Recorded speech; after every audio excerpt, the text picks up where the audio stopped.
What it do, chat? What it do? What it is? Got to talk about what happened today. ESPN let go so many people today.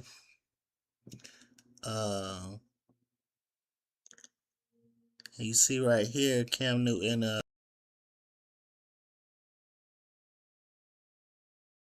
posted a video about it like 16 minutes ago. But we're gonna go to X. Yeah, so ESPN, they let go Cam, Tom Pelissero,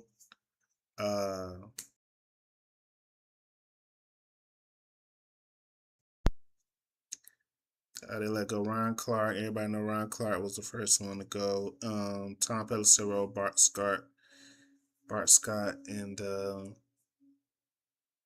yeah, they clean house. They clean house. They cut all Stephen A. Smith's buddies. They cut the Stephen A. Smith crew. So yeah, but I'm just on X. We're gonna be scrolling on X for a little bit.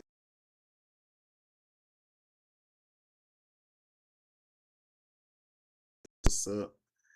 See what's out here, and see what y'all got going on. And we are gonna watch the new Marvel trailer together. So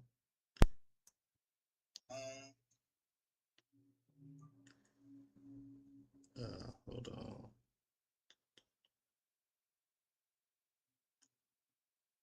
Messages.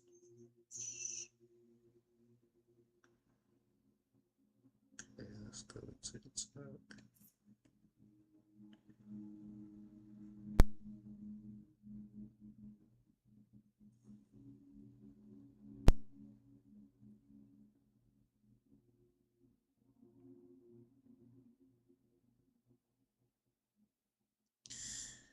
And we're gonna try something different, chat. We're gonna try something different.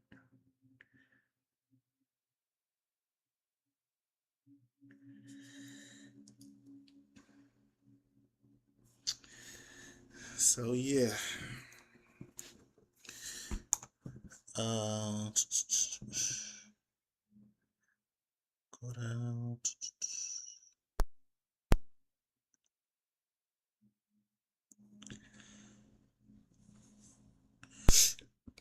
This Shady McCoy right here talking about Rex Ryan hating on Shador.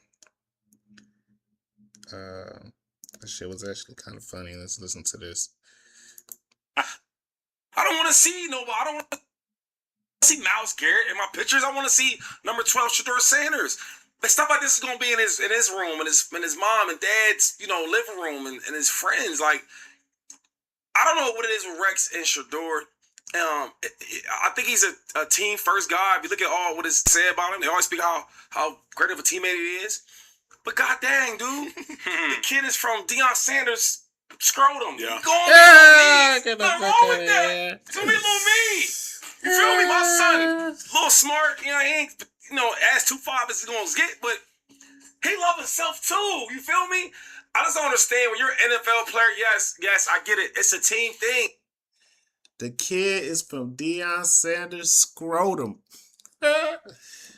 So yeah, what Shady is talking about right here is Rex Ryan was giving criticism on Shador Sanders for taking pictures with all his jerseys. Shador had the number one jersey sales, and yeah, Rex Ryan was pretty much going in on him talking about he's not a team guy because he's taking pictures with his jersey and not with his teammates.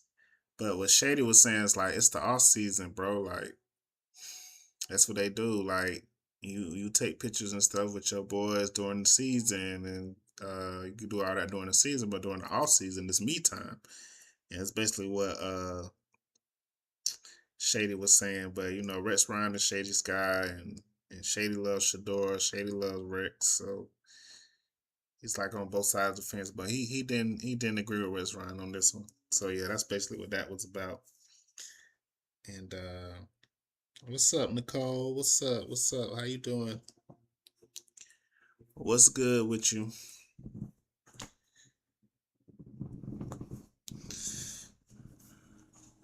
We strolling on X. We strolling on X, y'all. So right here, the Breakfast Club is talking about the Ryan Clark firing. This right here. So let's listen to this, and you pretty much get the backstory of what happened, and you know, they pretty much tell you the whole story, but it's to dignity for a man who's worked as hard for.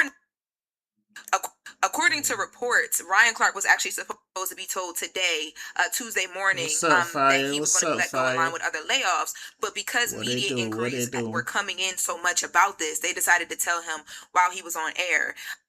Allegedly. Now, I spoke to a source close to production over there at the show. I am told that this was handled with the least amount of respect and dignity for a man who's worked as hard for a network as he has, and he's been one of the faces of the network. I'm told it's alleged that the head of ESPN, Burke Magnus, had it leaked to Outkick, which is the outlet I just mentioned, who then celebrated and rallied conservative support to control the narrative. I'm told that Ryan Clark was completely blindsided while he was on air. He didn't even finish the show. Right. No, he got up during one of the breaks, and when he was told, he didn't move forward with finishing the show. So that was my question. What he got up to go to the restroom, and they told him to the restroom. It was a TV break. Yeah, it was a break. You gonna tell me a commercial break? They couldn't wait until the show was over. Let me tell y'all. So from what I'm told, first close to production, a company like Disney broke the news to that. You said come to Bigo, and then you left. I don't forget that. Goodbye. Because they were, trying to get the views.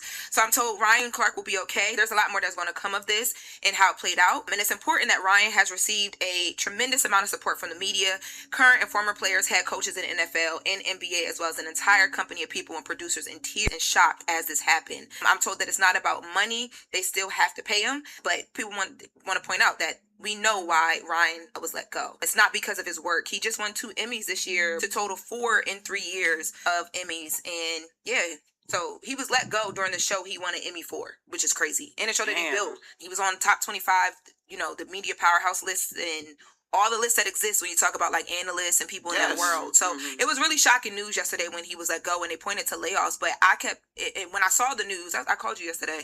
I was like, this don't make no sense. It's crazy. All of them was at Fanatics Fest this weekend. Like even Jimmy Pitaro, who runs ESPN, and yeah, he was just on stage. Yeah, Ryan was interviewing Spike Lee. He was shook Ryan's hand. Yes. Yeah, crazy. Great job. Knowing that they was getting rid of him on Monday. And I saw people pointing to some of his takes and different things that went viral. But like when you're a personality, you want any network will want someone that people are going to like, that cuts through, that people are going to listen to. So yeah. Well, the good thing about the world that we live in, everybody has another platform, right? So not only is Ryan going to end up getting his money from ESPN, he still has to pivot. Yes. What I would do, him and Channing and Fred, I would just start doing the pivot every day. Right now the pivot comes out, I think, once a week with a guest, right? So every day they can get on Zoom and do their sports takes and talk about the sports news of the day. Absolutely. And then still put out the episode a week with a guest. Yeah, because the first thing, I'm sorry, go ahead. No, because he still has a platform. That's all I'm saying. Yeah, the first thing I went to do when I saw this news, I went to his platform and then I went to the pivot to see if they released anything because I know he's going to want to control his own narrative. Of course. Right. He'll be able to tell his whole story on the pivot. Exactly. But that's what I would do. I would start doing at least, 4 days a week of the pivot. Monday through Thursday. They should do every day. I mean, like I said, there's so much sports going on every single day. Yeah. And Fred and Ryan and Channing are people that folks trust when it comes to sports news. So why not do it every day? Yeah. Yeah, you still got to pivot. Even though you got fired, you still got to pivot. So yeah. Ryan Clark is out of there, chat.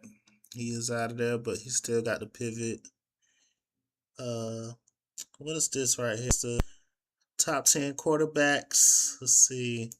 Back in this league. No, and I don't understand why we still have this consensus around Joe Burrow being a top 5 quarterback. I don't get it. First of all, the best ability is availability. In 2 of the last 3 years, Joe Burrow has missed 2 months of the season. And it just so happens to coincide with the Cincinnati Bengals being on the outside looking into the postseason in 3 straight years. I'm tired of all of the Joe Burrow sycophants and all of the people that are in the excuse-making business for this dude. He has this team the exact way he wants it. He's the one that was caping 2 wide receivers to get paid top dollar, even though we all said that it was ridiculous when it comes to roster construction. Well, guess what? Joe Burrow has exactly what he wants. And guess what? It amounted to 0 playoff wins for the Cincinnati Bengals over the last 4 years. Matter of fact, the last time they were in the postseason was 2022. And this dude going into year 7, we're talking about him only being in the postseason twice. I don't understand how we're giving Joe Burrow all of these kudos, all of these accolades, all of this praise for once upon a time making a Super Bowl that they just so happen to lose. Joe Burrow is not a top 5 quarterback in our league. Do y'all agree about that? Do y'all agree that Joe Burrow is not a top 5 quarterback in this league? Man, like you said, the best ability is availability. And if Joe Burrow's not available, then like what are we talking about? Same thing with Lamar Jackson. Lamar Jackson is injured, the Ravens suck. Joe Burrow injured, the Bengals suck. So if they injured, then what you want me to say? If they injured, there ain't nothing to say. They not at the top. You see Lamar Jackson, he dropped what 62, 64 spaces out of the top 100. So Lamar Jackson is injury prone, I feel like. And he wasn't that fast. And Joe Burrow is injury prone. So you got the Ravens quarterback that's injury prone. The only one that's really not injury prone, I say Josh Allen, because he's big, strong. He can handle the rigors because he's not. Because Lamar, he put on weight, then he lost weight. But I just feel like Lamar, he's not as fast as he used to be. So I feel like that threat of him running is gone. So everybody is just, playing the pass because they don't have they don't fear that threat of him running. Joe Burrow was never a runner, but Joe Burrow is very elusive in that pocket. He's elusive. He can get out of trouble. But I think he had a turf toe or something.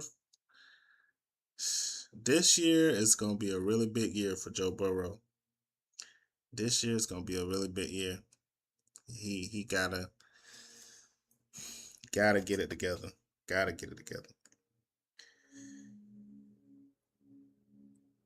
Got to.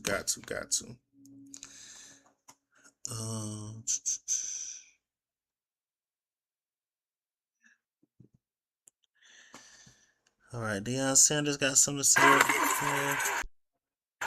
They take it to Henry. Okay, that's a Lamar Jackson highlight. This is one of many reasons I love this brother to life. This will arguably be the best talent on the ESPN roster. How could you know who'll still be there? And he talking about at Ryan Clark ain't. Wow, please tell me the rumors of Cam Newton ain't true and this dude is still there. Sending prayers and love to all those who's laid off today by ESPN. So many of you have poured your life into this company, and I know you're feeling right. I know how you're feeling right now. My hope is as this door closes, another opens for you all. God bless. So that's what Ryan Clark was saying to after he been laid off. That's what he was saying to everybody else that's going to get cuts. He know that at the time that he got laid off, that other people was going to get laid off too. So Yeah, it's it's just like he said, man. You know, once one door closes, another one opens. That's what you got to believe.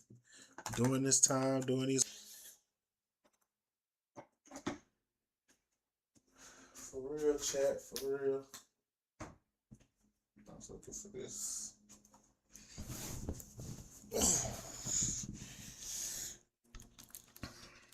Down some.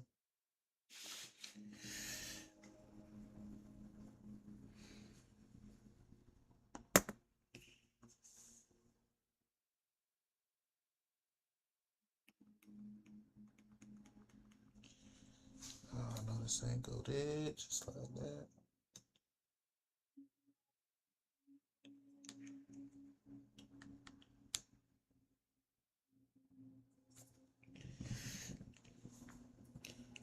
What's up? What's up? What they do? What they do?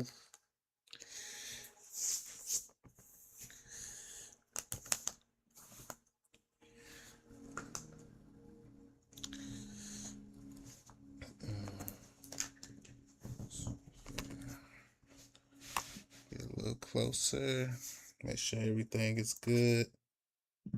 Appreciate y'all. Appreciate y'all. What's up? What's up?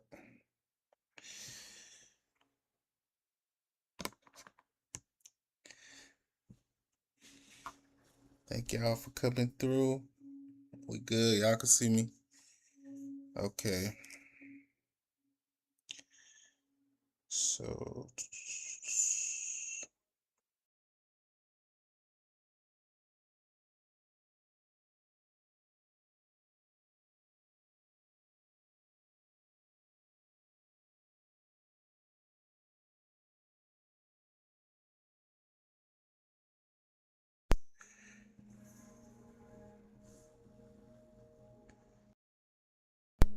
Okay, look like the Commanders are taking pictures with their new uniforms. They look the same to me. I don't see anything. Jerseys are too icy. Well, I don't think they're new. I don't think they're new uniforms. But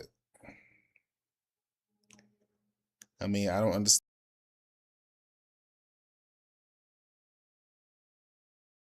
taking photos in your old but new uniforms. But I guess you got to. I guess, you know, when there's new players involved, then yeah.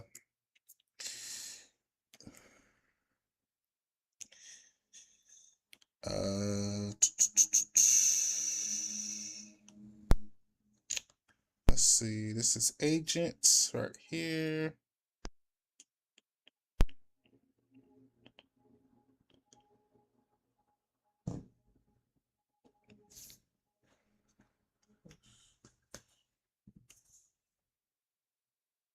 Oh, damn.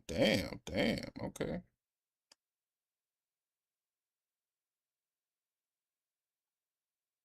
It's the Spider-Man Brand New Day trailer. I know y'all have probably seen this trailer, but this is not the trailer that everybody know. Marvel Doomsday trailer has came out, so we definitely gotta watch and react to this.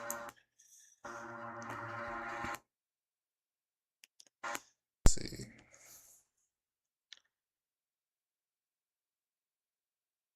Put the sound. Wait. We're gonna go back. We're gonna pause it.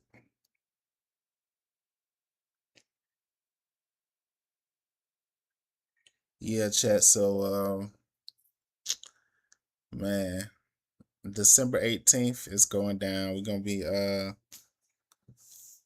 watching and seeing how this unfolds.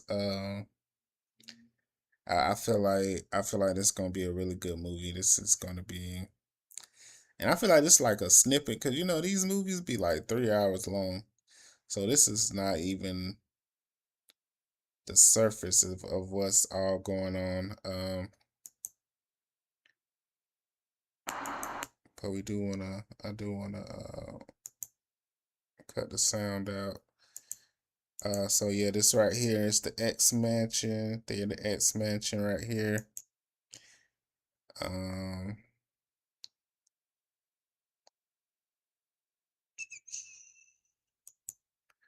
And this is Charles right here, Charles Xavier, looking out,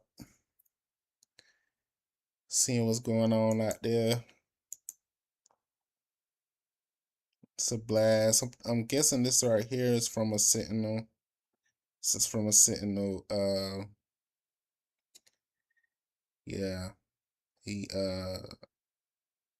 you know, in the wheelchair. It's looked like a really beat down. I heard beat down X mentioned. I heard somebody say that they didn't even recognize this X mention. It's a lot different than everything than all the other X mentions that we've seen. It's a lot different. But yeah, this is just one scene right here. You see right here, this is the inside at this vase right here, not vase, but statue. From what I could see, it's not the X-Men that we watched from first. They have Storm in this one. But I know that Holly Berry is not gonna be in it, but maybe they got like another Storm from another universe or something. I just hope. But I don't know, but we shall see.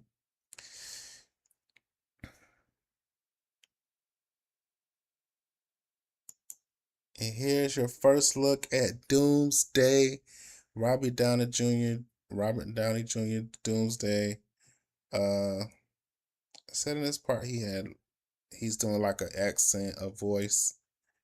Let's see if we could just hear that part real quick of the accent. Faced with an unthinkable decision. I mean, it's good. I feel like it's good because I can't even really tell that it don't even sound like Robert Downey Jr. to me. But I seen somebody else say it and they was like, you know, hopefully they know what they doing. Hopefully they know what they doing with this. So we shall see.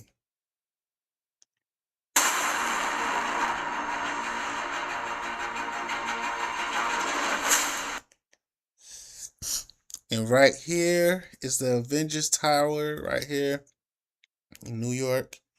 They turned it into the new Avengers Tower from the new Avengers movie. If y'all seen it, which I'm hoping y'all seen it with Ella Belova.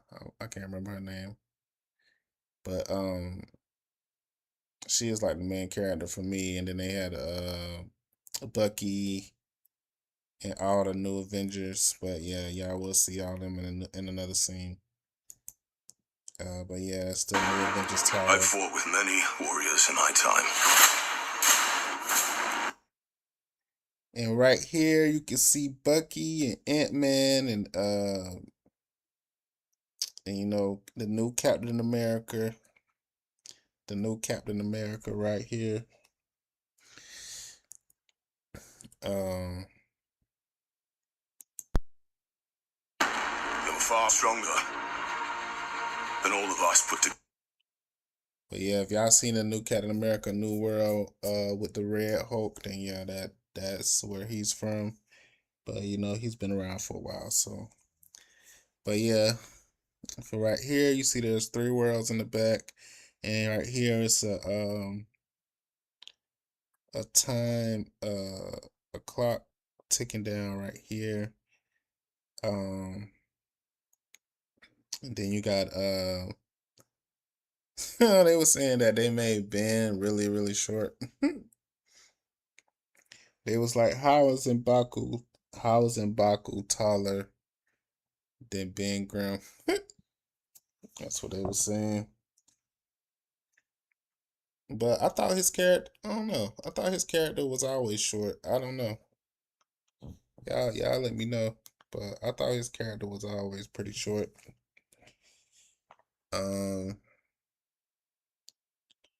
Yeah, right here, I believe this is Thor. No, Thor's right here.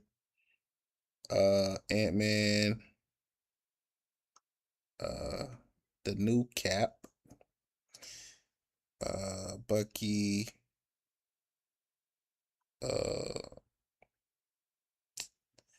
that's the Captain. He's not Captain America, but he's like the other version.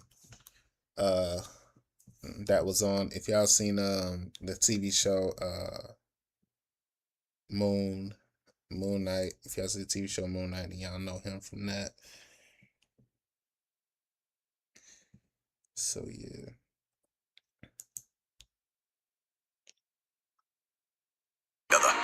And they died. And here where you see Shuri and how she's looking at Namor. They were saying that they could have like some type of romance. And we seen it from the first film. And hold on, I'm gonna go back a little bit to see Namor.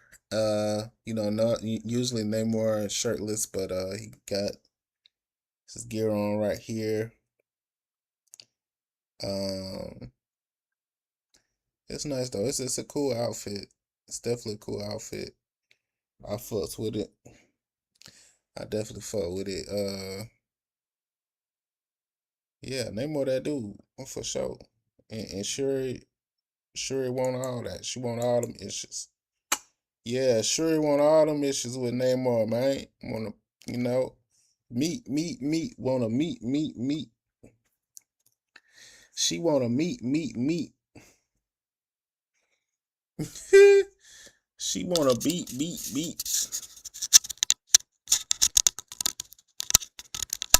Y'all, do I look kind of dark? Should I turn on like some lights? Put that lighter. But yeah, Shuri want all them issues. You can tell from the eyes. You can see it in the eyes. Shuri want all them issues, cuz. She want all that Namor pressure. And she wanna meet. Y'all know I'm a fool. Y'all just hold on right quick.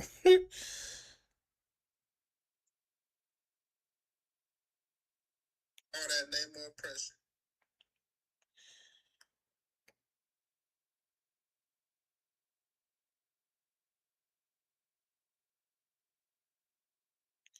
But yeah, Shuri looks really good right here.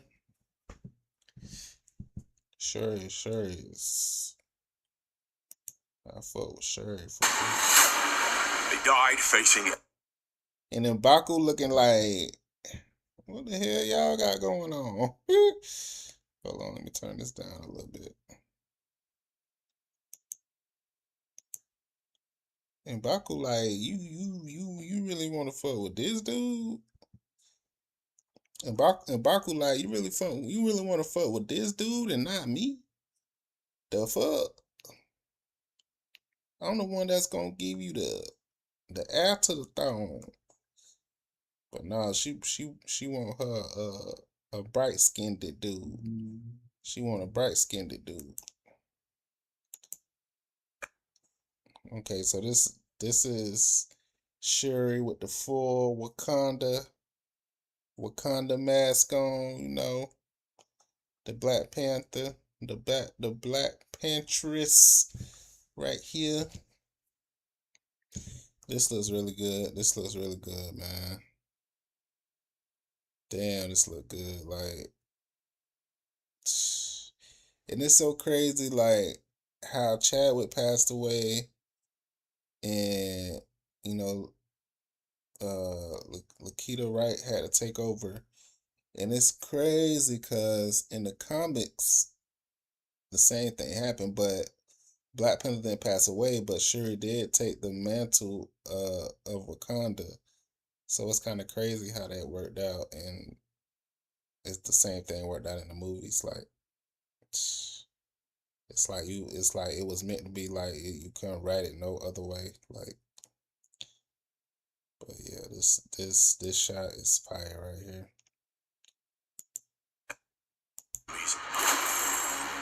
And threats. And then you got Thor coming down. That scared me far less than this one.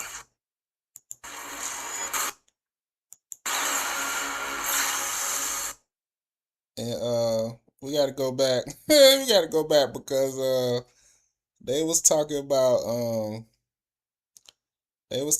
Cyclops, right? Hold up. Cause they pointed out that Cyclops, where his you see where his middle yellow man is? That's not comic book accurate to his original suit. His original suit, his band is on the side. Right here, it's in the middle. Like, why y'all do my boy like that? Why y'all do my boy Cyclops like that, man? Damn, that's fucked up for real.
Why you had to do him like that? Got my boy looking crazy. Got my boy looking crazy. Damn, man, y'all got Cyclops fucked up, man. Y'all got it. But this like the first draft, so you know they could go back and tweet some stuff, cause from this now you know, and if somebody, a small content creator, can point this out, like, come on, man, you know better, man. What the hell is this? What the fuck is this? You know that shit don't look like that, man. That shit look trash. And that's what everybody been saying. And just ain't been me. Everybody been saying that shit look trash, man.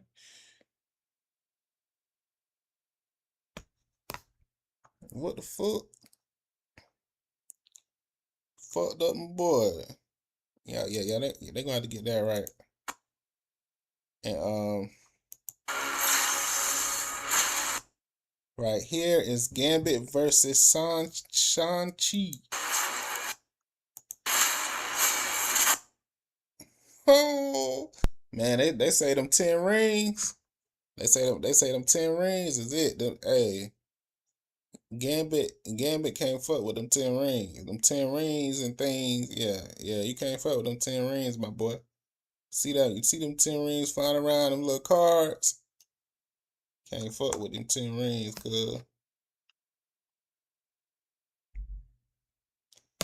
Can't fuck with the 10 rings.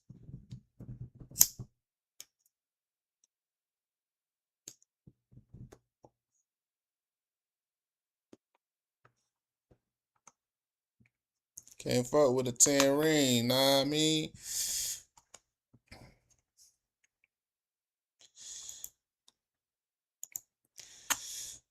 And they said that so yeah, and I heard another critic say that Shang-Chi don't really look that good right here. Like his makeup. I don't know. I think he looked like he always looked to me, but that's like me, that's just me though. But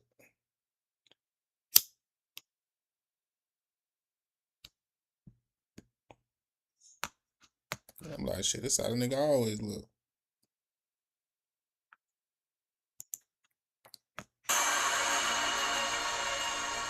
Everything that they sacrificed will be for nothing.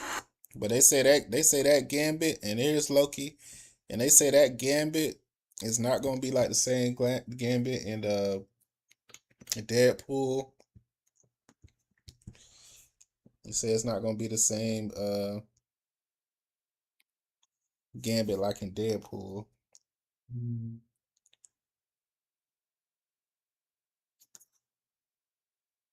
They said that this Gambit is going to be more serious, a more serious type of Gambit, than the fun accent Gambit in the other one.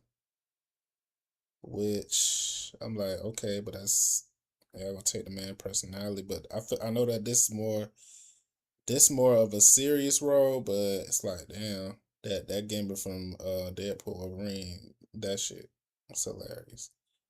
But I understand because of what type of setting this is. And then right here you got Loki, and for all y'all that got Disney Plus, that Loki Disney Plus TV show, that shit go #1 every time it hits. Shoot, I watch every episode, but it made me mad thinking about Jonathan Majors, but we ain't gonna talk about that. But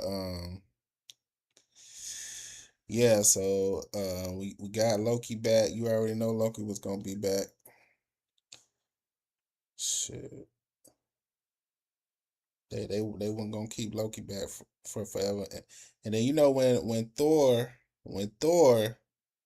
come back, Loki coming back. And it made me think, is this gonna be the movie where Thor dies? Because that battle where him and Doomsday fighting that, it looks really similar to when in Deadpool and Wolverine, and they showed that on the TV screen, and Deadpool was like, "What is that? And why am I holding Thor?" And I'm like, "Damn, maybe it's that scene, or maybe Doomsday kill him there, and then somehow Deadpool ends up there." I don't know, but that's just a theory of mine, though. That's just a theory, though. But yeah. And there you go, the Black Pantress. Oh, we love Shuri. We surely love Sherry.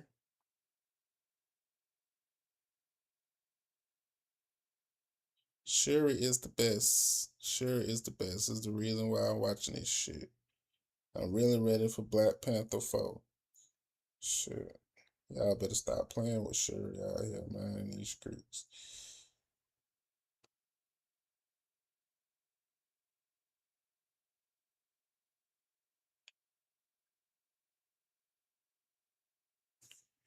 Yeah, so Sherry. And this part right here is where they outside talking to Namor. But Namor is holding the water back. Namor is holding the water back. So they can have a conversation right here. Hold on, check.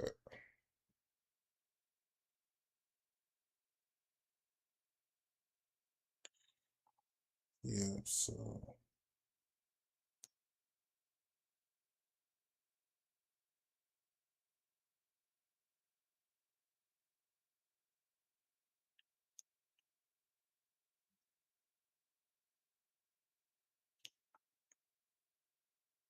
okay, just trying to get set up. Okay, we good, we good.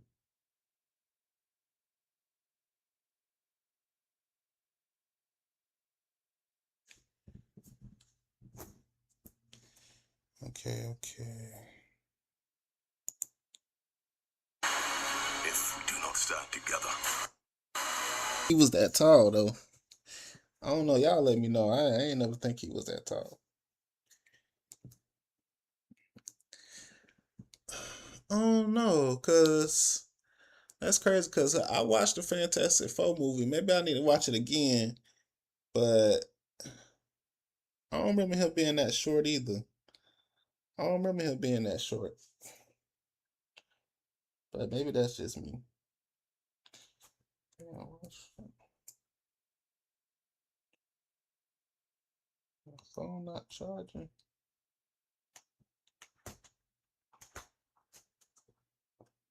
This phone not charging, and I don't know why. Oh, it is charging. That's weird.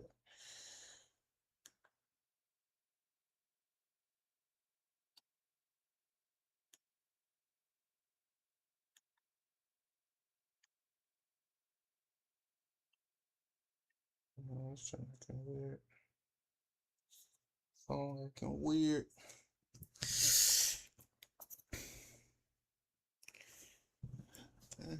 See something.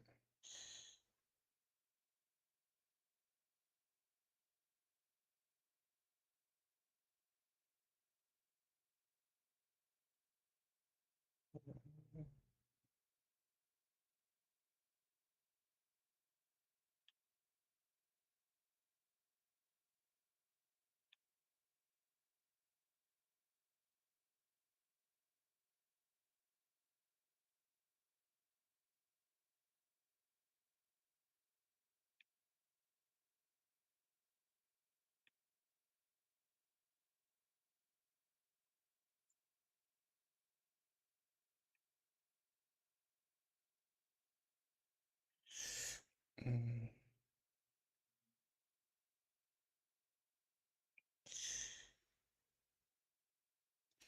Yeah, okay, chat. Okay, so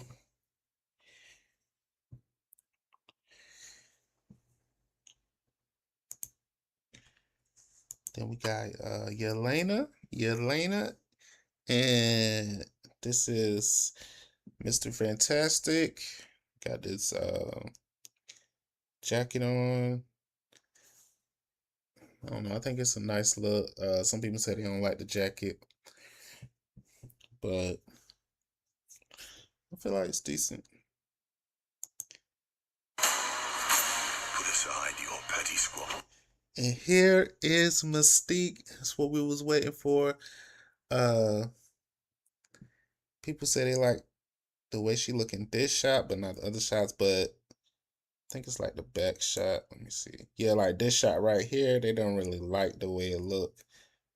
But y'all let me know. But I think I don't know. It's like, okay, I just think that she older. Maybe she just older.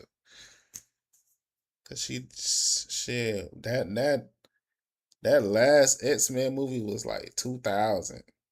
Like she was snatched, like slim, like her body was T, but I just feel like she's older.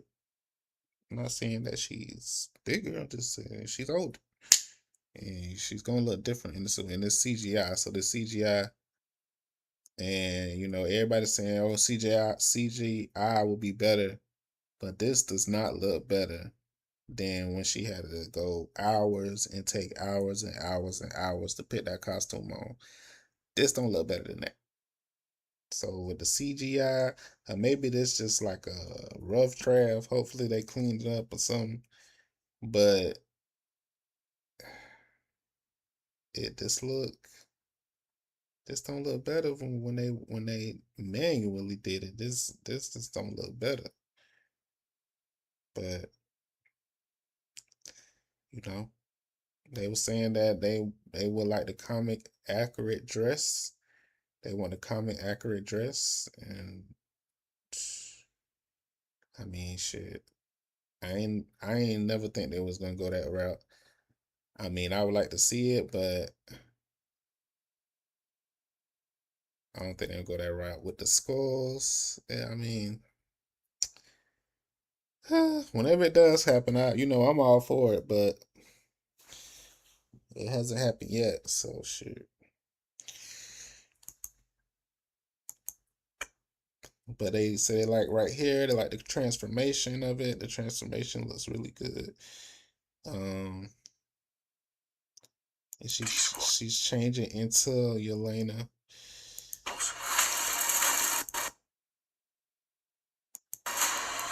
It says that she did this before when it was Wolverine versus Wolverine.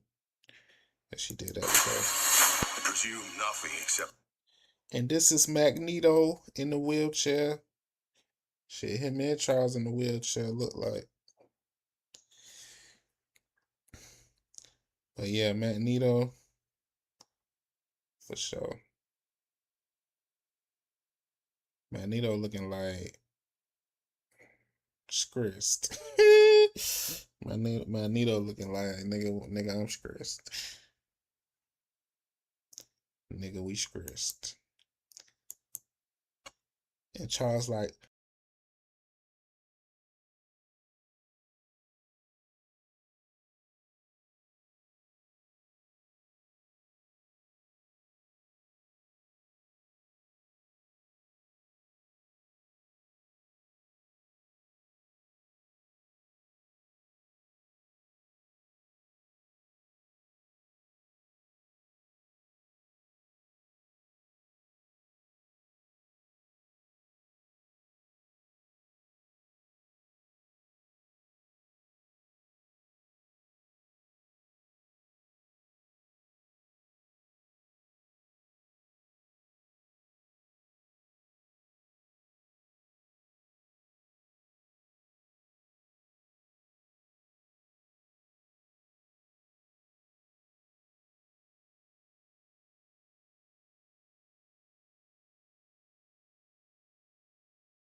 we're gonna get through this. We're gonna get through this. This. If you return. My good friend, we've been through a lot. But we own this shit. Try to figure out who this is. Sue got that turtleneck. Hey. Sue, she got that turtleneck. Hey, I fuck with it though. And she said, Wakanda forever. And it's Sam out here going ham. This man grew out a whole mustache. I'm freaking dead. If y'all didn't see him in that speaking about Ryan Clark, y'all need to see that interview with him and Ryan Clark on the pivot. That shit was funny as fuck. That shit was real enlightening. That shit was real enlightening. That conversation. But yeah, y'all make sure y'all check that out if y'all ain't seen that. Damn, Gamma coming down. And right here it look like it's right here look like it's to the side. I don't know. Maybe it's still in the, nah, it's still in the middle. It's still in the middle.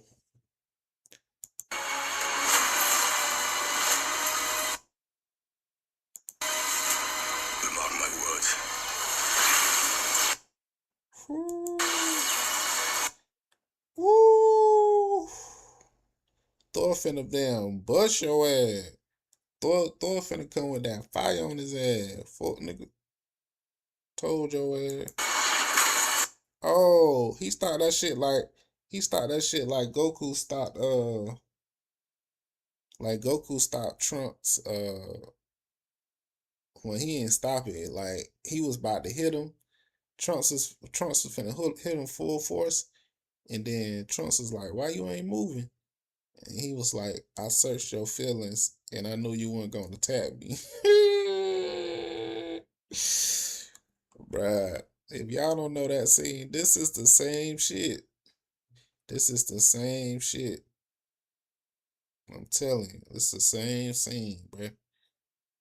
These niggas is watching Dragon Ball Z. I'm telling you, cuz they watch Dragon Ball Z, cuz they know about this shit. Look, he gave him the death stare.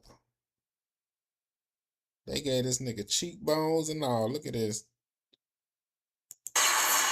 Robert Downey Jr. looking like, I'm your daddy, nigga. You see the pain in my eyes. I don't give a fuck. I lost a family. I'm about to fuck your ass up, nigga. I'm about to kill you in here. I think he gonna kill Thor. That's what I think. That's my early prediction. Doom, he gonna kill Thor. He gonna slaughter Thor. That's what's gonna happen. But Thor got a daughter, so she gonna take over. It's not actually his blood daughter, but A miracle. Hey, pal. It's not possible.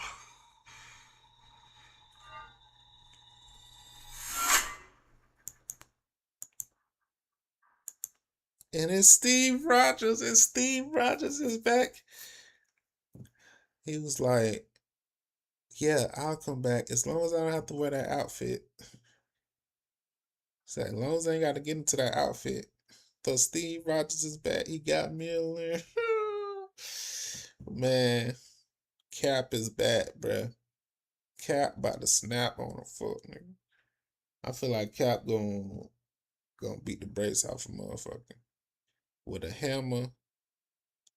I wonder if they gonna make him do like some damn flips and shit. Some damn super soldier shit. Super soldier shit. That's what it is.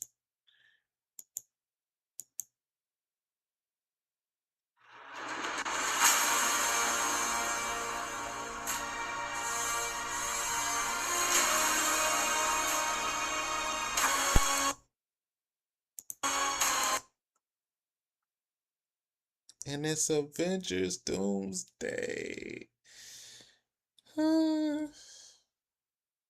Crazy.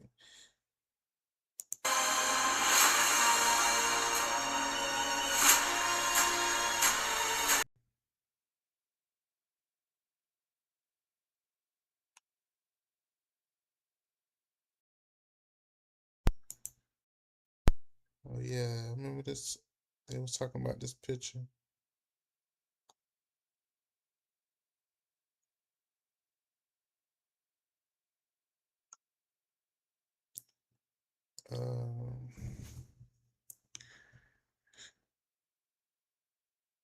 Damn, what is this a picture of?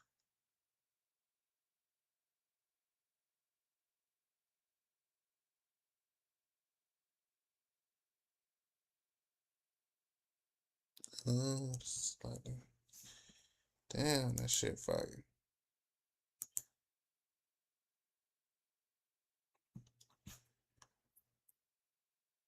We gotta do a close examination on this picture. For sure, for sure.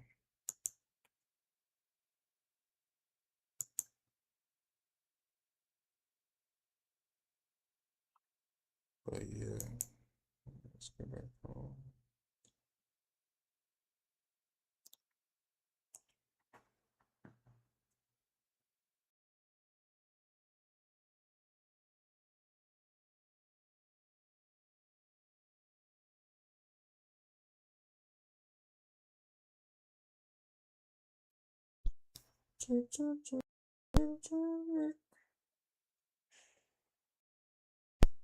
Think that big gotta turn it. Hey, let's move to.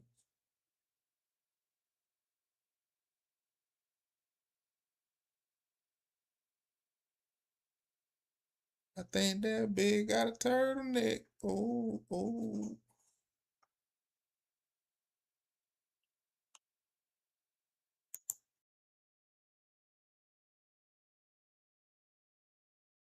Back up.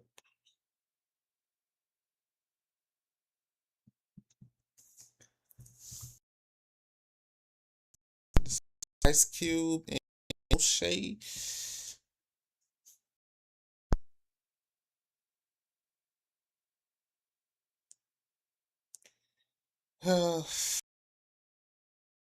Let's see what they got to say about Lamar now.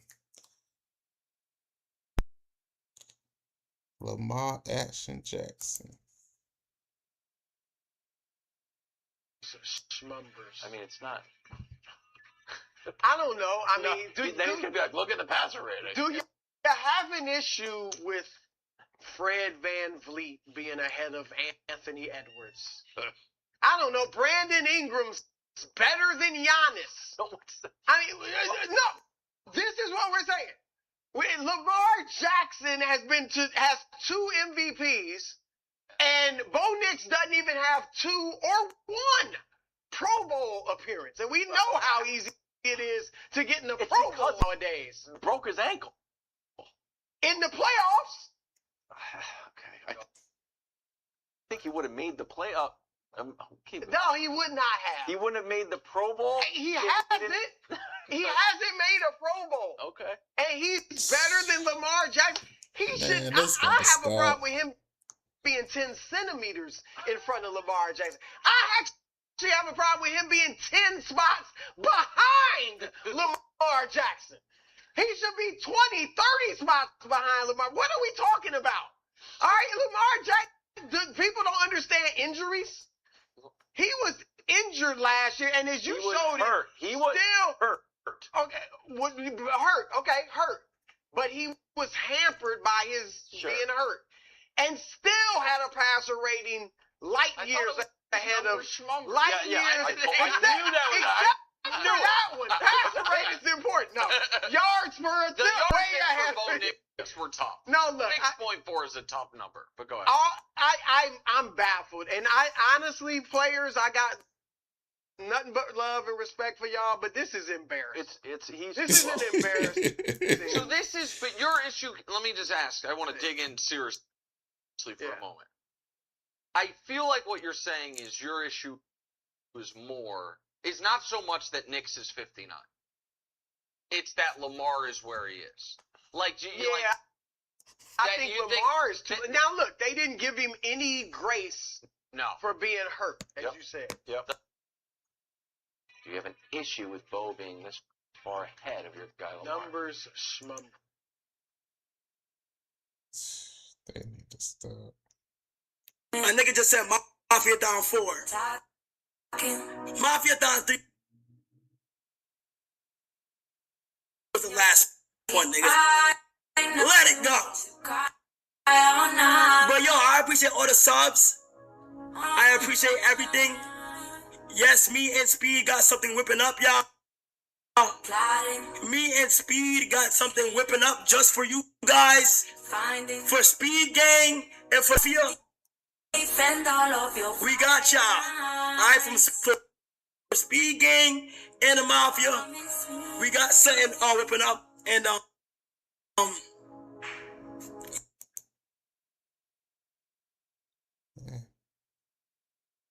time for me. This is your first time working with Kevin? This shit is fuck. Yeah, I think so. What do you mean you think so? I believe It's the so. first time we worked. Yeah, it's the first time we worked together. How is it? How would you describe it? It is, you want to see it? Should I show you? No, don't do it. Yeah. So, Marcelo? this is what it's Yeah, like to show work with us. Kevin Hart. I've Yeah. told a few people this, but I'll tell you. So, Tell us. let's say, pretend like we're on set, right? Okay, am I Kevin? No, you're me. I'm Kevin. Okay. You're me. Hey! Yeah, right. I can't be you. Okay. Okay. I don't know why this. I don't know what that I don't was, know either. But okay. But I'm All right. Marcelo. Okay. Okay, come on, Kevin. Latino. Okay. All right. That's okay. It's okay. Let's do this, right? Okay. You're me, and Yeah. you're trying to get some advice from, Okay. Kevin Hart. All right, Kevin, can you give me some advice? Yeah, so ready? Okay. 3, 2, 1, action. Kevin, I'm sorry. Kevin, can you I'm give sorry. me? The thing is that I got a little. Okay. Yeah. I mean, but Kevin. No, I'm sorry. Just give me a moment. Okay. They got to bring the money up. Money's got to be up if they want me to do that. Listen, I'm good, but it's going to cost you. I forgot that. I'm good. I know what I'm doing. Yeah, I'll be there. Here's the thing. For a price. Stupid. Here's the thing. Not a zero. Is he lying, Kevin? Listen, this is ridiculous. No, it's not. By the way, Al, I can He hear got you. the AirPod behind the. He got it behind the thing. Just in case. Just in case. Just in case the CEO calls. Exactly. And it's like, we want Kevin to be the face of Fruit Loops. He's going to be like, of course. This is the fruitiest loop in the world. I'm Kevin Hart. Hello, world. Y'all ever wake up in the morning and need a pick me up? Let me pick you up with the loop that smiles back. Oh my God. No. Al, that's a lot of laughing over there, Al. It's true. Sorry. God, my it's God. true. I'm grateful. I'm Real grateful to talk, work with Kevin. That shit is too funny, bro. I'm fucking weak.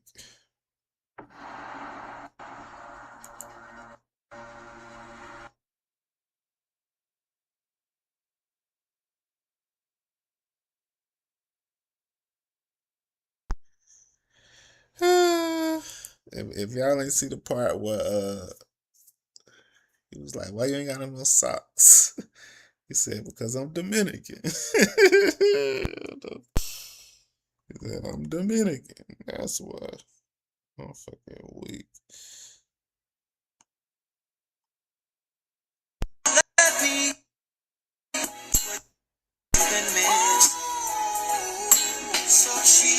I'm fucking dead. This nigga so scared.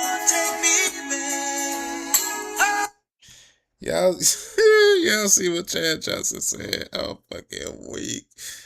This man said, "I will break my 8-day celibate journey for her." I'm fucking weak. This nigga gotta stop.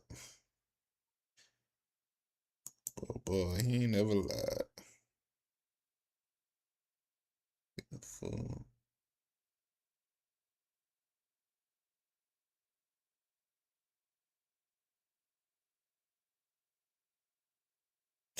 Oh my goodness gracious.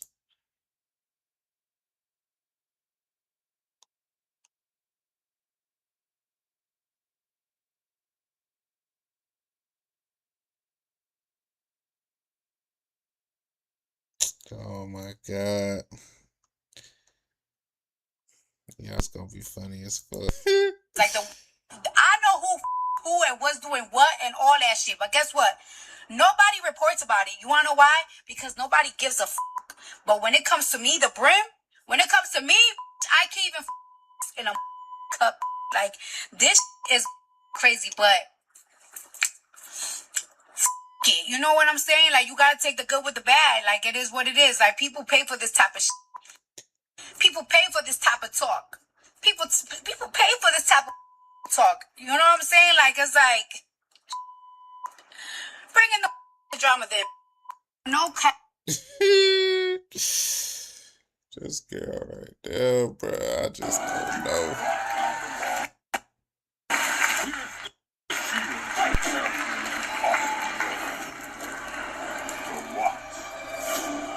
You wish to be back.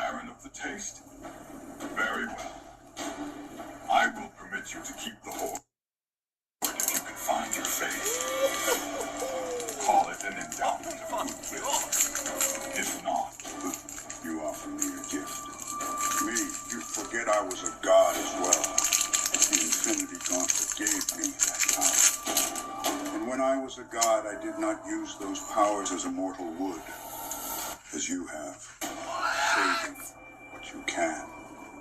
No, I wielded them as a god should, in judgment of all living things. You are a weak god, a pretender.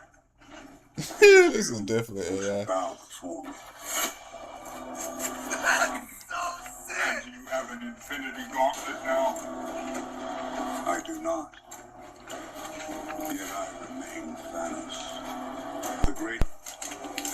And for you, that will be enough. They need to stop. That appears untrue.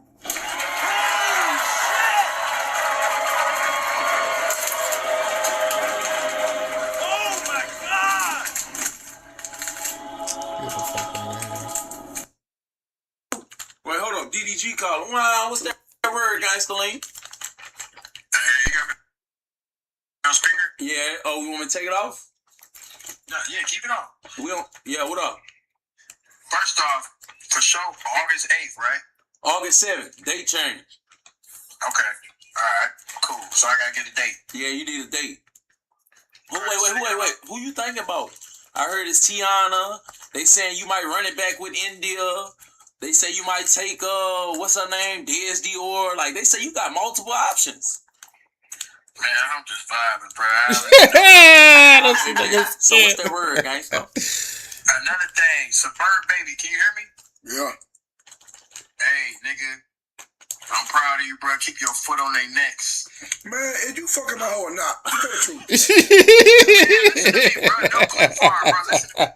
Nigga, I don't give a fuck if you get tired. Man, you know what get the fuck nigga, out this of don't here, happen to everybody, bro. So, foot on necks, spend your money Get into the your content. fuck. You already know this shit, nigga. But give these people what they want to see, bro.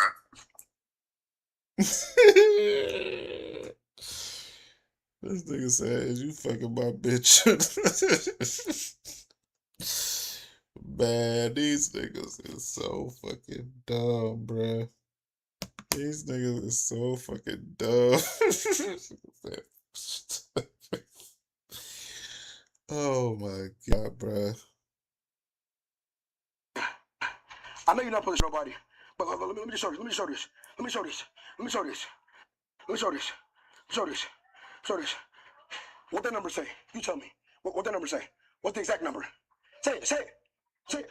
100,000. No. Say that. Let's go. Say the exact number. 106,690. Damn. No. Say the cents too. Say the cents too. $619.56. And that's not a screenshot. That's not a screenshot. That's my actual. That's one of my accounts. Bitch, nigga, I'm spending it all. I'm spending it all, nigga. Hey, come get you some money, nigga. Do something. Hey, nigga, catch you about it, nigga. Catch you about it, bitch. Let's do something. The fuck? Playing with the wrong nigga, man. Nigga don't know who the fuck. Nigga named Suburb Baby, but nigga don't play in them birds for real, nigga. Nigga really love the streets. Come on, man. I know you're not supposed to share this with nobody, but let me show this. Let me show this. Let me show this. Let me show this. This nigga need to stop. This nigga need to be stopped. Are you feeling okay? You look at AJ Brown, which is this number one wide receiver who got one target all night, and then you got CeeDee Lamb.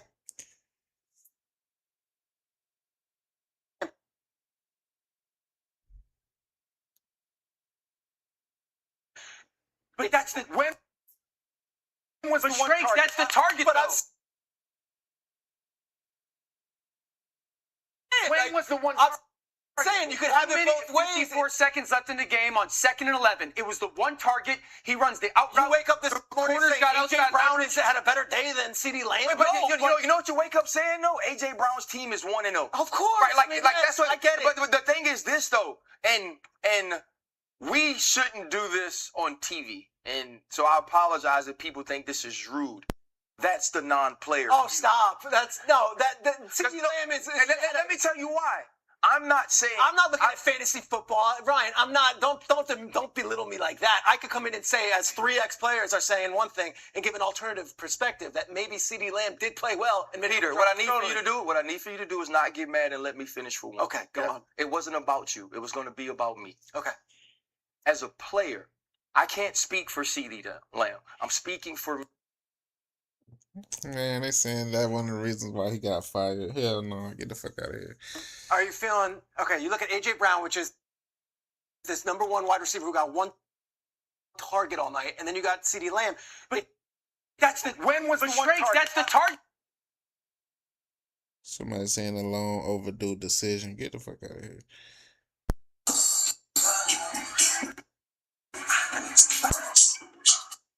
Oh yeah, I remember this shit.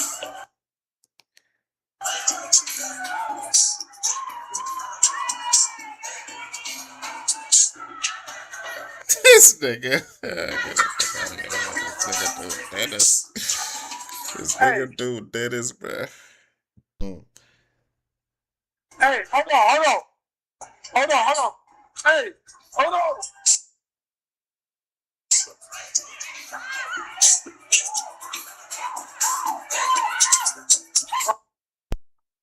We wanted to honor you with a plaque celebrating how many records, how many millions of records you sold, how many streams that you've had, and the plaque that got made was so big that we couldn't fit it into our studio. And I'm serious. So we actually we set it up in Rockefeller Plaza before the show, and you got to see it for the first time earlier, right before the show. We have footage of this. Check this out. I'm here with the one and only DJ Khaled in Rockefeller Center. Khaled, you sold 80 million records and have over 20 billion streams worldwide. Too many hit songs. Too many hit songs to fit on a regular size plaque. Yes. DJ Khaled, it is my honor to present you with your very own legacy plaque.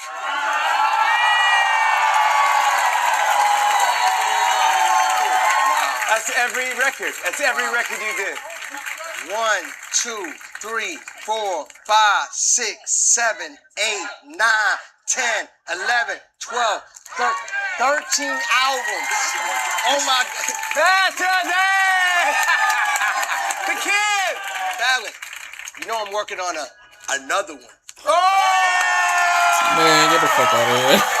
This nigga so scared. That was, you gotta understand, you know, today was like a lot going on. My wife and kids told me I need to go to Fallon's show early. I'm like, yo, I usually go a little later. What are you talking about? And then, you know, it's just a lot going on. And then y'all surprised me with this plaque. You gotta understand when I see that plaque, it really touched my heart, man. And just to think about all the fans that supports me every single day and all the artists I work with, every single artist and every single producer I collaborated with throughout the 20 years, because this is my 20-year anniversary. You know what I'm saying? So just to be able and to be able to come on this show and to be able to talk, I'm beyond grateful. You know what I'm saying? And I'm super motivated and inspired by the blessing that I just want to keep going. Yes. You know what I'm saying? And go further. And that's the message when it comes with We the Best. You know what I'm saying? Keep going. Don't stop. And that's what we're going to do.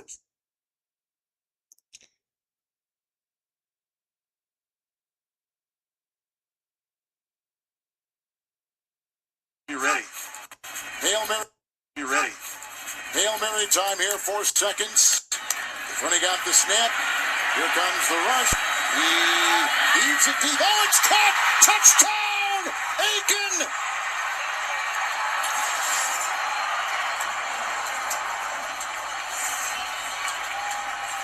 And the Chiefs had 5 inside the 10, and they still couldn't knock it away. Shades of the Packers in Detroit a couple weeks ago. You ready? Hail Mary time here, 4 seconds. Oh.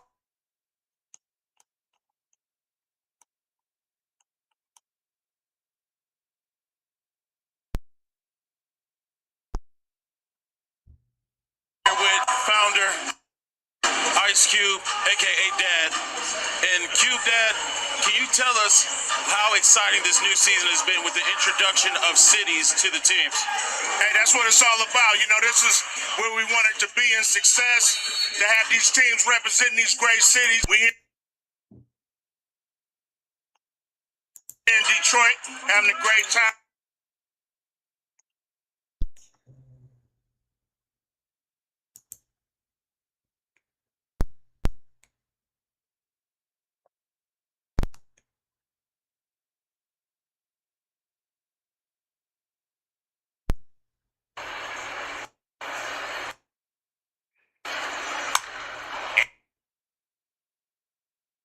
Abrams hits one high and deep out there. Abrams hits one high and deep out center.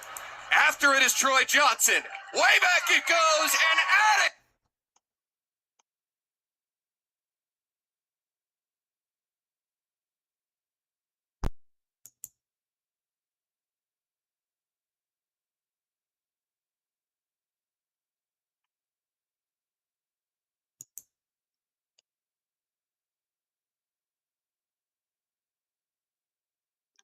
I'm here with founder. Issue with Bo being this head of your guy Lamar.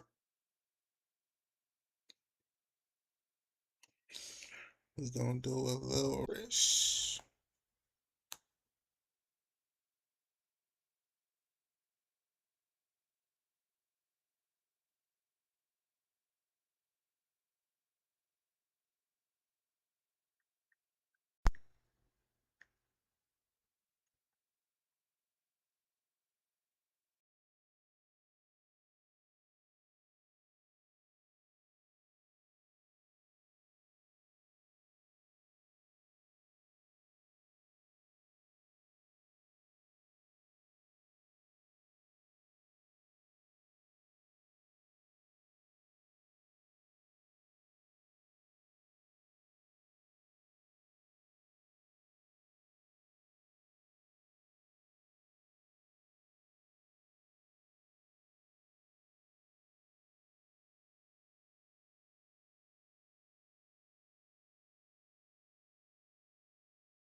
27 years old.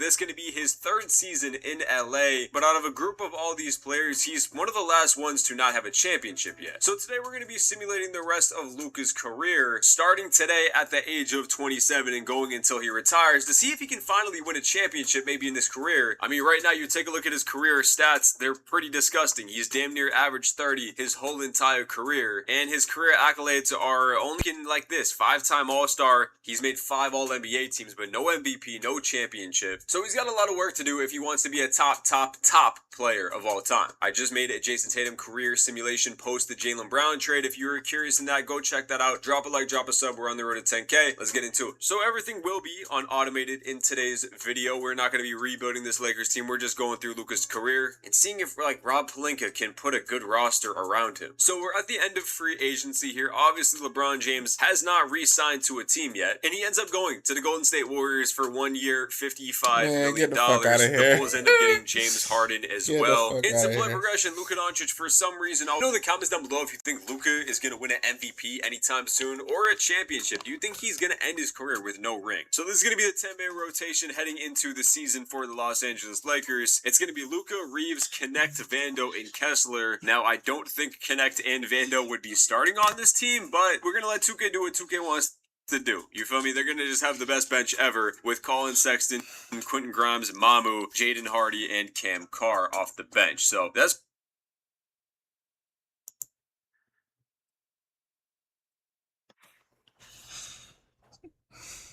yeah, that's what that shit gonna look like.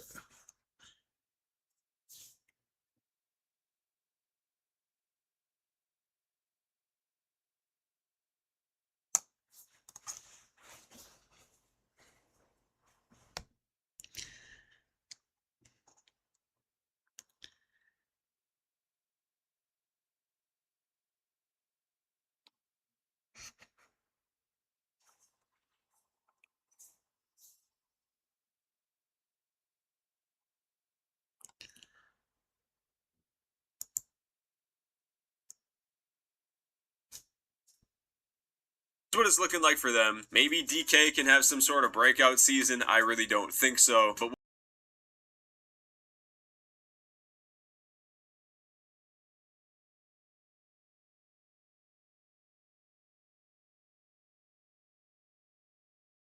first game of the season is a revenge game for Luka against the Dallas Mavericks, and they're going to pick up the dub by 10 points in that one. Luka goes for 27, 6, and 8. 2 steals, 2 blocks in this one. I didn't check what their system proficiency is. It's going to be 3.5 stars pace and space. So let's see what they can do in this first season. I don't really know where the Lakers are projected to be in real life in this 2027 season. I think they should be a playoff team, but in 2K, not off to a great start. OKC just dropped 167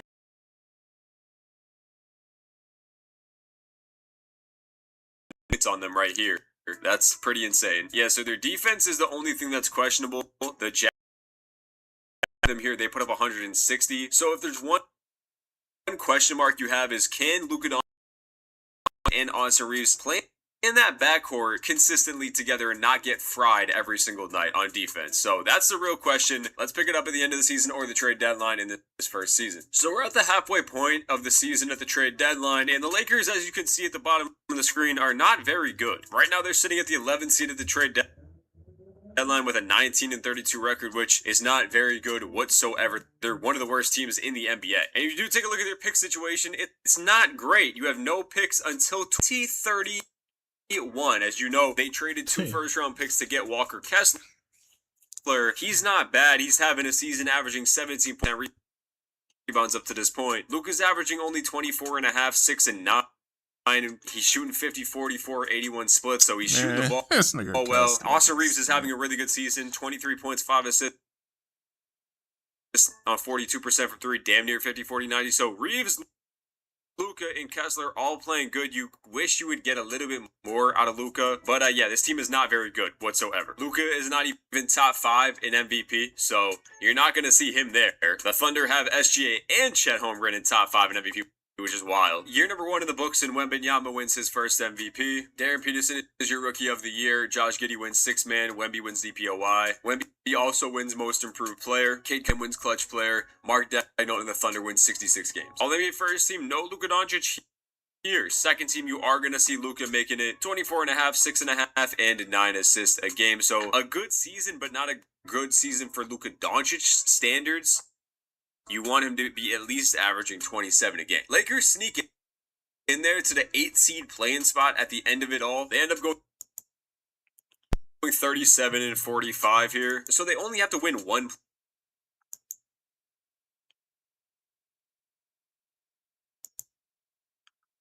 play-in game to make the playoffs. But as you can see here, man, Austin Reeves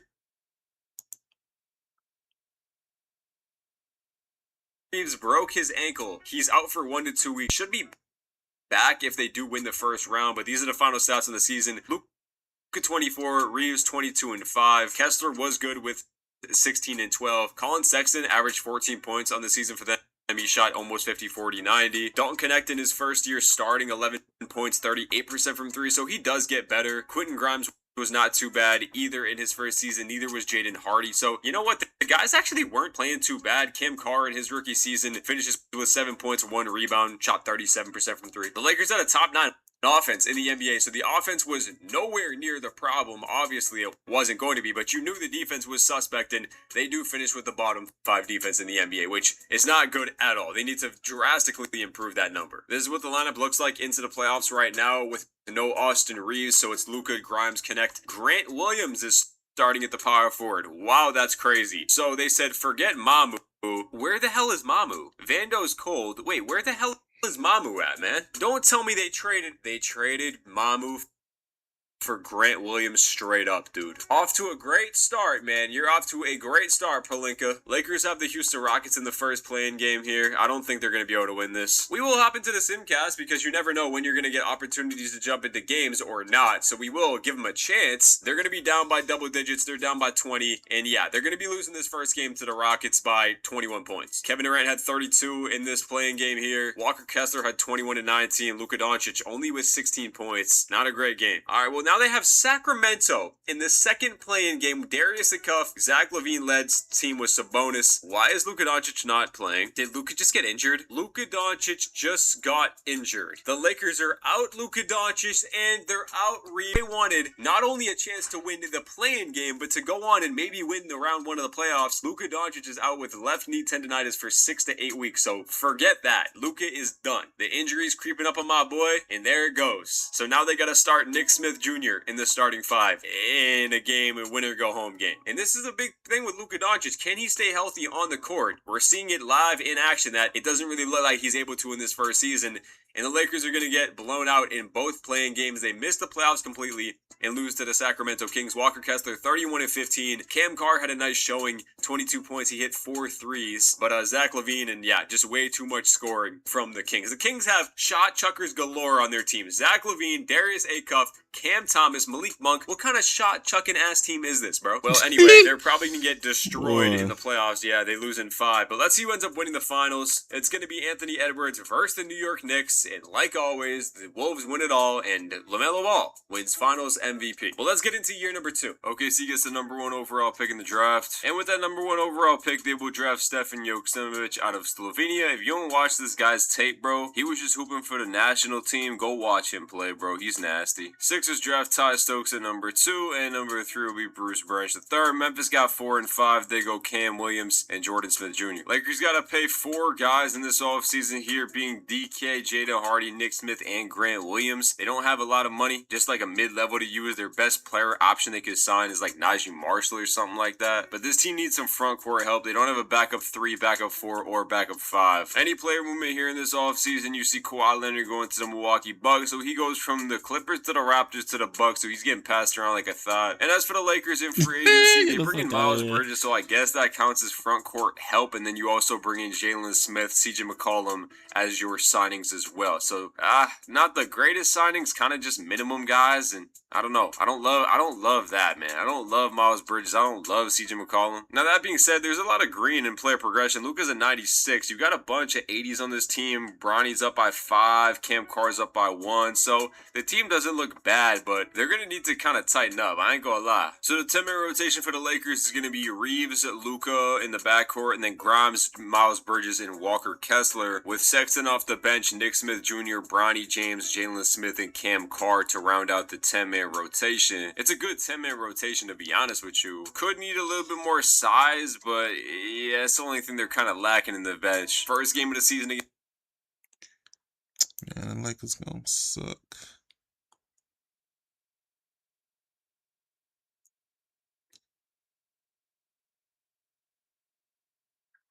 The Lakers gonna be trash and ass. Okay, yeah, big questions about Jacksonville. Yeah, let's hear what he got to say about these Jaguars.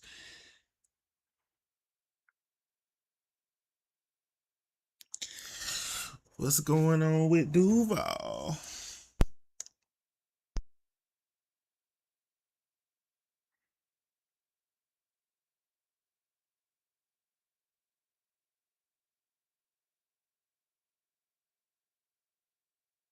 We had a brand new roster, like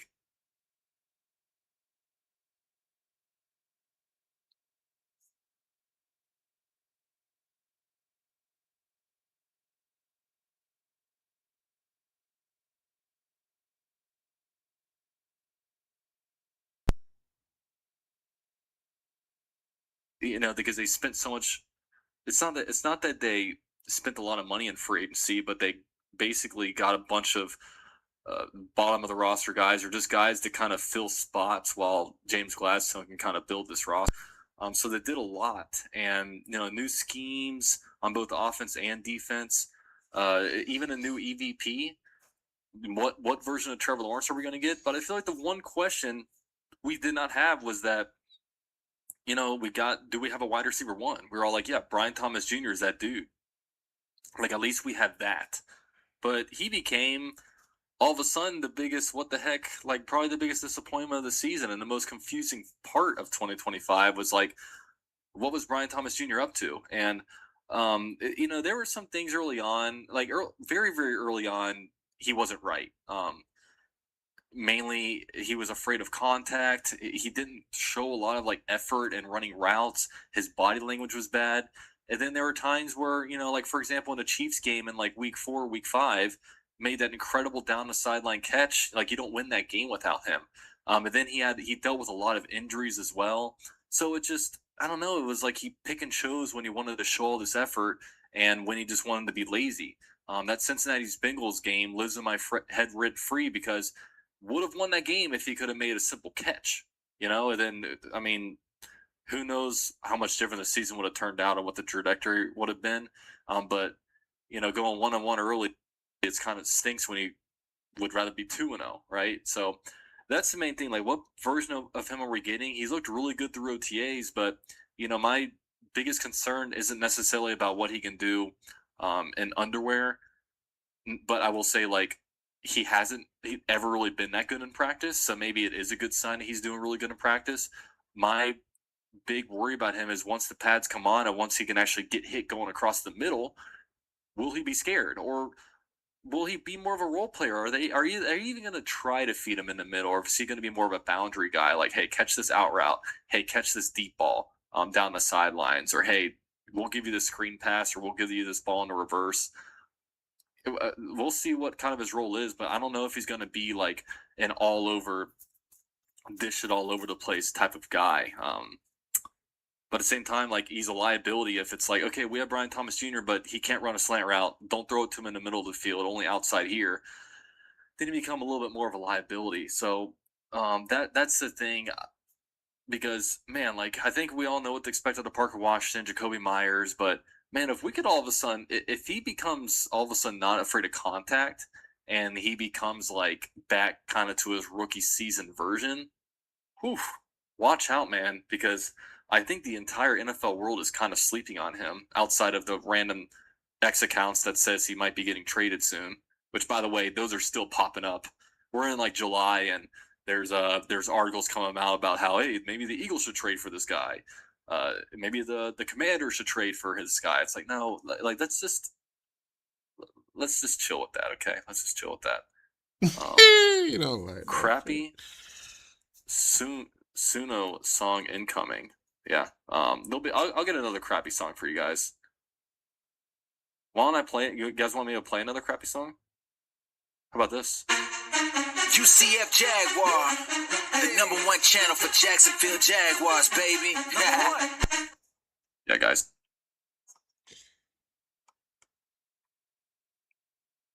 So keep talking shit about my music, and I can blast some stuff, okay? Like, you want some more music? You guys want some more music?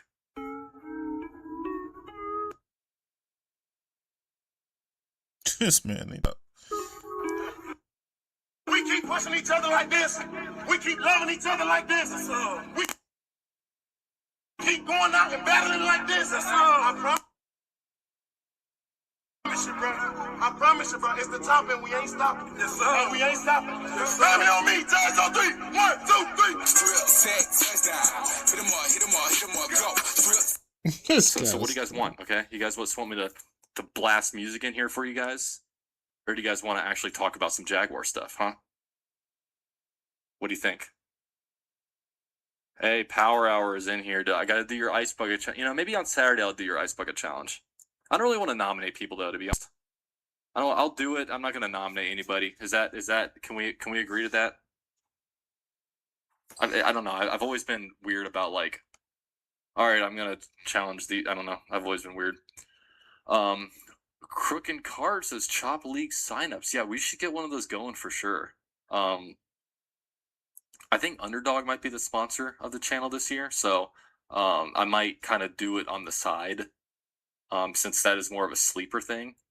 So yeah, I'll kind of be on the lookout. I mean, I don't know, Cooking Cards, if you have me on like any social media like TikTok, Twitter, Instagram, just shoot me a DM. I'll probably get something going, and then I'll be sure to keep you in mind, okay?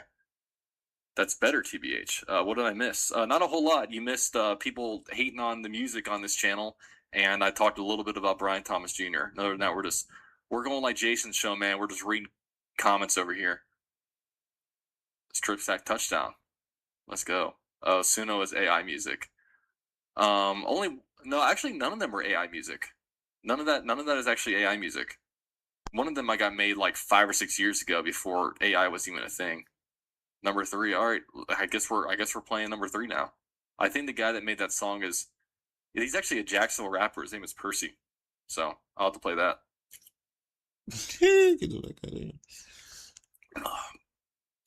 Dwarf says, what is the best reason to get excited for the new season? I feel with no major free agent signing or no major draft picks, I need to find a reason to be excited.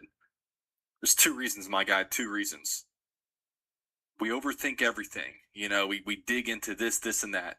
We have an MVP candidate in Trevor Lawrence as our quarterback, and we have a head coach in Liam Cohen who just dissects defenses and has an incredible scheme and is one of the newest NFL's bright stars. I mean, he's a guy that in his very first season as the Jaguars head coach took a 4-13 Jaguars team, brought them to 13-4, and which was the second best record in franchise history.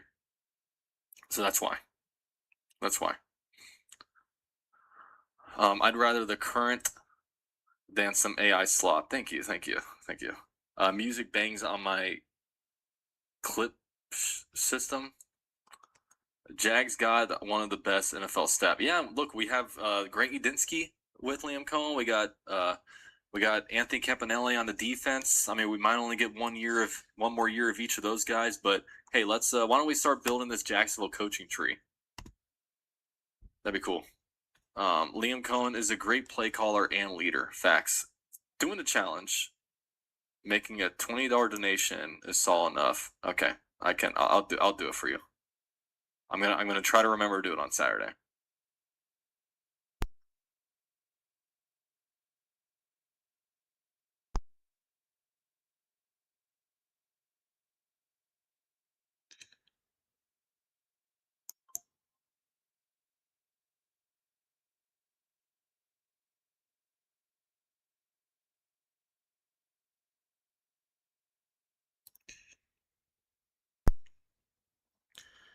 We gotta see what Cam say about all this.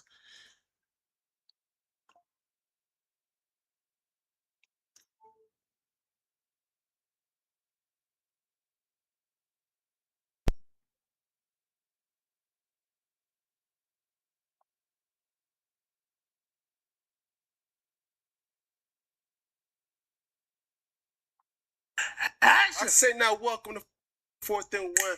Well, I always got it done. Go ask Rex Ryan, Shador, that I always got it done. I say now. I say now. I say now. I say now. Okay. I say now, welcome to 4th and 1. Well, I always got it done. Go West Jordan, go West Go Yard, that I always got it done. Man, it's not this single ass go yard. Okay, y'all. Come on in. Okay, sit tight. When your team all right, okay. So now, welcome to 4th and 1. Well, I always got it done. Go West Stephen A.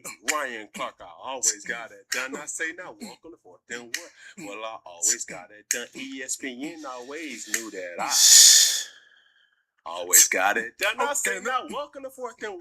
Well, I always got it done. Go as Cam Scatter, Boot Camp Newton, always got it done. I say now, welcome. Come on in. Okay, all right. Come on in. Okay.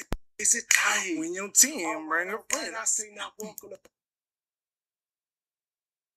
4th and 1. Y'all stop the press!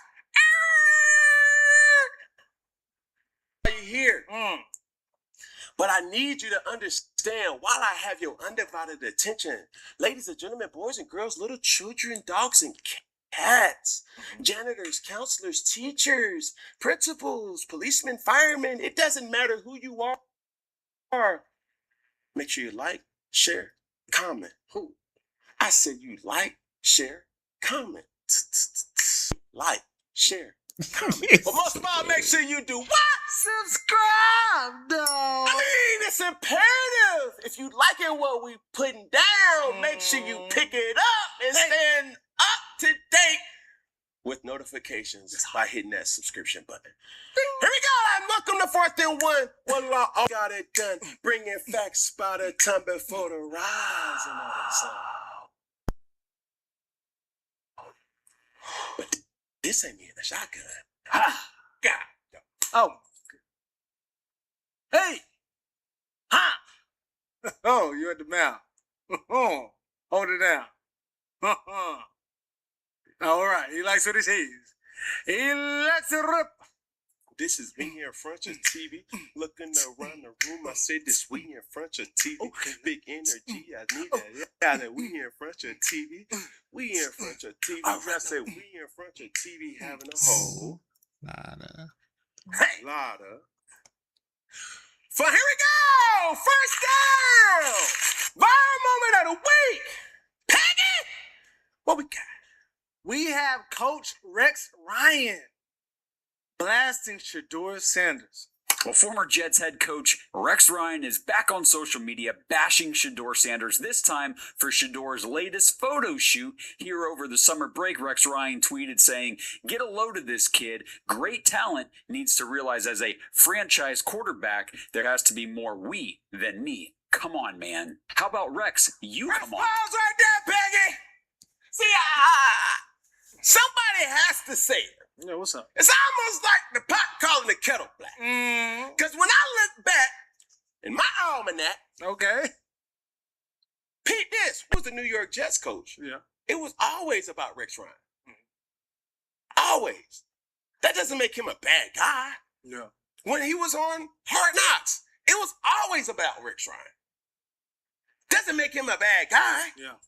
It was always about, hey, being this type of guy and being that type of guy, he had a big personality whether he wanted it or not. Well, Shador Sanders is in the same situation where just because he garners a lot of attention, some of that is indirect attention, some of that is direct attention. No. Needless to say, brother, he is who you are. I ain't never heard of that like that. You're hating what a person that garners attention naturally do. But the thing is, what I don't understand, it was a photo shoot of him and his jerseys for the campaign. And it's just like, why would I? How is that not being a team player?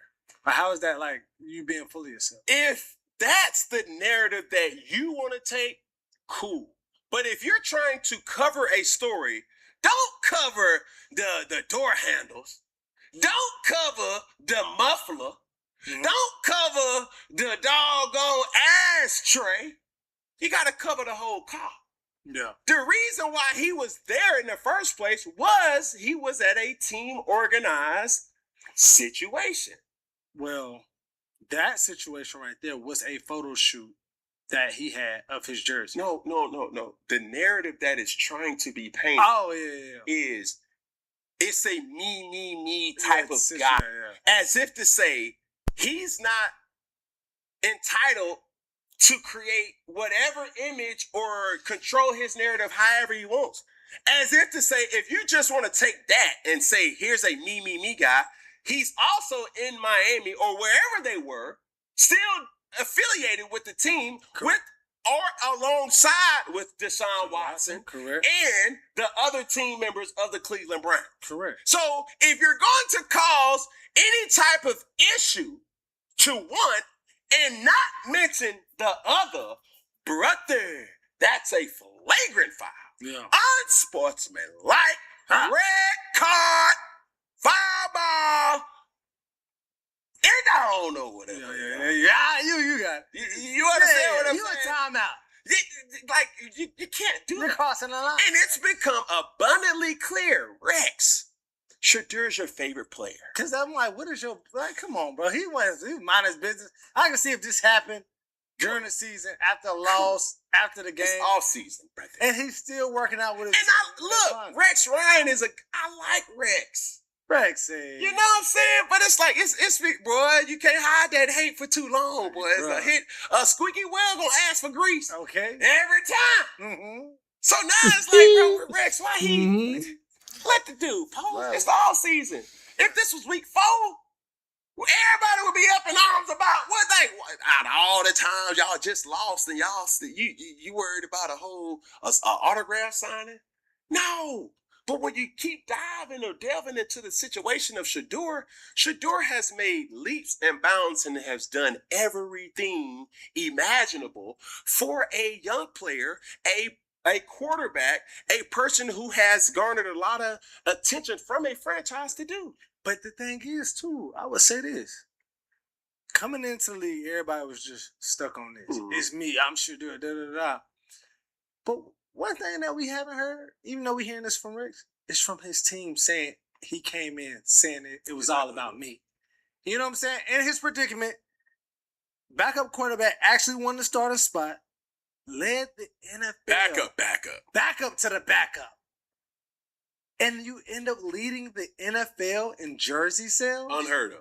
Unprecedented.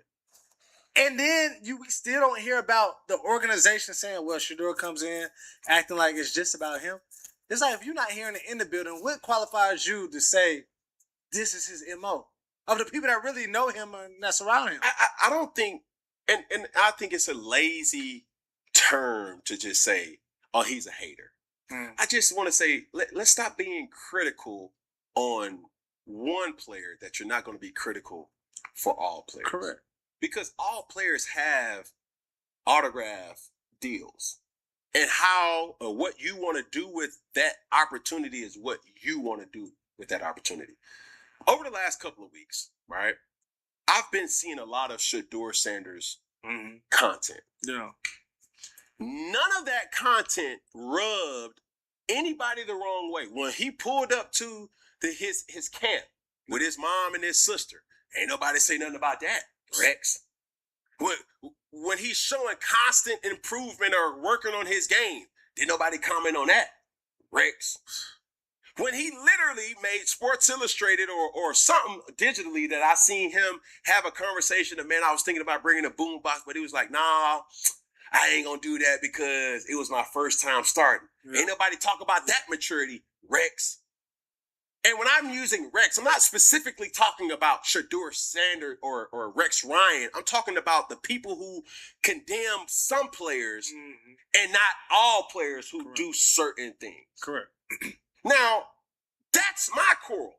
And it's okay, Cam. Well, the way you judge Patrick Mahomes is different than how you judge Josh Allen. Yeah, but listen, I am fans of all players. It's my job to cover the sport and give my honest critique of it. You will never hear me say something about, a player posting something because I know what it means to be a player. This is the off season.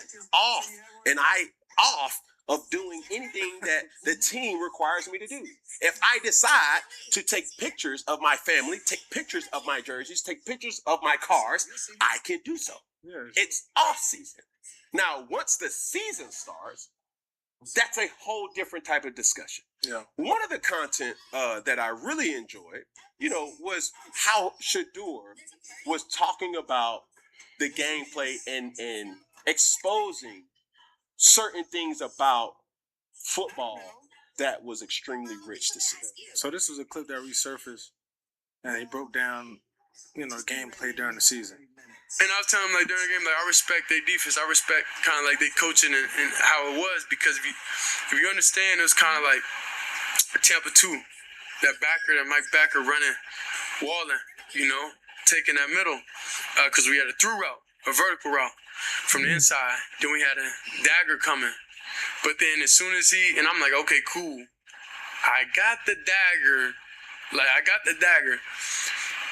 But then he peeled off and then was waiting on that dagger.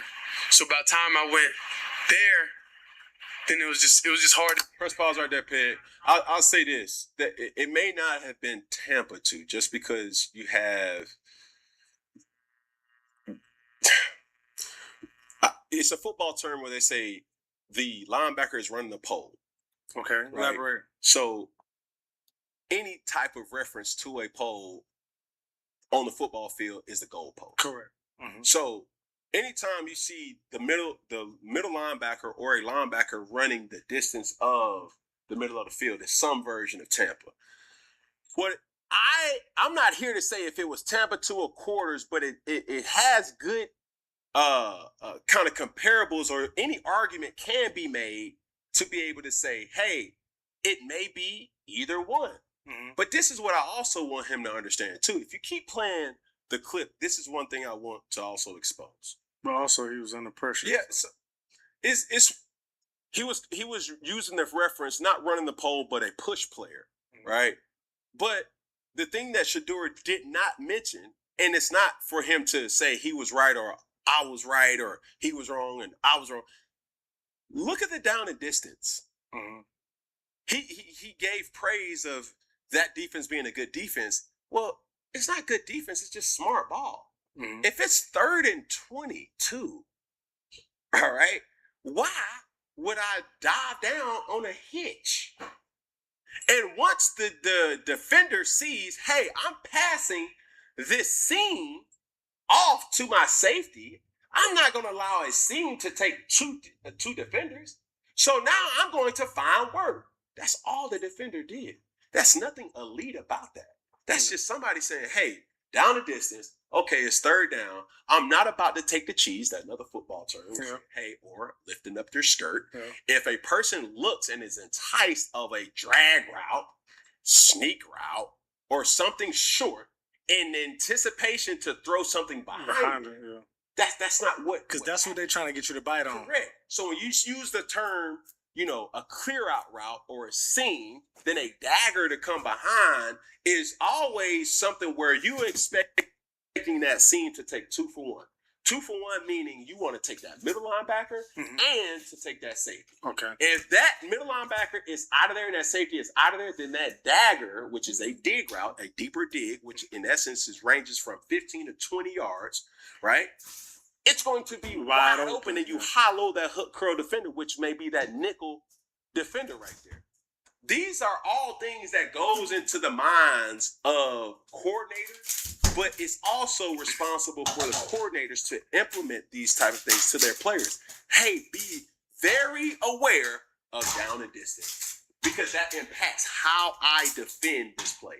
And that's all the Buffalo Bills did right here. It was nothing special. They're literally saying, hey, we want to keep everything in front of us so that we can all converge on making the tackle and get off the field. But for Shedeur, it's hard for any quarterback to be successful when you're behind the sticks. Behind the sticks is another term that refers to, hey, if you find yourself at 3rd and long, it's almost expected that you're going to throw. Yeah, it's like, how many other plays can you really? It's going to be a screen, draw, or something quick. Yeah. All right, which the defense is like, cool, do that because we can see everything. If you now get into 3rd and 4, the whole playbook is open. You can run, you can throw, play action. It's so many different ways to attack. When you are behind the sticks, it gives the defense an opportunity to expect this. Because you have to go further. So it's only so many plays that's going to get you. Like running play now, it's null and void. Yeah. So that impacts personnel that's brought into. That impacts mentality that's brought into.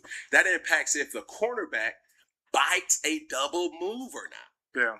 And these are all things while playing the game that coordinators and players think about. Yeah. Why would I bite on a double move when it's 3rd and 22? Man, I'll give you that hitch. I'll give you that comeback. Because you still got to get across the short. Yeah. Now, if it's 3rd and 2 and you run a slant and go, oh, that's it. Boy, you got me. Yeah. Boy, applaud somebody, please, because that was a hell of a play to take a chance on that. But more times than not, it has to match the down and distance first, and then you have to come back and say, okay, as a defender, I have to get off the field, right, and put the offense, or when the offense is in 3rd and long and obvious pass situations, we already know what to expect. Let me say something. You said 3rd and 2, and you was like, somebody can get you on a slant and go. And every offense is different, but talk to me about I guess, how often you would see something like that. The psychological. Yeah, like the psyche behind that part of like people biting on that route, but also even with the offensive coordinator or players, you all calling a play to just go deep on a 3rd and 2. It's like, because everybody's thinking you just got to get the first down. Yeah. How often would that situation happen? That's the question. That's a great question, but I will say this. We all are our tendencies. There's tendencies about you that you probably didn't know that you do. That's why you watch film. There's tendencies that I may do that I didn't necessarily know that I actually do, but it shows up on film. So when a person is watching film, these type of tendencies to say, hey, in 3rd and 2 to 5, they have a 62% chance to throw the football. Yeah. That's just the ability to process information. More times than not, out of those 62% of throwing the football, it's going to X player. And when it's going to X player, he's running these type of routes, or he has ran these type of routes. So as a defender, I'm already equipped with the intel that I think the tendencies showed them to have. Hey man, they love slant right here. Cool. Taking a step inside, and I'm sitting on my doggone balls of my feet, ready to attack on something real quick. That's what the tendency shows. Now, if you break tendency, that's when it's like, yo, we've shown this time and time and time again, and they already know. I'll give you an example. All right? For the NFC Championship in 2015, it was 3rd and short. Everybody in the whole wide world knew who was getting the ball. Assume. Any type of short yardage situation. Cam was going to get a quarterback design. Yeah. So Coach Shula, at that particular point in time, hey, it's early in the game. Let's use our tendency as a way to run something off of it. What do? We ran a reverse. So now a defense converges on Cam, and then it's a reverse to Ted again.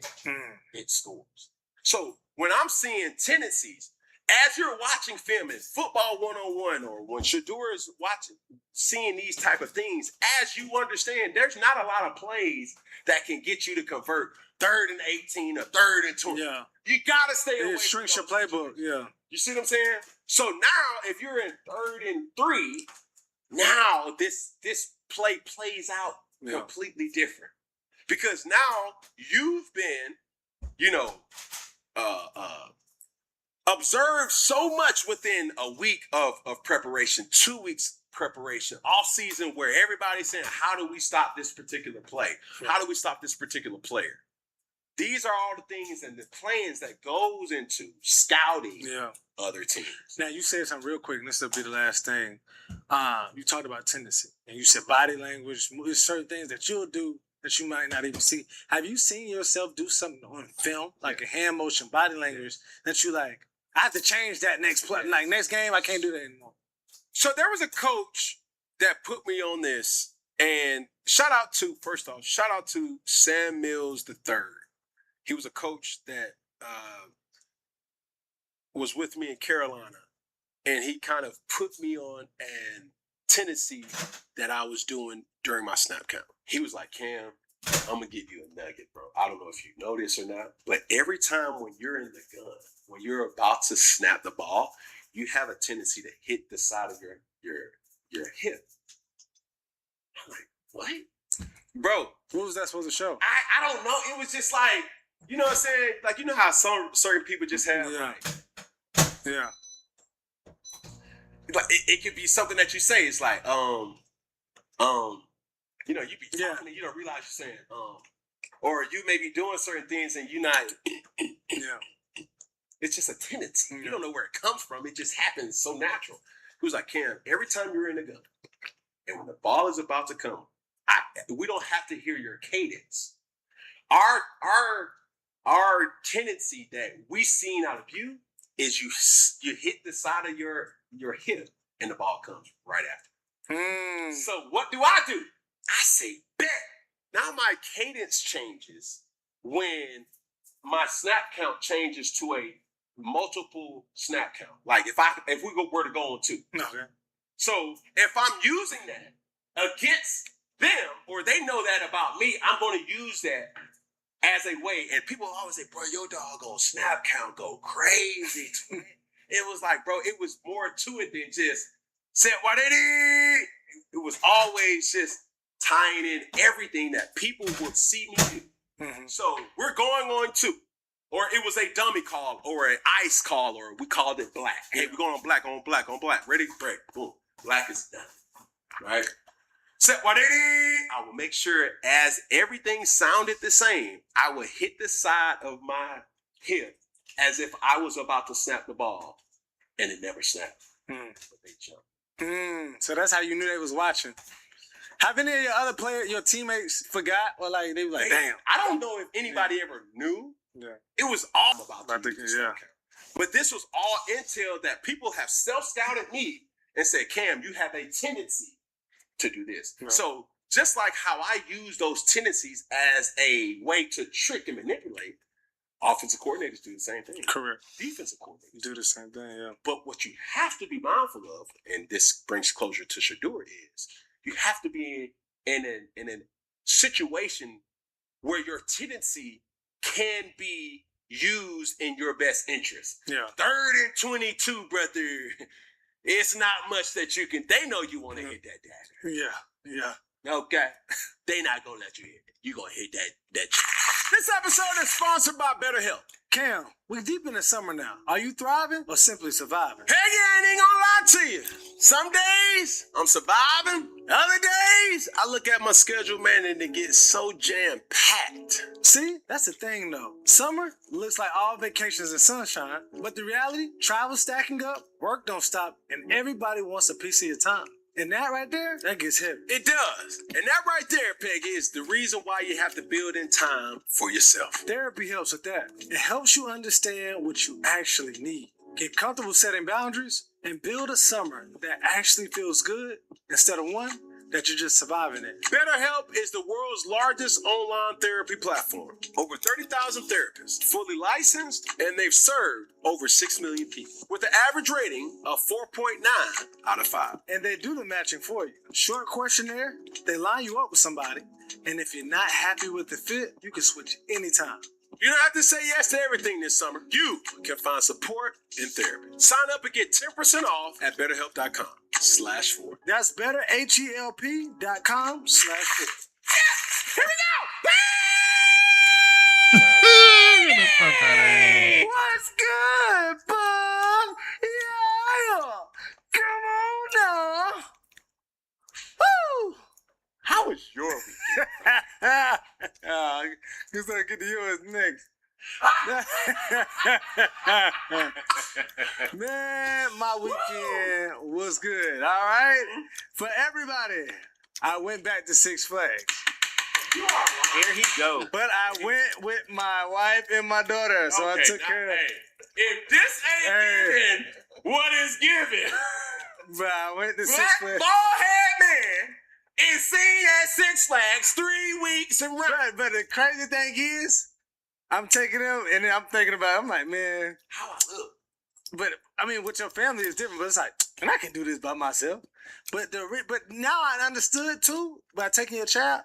That's why I go by myself, or I'm gonna just go with my wife because you don't get to ride the rides that you want to ride. But all in all, bro, it was a weekend that it really was like a daddy-daughter weekend. Like I spent a lot of time with her. She did. We took her to Six Flags. Then we got her into tennis, so she started her tennis lessons. And then, dang, we did something on Sunday too. So, bro, my weekend was good, all in all, bro. You know what I'm saying? Peggy, did you notice any other men by themselves riding the rides? Bro, when you that's the that right there is like. But the thing is, if you did it, the thing is this: I wasn't in the kiddies. I was in the kiddies section. Oh, got it. So you know, was in the what? The kiddie section. I was By yourself? No, with my daughter and my wife. We'll clarify. But when you by yourself, you go into all the bigger rides. You know what I'm saying? They separate a lot of the rides. It's not, you find very far and few between that. You have a huge roller coaster next to a kiddie ride, you know. So that was the situation. But all in all, it was great. I honestly have a better time with my family because it is like one of those things. That's what you know. Supposed to say. Man. But This guy. other than that, I mean, like, if you seen a grown man by himself and Halo was in a line, I'd be watching like who is buddy. So what makes you? But I'm not. But the thing is, you by yourself in a line with all these kids. Teenagers. I'm not. The kids don't ride. The grown people ride.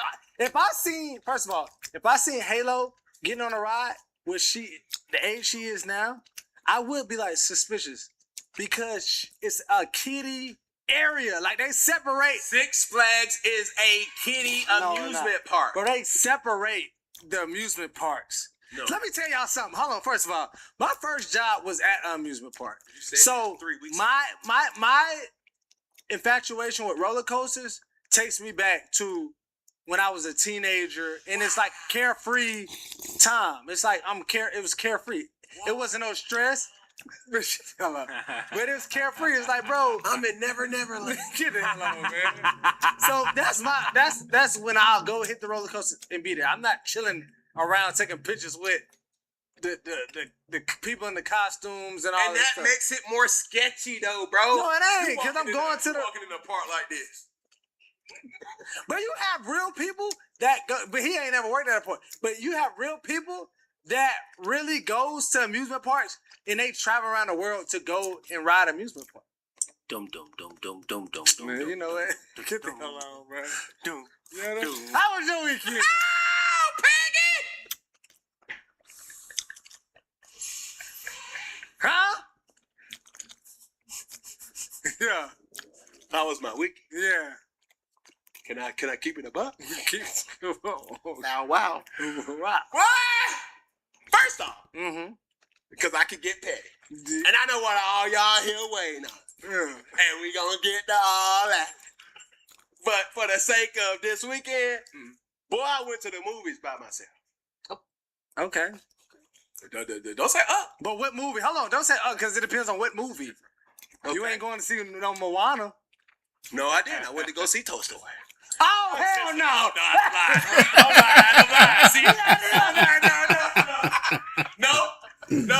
No. Man, get the fuck It out was of a here. joke. I took my kids to go see Toy Story. They went with their godmother. And while they were watching Toy Story, I went to go see The Odyssey. Okay. All right. See, you see how you was like, hold on, that don't Hold look- on now. That smells sardinish. I mean, they said you was just like Woody last show, but boy, you got in the cat. Slow down, brother. Hey. Okay, that's one. See, I see you try to just. I mean, you trying to, hey. Nah, I wanted to go see what all the hype was about. I ain't seen it yet. I gotta check it out. Did you read the book? The Odyssey. Yeah, that's a hold on, who's He didn't read it. He didn't read it. You had to have that. No, that's the one of your that's stories what you you had had to story, read yeah. I read it in high school. They was traveling to an actual like not island or a place like that. It was like they was in the boat, the Trojan river. War. No, Yeah. I seen the Odyssey. I mean, I read it. You had to read that in like middle school. Or the other was it Othello? Or That's something more like Shakespeare. Yeah, but like you had to read one of those two in the curriculum, and in our Cause curriculum. now you was talking about like Hamlet and all Yes, those things. we didn't read none of that. See, We read the Odyssey. Cam, read.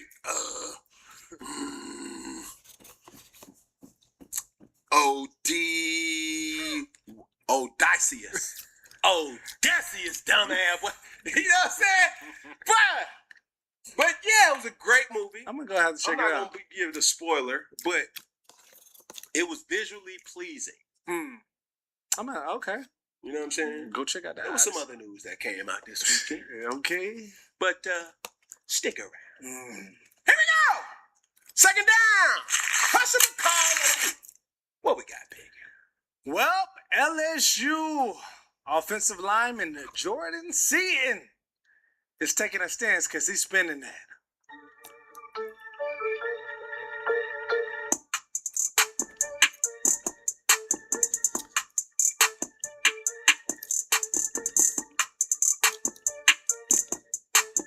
Okay, press pause right there, baby. All right. Spin that. Now, this is the same Jordan Seaton that left Colorado. I know exactly who that is. You know? Okay, first off, big guy. It's more titties in that doggone video than an OnlyFans video.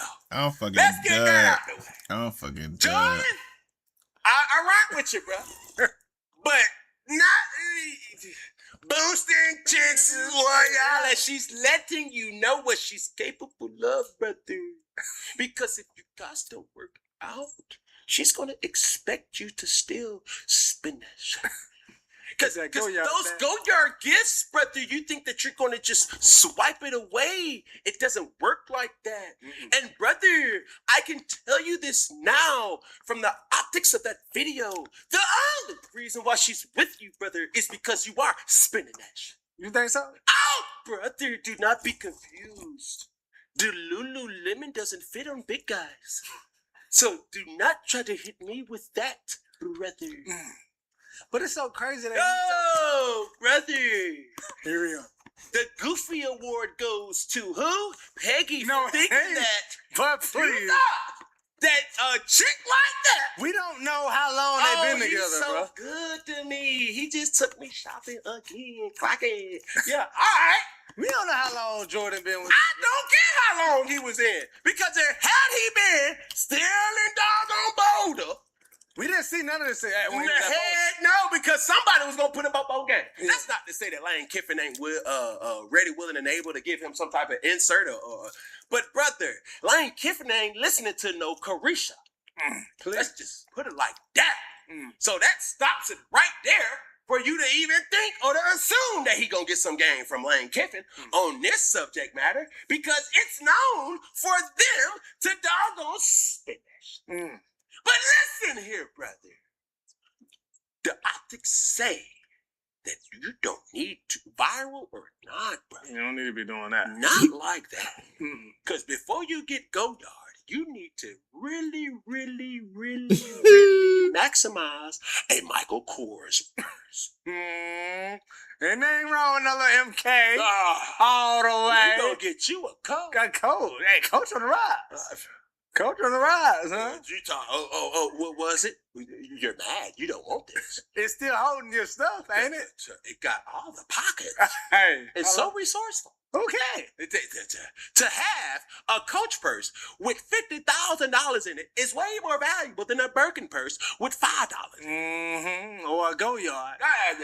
With some pennies in it. I'm trying to tell you. You got chapstick and some doggone cards that's useless. That's overdrawn. And a stolen phone charger. I'm trying to tell a stolen phone charger. Because you know they be stuffing that in their bag. They be stealing them phone And I'm going to steal it right now, boy. You better put your name on it. Ain't even with your name on it. I will color it with a Sharpie. Hey, what you talking about? This ain't got your name on it. It said right there. Put it up in the light. Boy, give me my doggone chocolate. Say my name too. I'm putting tape around it. Man. Scotch tape, masking tape. Yeah, you that type. You make it your own. It don't matter, bro. This is my charger. So if Jordan was a person that you knew, what would be your message to Jordan? But I said, Jordan, have a seat, son. Because you're tripping. Because you going through all this. You just left Colorado. Word says not just about Colorado, it's really about the money you left because the money. And then this is what we see, how you spending the money that you got. It's like, my boy. I don't have a problem with that. But it's fine, spend it, but make sure you ain't spending too fast and you spending it with the right people. You know what I'm saying? That's going to support you. So that's my MO on that. You know what I mean? What if she bought them herself, though? We don't know. We don't assume that in that video that we saw, she could have. That's what I'm saying. No. Let's stop acting as if she could have. No. When you're watching that video, you know who's the assumption and association is that he bought. And that's all we know. And even, but then what's worse, the song says, you better spin that. Go, It's talking about a guy that's spinning that. So whether she bought him or not, the song that you sing that he's spinning that. I'm just saying. Come on. I'm telling you, if that, matter of fact, Jordan, brother. What you got to to understand this, because this has always been something that I preach. Stop giving or making it seem like these chicks want nothing but gifts from you when you led with the gifts. What is the main reason she is with you? Is it because she love you, or is it because you get her anything that she wants? So how should dudes lead then, my brother? What did you say? With Michael Kors, brother, with Coach, brother. Yeah. Ain't nothing best. We ain't going to Neiman's before we stop by Marshall's or TJ Maxx. Hello. And matter of fact, I ain't even doing none of that because that's a little excessive. Mm-hmm. I'ma see how you dress first before I even spend a dime. Hey, baby, I can't agree with that. I don't agree with much, but I agree with that. You got an outfit for seal, and you're trying to cover it up with a Louis Vuitton purse. Some ain't matching. Bro, exactly. You bought that from Fashion Nova. Bro, you get over here, boy. And then you start acting like you need your nails done every day, every week. You need a new wig. Sisters, I've been with y'all every step of the way. And I'm going to still be with y'all every step of the way. But sometimes things just get out of control. And somebody got to chiropractic y'all behind right back in place. Jordan, wake up and smell the Folgers. Okay? Because I'm going to say something, Cam. You're right. Don't speak Ebonics with your budget and try to speak French with mine. Because that ain't it. That's what we ain't going to do. Now, I agree with you on that. I'm going to watch what you put on your own body before you start coming to me. Because this is the thing. For real. You talking about you want to be celibate. Mm-hmm. Well, I'm going to be celibate with my pocket. Well, see now. We was on the right page. Let's keep going on these picnics. Let's get to know each other. Hey, let's go 50-50. It's the thought that counts, huh? Because that's what you're going to have to understand. Baby, you know who got the bread. Huh? Mm-hmm. The provolone. You know who got the cheddar. Mozzarella. Huh? Now, Jordan, it's for you to identify, and only you can prevent forest fires. And that forest fire for you, my brother, is a person that's going to take full advantage of you. If you keep leading with boosting it, where y'all at? You're gonna go your back. Cause now you think she with you because, boy, I got game. I'm just a big. No! No, it don't work like that. You have to battle test your friends, your family, and especially the person that you're sleeping with. Mm-hmm. Because there's not enough opportunities that you can really take people and see people's true intentions. My prayer every day is discernment. I need to see if Peggy really rocking with me. Yeah. He ain't. He done showed himself. Yeah. Matter of fact, we don't put an Indeed notice for new editors. Yeah. I don't put an Indeed request for a new host. Yeah, all right. It'll be 4th and done, not 4th and 1. Well, from the latest news, both of us done. Get the fuck out of here. You play too much. You play too much. Oh, Man. Here we go. Third down. Fan question of the week. What we got? Before we kick it over to ISS, we have to check out the latest on Cam Scatterboo and his crazy flip.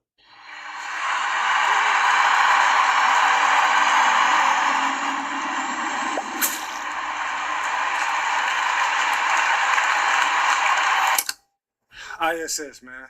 What y'all gotta say to kick this off? Hey, Cam, what do you think, man? He just came off of a major injury last season. He did the flip. It didn't really work out too well for him.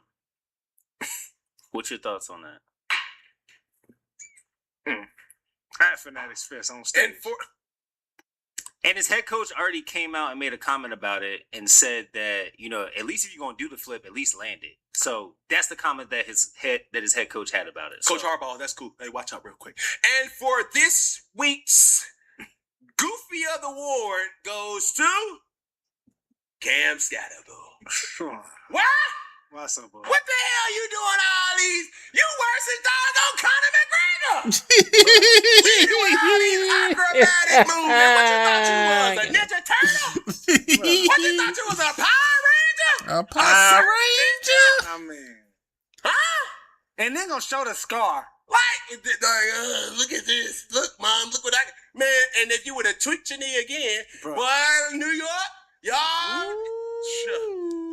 think y'all getting away with having royal blue colors, not realizing that the color of that injured tent is also royal blue. And doing stupid stuff like this, trying to perform in front of people. Ooh, look, I can do a backflip. Man, sit down somewhere. Exactly. Cause brother, you mean too much just to land a backflip in front of fans. Golly! Cause he got, you know what, Peggy? I know what it is. What is it? I know. What is it? He caught the Holy Ghost. Oh. He had to. He walked out there and said, man, it's been so long. Just like Peggy walking into Six Flags. Man, where do I start, huh? He's seen all them fans and all that support. Yeah, I'm gonna give you look. My leg is okay. Well, we just make sure that doggone your receiver leg good too. Exactly. While you're at it, Malik Neighbors. We need to see if his leg is okay. Because that was just as stupid if Malik would have been out there doing tumbleweaving and doggone flips like he Simone Biles. But I just don't know if Cam, where is he at? It's like, where are you aware of the severity of the situation? Bro, you coming off an injury. Hold on, let's stop. He about to catch a straight right now, but I don't care. Oh my God, who about to catch? I blame Odell. Why? He the OG. He should have said, "Hey man, we ain't doing all that extra stuff." But he just got there. I know, but he's still an OG. Hey, dude, sit down. This is man. Tell me. Because I would have blamed Jackson, but over the offseason, Jackson been in the doggone news too. Oh yeah, so who do you blame John Harbaugh?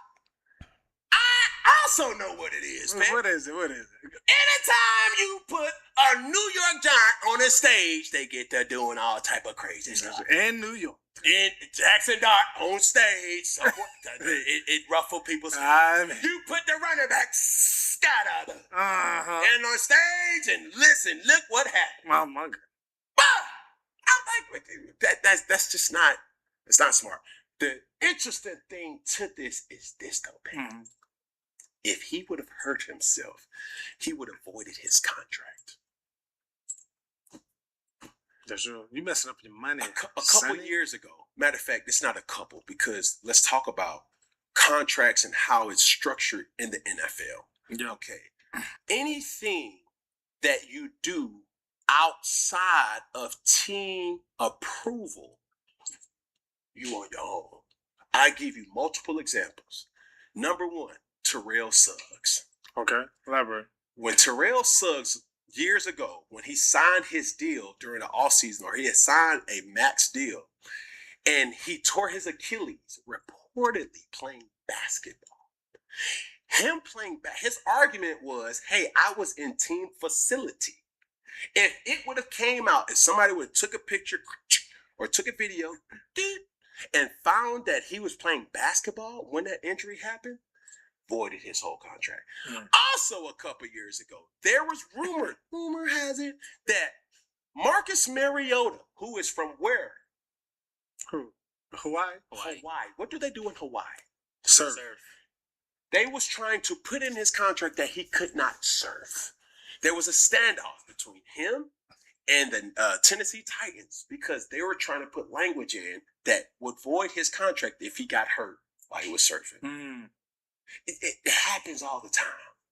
People must understand, just because you're a football player and you think that certain things are guaranteed until the impossible happens. Yeah. When you get into an accident that wasn't accident, it was because your negligence. Ah, man, I've been doing flips all my life. I started flipping when I was 4. I'm 24. 20 years, 2 decades of me flipping. This ain't no different. Oh, man, I got a crowd. I'm going to show y'all. I done flipped in the end zone. I'm going to flip on stage. Man, if he would have tweaked that knee. Right name, wrong performance. Okay. You ain't no gymnast, bro. Let's delete that from your celebrations. Yeah, exactly. That's not even a good celebration. No, you worth too much to be doing that. Mm-hmm. Okay? I respect him. I love the way he plays. I was distraught when he got injured because of the passion. The Blues Brothers, him and old Jackson. I can't wait to see it again. Fair. But keep doing some stupid stuff like that, and it makes sense of what the movie was. Because, boy, they be making some dumb music.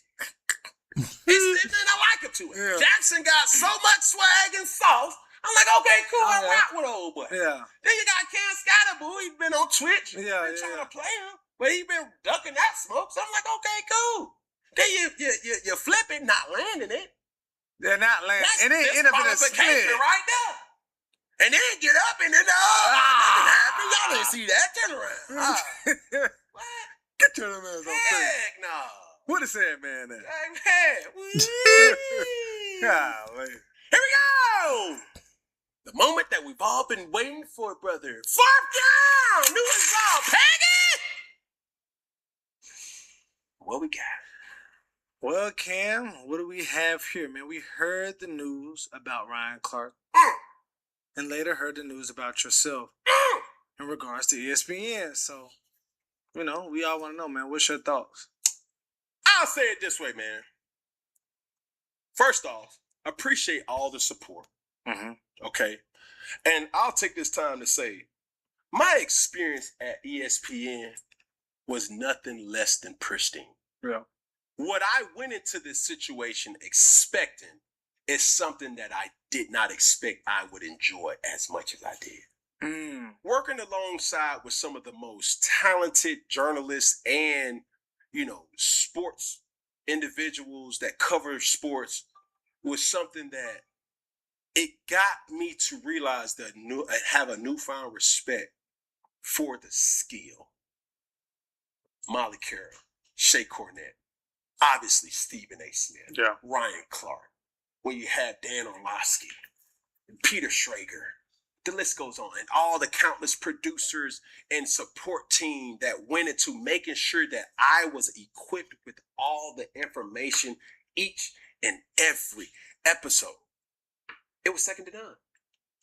So when you hear certain things, it was like, dang, that's messed up how they did Ryan. Hold on real quick. Hold on real quick. Hey, you could go with it too. They're like, dang!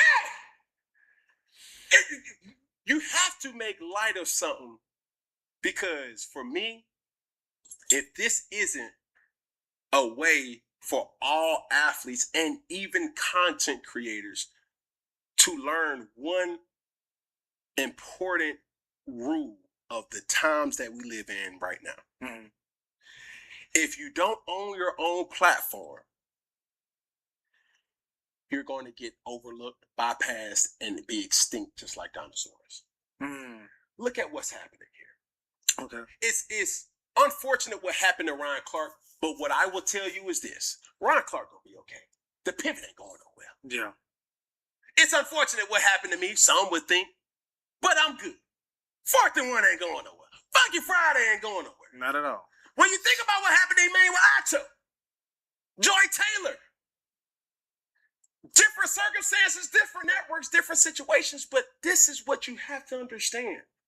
When you look at the speakeasy, all right, and when you look at other sports personalities having and taking control of their own narrative, it's imperative that walking into this industry, you would be a fool, asinine behavior if you don't take that opportunity to say, number one, I need to learn as much as I possibly can, because I do not know when that time is going to call when I get tapped on my shoulder. Mm-hmm. Number two, also take this as a way to bring more attention, more eyeballs, and to also magnify your personal IP. And I knew that that's what my intentions were. Yeah. They knew that that was what my intentions were. I was counseled to say, Cam, there's not another platform on linear television in your field like ESPN. And that was truer words that could not be spoken any clearer. You can't make me hate ESPN. Yeah. What I've learned, it was an internship almost. The production value, they're the leading sports source for a reason. They have the leading talent, not only in front of the camera, but behind the scenes. Yeah. That makes sure whether it's a live show or whether it's in studio, that they are always on the cutting edge of topics and information, and also how it's rolled out. Yeah. So when the news came about, yes, I felt like anybody else would. Because I was going to say, did you see it coming? I didn't, but that's not the topic that I want to kind of belabor on. Yeah. The only thing I can look at now, I will not be going back to First Take. Yeah. If it was up to me, I still left with some things that you can't pay for. And that's relationships. Yeah. That's connections. That's to be able to say, man, dog, we can agree to disagree, bro. But boy, Ryan, boy, you brought the best out there. Mm-hmm. Steven Anthony, man, it was a plum pleasing pleasure, brother. Molly, respect you. Shay, respect you. Dan, respect you. Pete, everybody behind the scene. Quaker, everybody behind the scene. Yeah. I appreciated that because I did not have that education. I am a former athlete that did not study journalism when I had the opportunity to study it while I was studying school. Yeah. So now when you see certain things and you analyze and you start to say, like, this is how production works, you'll be a fool not to take your notes. You'll be a fool not to network and say, hey, man, how do you do this? And then even after, hey, man, I'm calling you and blah, blah, blah. Hey, don't feel sorry. This is a part of the industry that it's unfortunate that every single person, whether tenured or not, will have to face someday. True. Either on your terms or their terms. Your terms, I'm retired. Sometimes retired could be very sketchy because they can force you to. Mm-hmm. Their terms is, hey, where the company is going, you don't align with it. Yeah. And that's still cool. Bro, I'm a professional at what I do. And I will reiterate, you will not make me hate my experience with ESPN. What I've been able to garner with the face of sports media and Stephen A. Smith is something that I'll take to my grave. Yeah. The ability to roll out information, to process information in real time, to have a vast depth of verbiage and wordplay, not just with football, but basketball, baseball, boxing, golf, tennis. That's a person that you just marvel at. Yeah. And contrary to what anybody may say, there will never be bad blood between me and Ryan Clark. Mm. I'm saying this here now. I respect the man that could call me and say, hey man, this is why I feel the way I feel. You can't hate that. You can't hate a person by being able to say, dog, you look the part, you act the part, you are the part. But still, even having all those things with you, you still may not be the right fit at that particular point in time. Mm-hmm. Whatever the narrative may be. Oh man, the only reason why he was there was because of... It don't matter what you may think, homeboy. It don't matter what you think, homegirl. I'm appreciative to even have had that opportunity. For sure. Is it unfortunate? Absolutely. But don't feel sorry for me.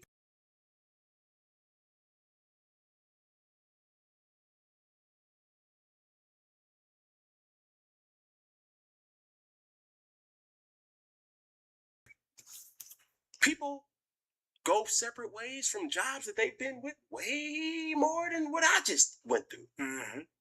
But own your own. To any former athlete that's out there that see this, listen, bro. Listen, sir. Hey, get you your own platform because it'll be hard to remove you from that. Because what does that make you feel like to have your own platform? Like when you walk into something that you have created.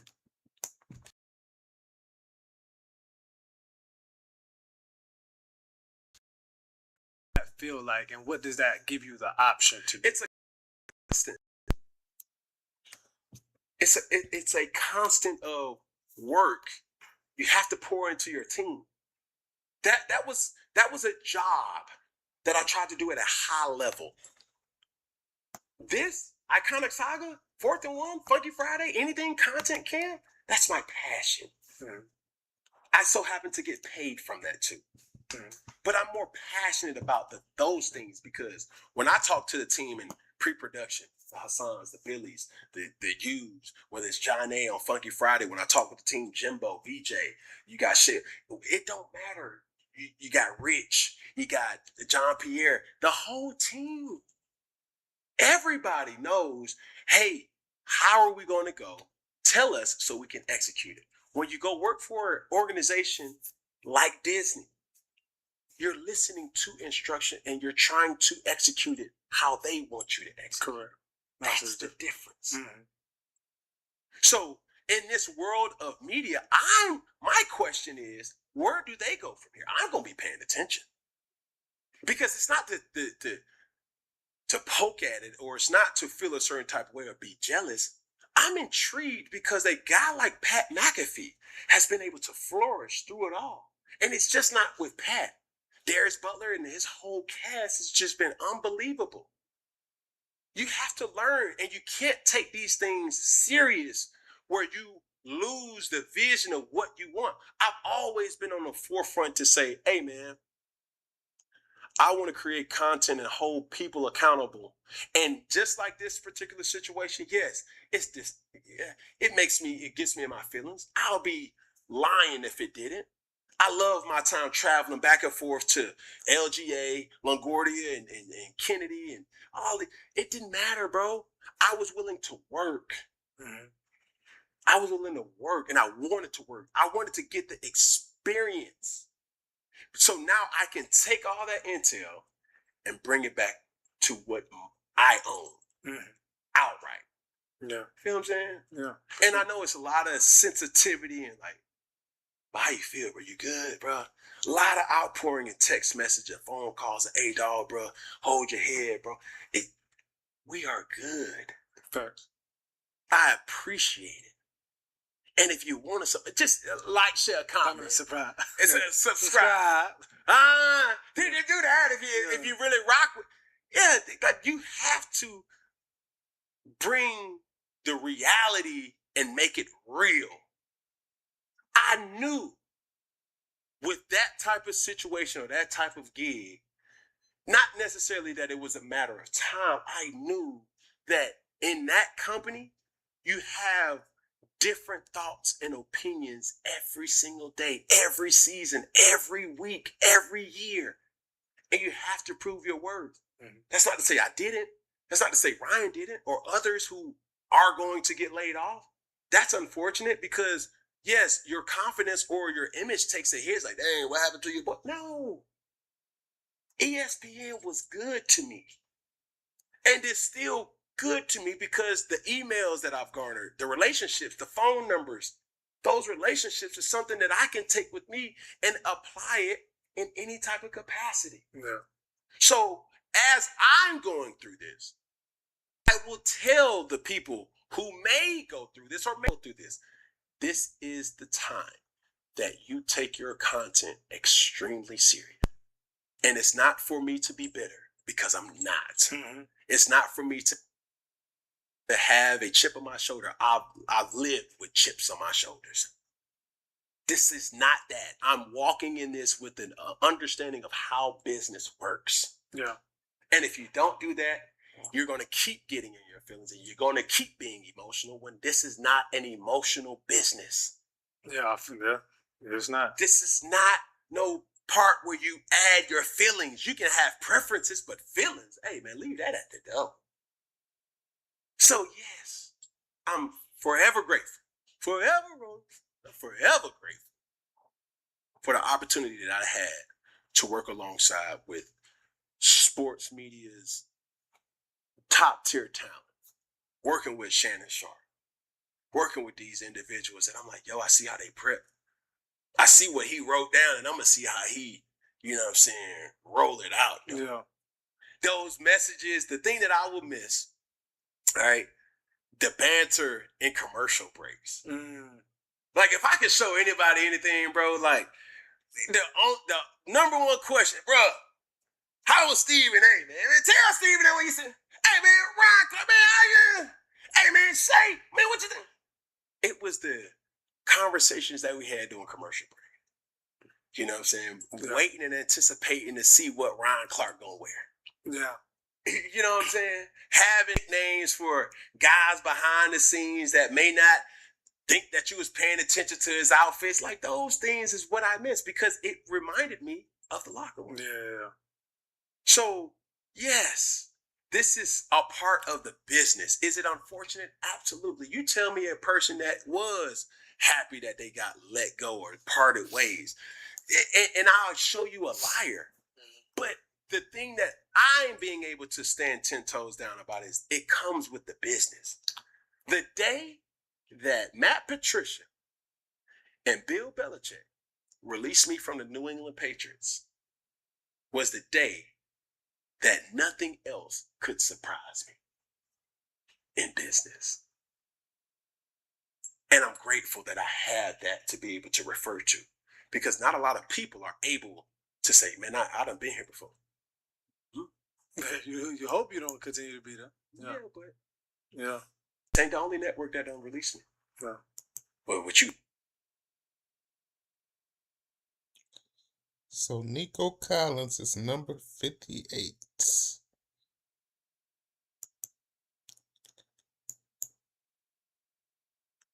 Damn. I think he was injured though.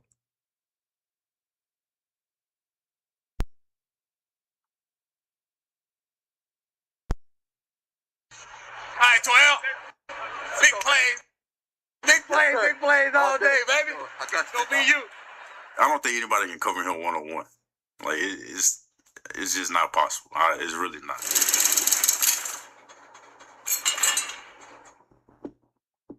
When I first got here, I told him, man, it's my job to make you a superstar, and I think he's up to that level now. CJ surveying the field, throws. Caught, Nico. Just go to number 12. He gets it for you. Teams are starting to, double him and rotate to him and, give him all that superstar treatment. Let's keep an eye on that ball going to 12 in thick moments. Fast, strong, catchability, actability. And a strong connection made to Nico Collins. Collins with yards after the catch.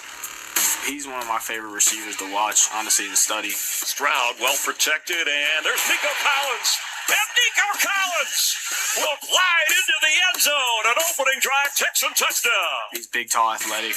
Does a great job at the line, winning against press. I love watching him play this game, man. I like Nico's game. He's a big body receiver, but he can still take the top off the defense. Oh, what a catch by Collins! He's just all around great receiver. Like, he got hands, he got speed, he got quickness, he got everything. I love Nico He dropped a whole Collins. bunch Uses of that big stats. body. And then look at the finish. That's what happens when you're 6'4", 222. Nico Collins has it, taking off. We were kind of holding down a little bit, and then Stroud back to throw. Taking a deep shot again for Collins. Adjustment. I think it was like the last play of the game. They throw it up to him. He just makes a catch and seals the game on us. Collins delivers. Tampa Bay, week 2, the corner was pressed and took off, and I still trusted him. Just put it in a spot only where he can get it. For him to work his body, get his body in bounds, it was just a super cool play. Touchdown, Texans, what a catch. I think he's top 5. He's top 3 in the league right now. Like, he doesn't get the recognition all the time. I think he's one of the most underrated players in the NFL.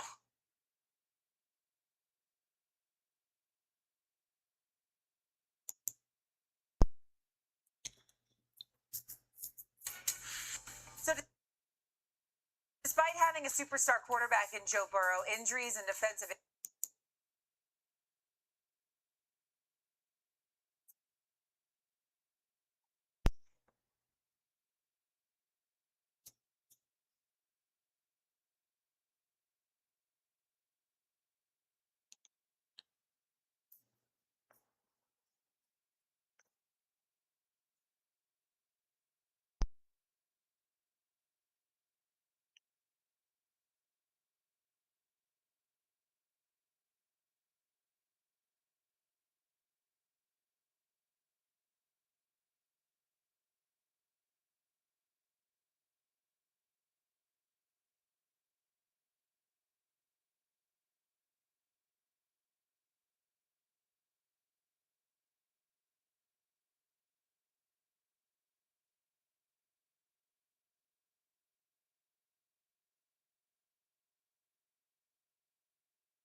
I'll do it for you out here. He's out of your mind, man.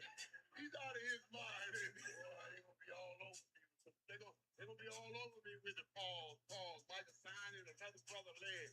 Pause. The big fan. I gotta try. Get the fuck out of here. He released all claims of anything for nothing. He would never be able to come back at a lawsuit. He's good with it. That's good. Shake your hand.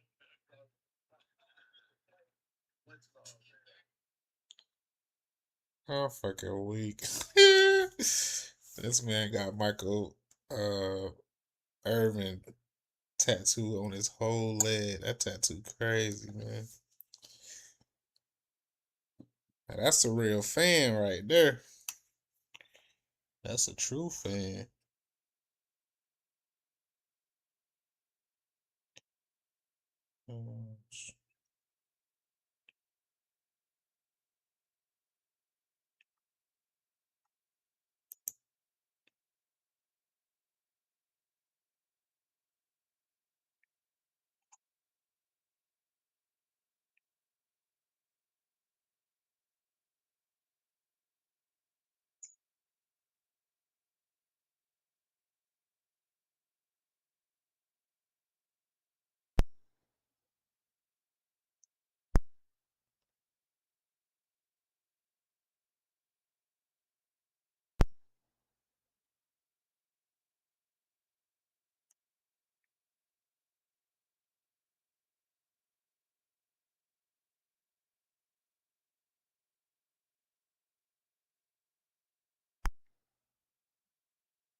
Niggas stay talking about Gilbert Arenas.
Yeah, and I do think that the X-Men X-Men 97 X-Men 97 episode come out tonight. It's not already out. So we gotta watch that. See.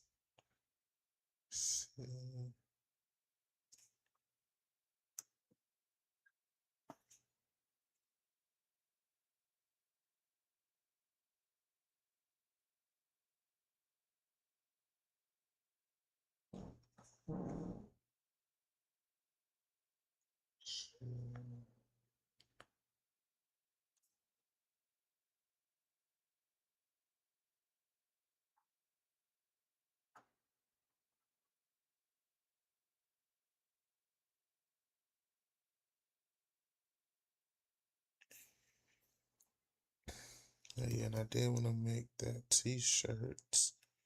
So we can do that as well. We can create this t-shirts.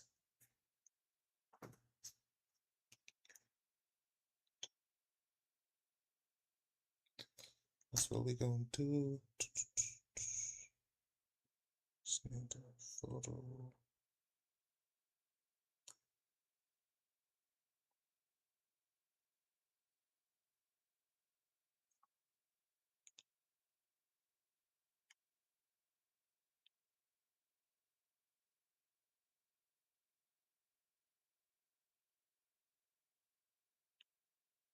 What's this one?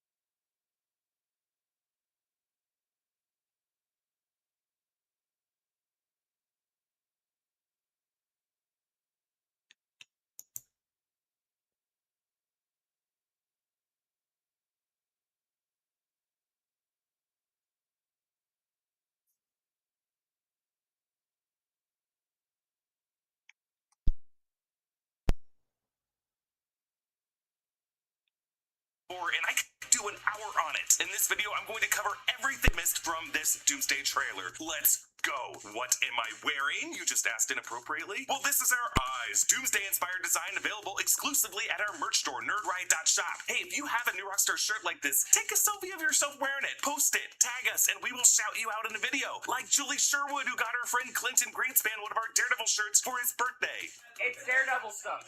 No, I've always wanted this shirt specifically. I don't think I've even told you this. No, but you asked me when I said I got a Daredevil shirt. Yeah, it was. Yeah, I've always wanted this. This is phenomenal. Thank you so much. The trailer opens with this shot of the metal placard that we've seen outside the X-Mansion. Xavier's School for Gifted Youngsters, 1407 Gray Malkin Lane, Salem Center, Westchester County, New York. The exact address of the X-Mansion from the Fox X-Men movies. We last saw these Fox-era X-Men in their their continuity in 2014's X-Men Days of Future Past. In that film, Wolverine went back in time by consciousness hopping back into his younger body in the year 1973 to erase and rewrite a dystopian future, which he did, and found himself in a seemingly pleasant 2024 with all of the X-Men who died in the earlier X-Men films alive again, including Charles Xavier, Scott Summers Cyclops, and Jean Grey. Only Wolverine remembered what the alternate history would have looked like, and arguably Professor X after the two debriefed. That X-Men universe's numerical designation is Earth 10005. Since that movie, we learned in Deadpool and Wolverine that Deadpool's universe is that same universe, and in that universe, Wolverine is the anchor being of it. An anchor being is an individual whose death triggers the beginning of the end of that universe. Deadpool and Wolverine ended with Deadpool finding a different Wolverine, the drunk Wolverine, to take the place of the one who died in the events of the Logan film, and according to B-15, that universe was healthy once more. But now it's one of three universes colliding in this film in this incursion event. 10005, 616, and 828. We don't know yet if anchor beings will factor into the Doomsday plot, but we also don't know at this point if Hugh Jackman's Wolverine will appear in Doomsday. But along with all of these other returning X-Men, there is a still alive Wolverine somewhere amongst them. And here it is. We hear Robert Downey Jr.'s voice as Dr. Victor Von Doom. Something's coming. Something we may not be able to deter.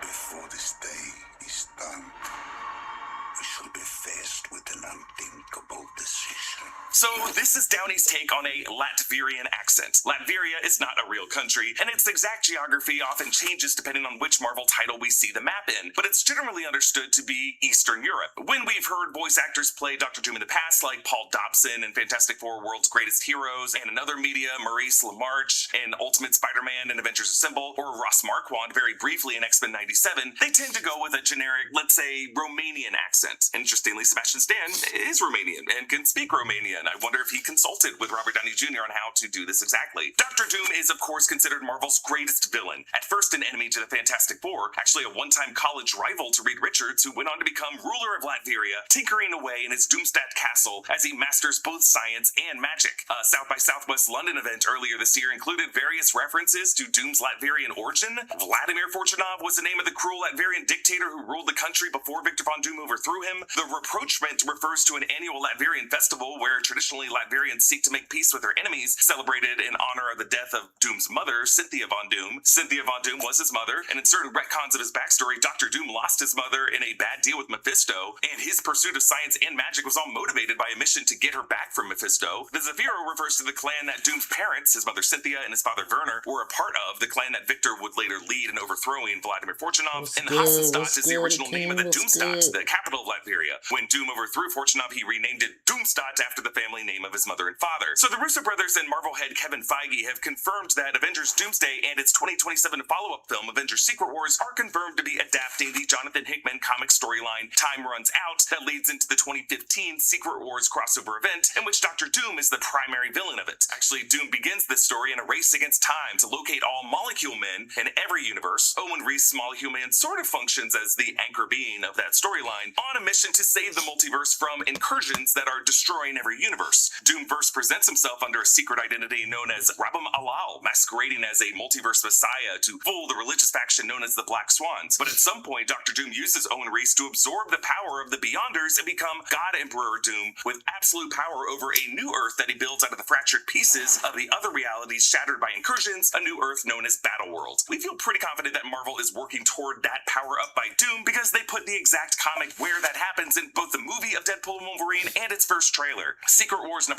For the Dr. Doom in this movie, Joe Russo said at CinemaCon in April, Victor Von Doom is the greatest Marvel villain of all time.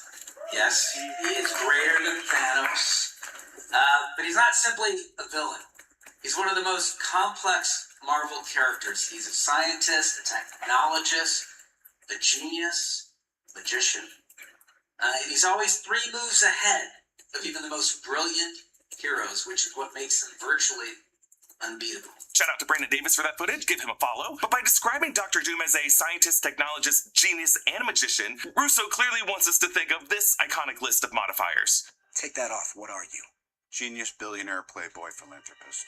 Yes, he is his world's Tony Stark, born into different circumstances with a different name. When Downey was first announced, he and the directors explained it this way. New mask. Same task.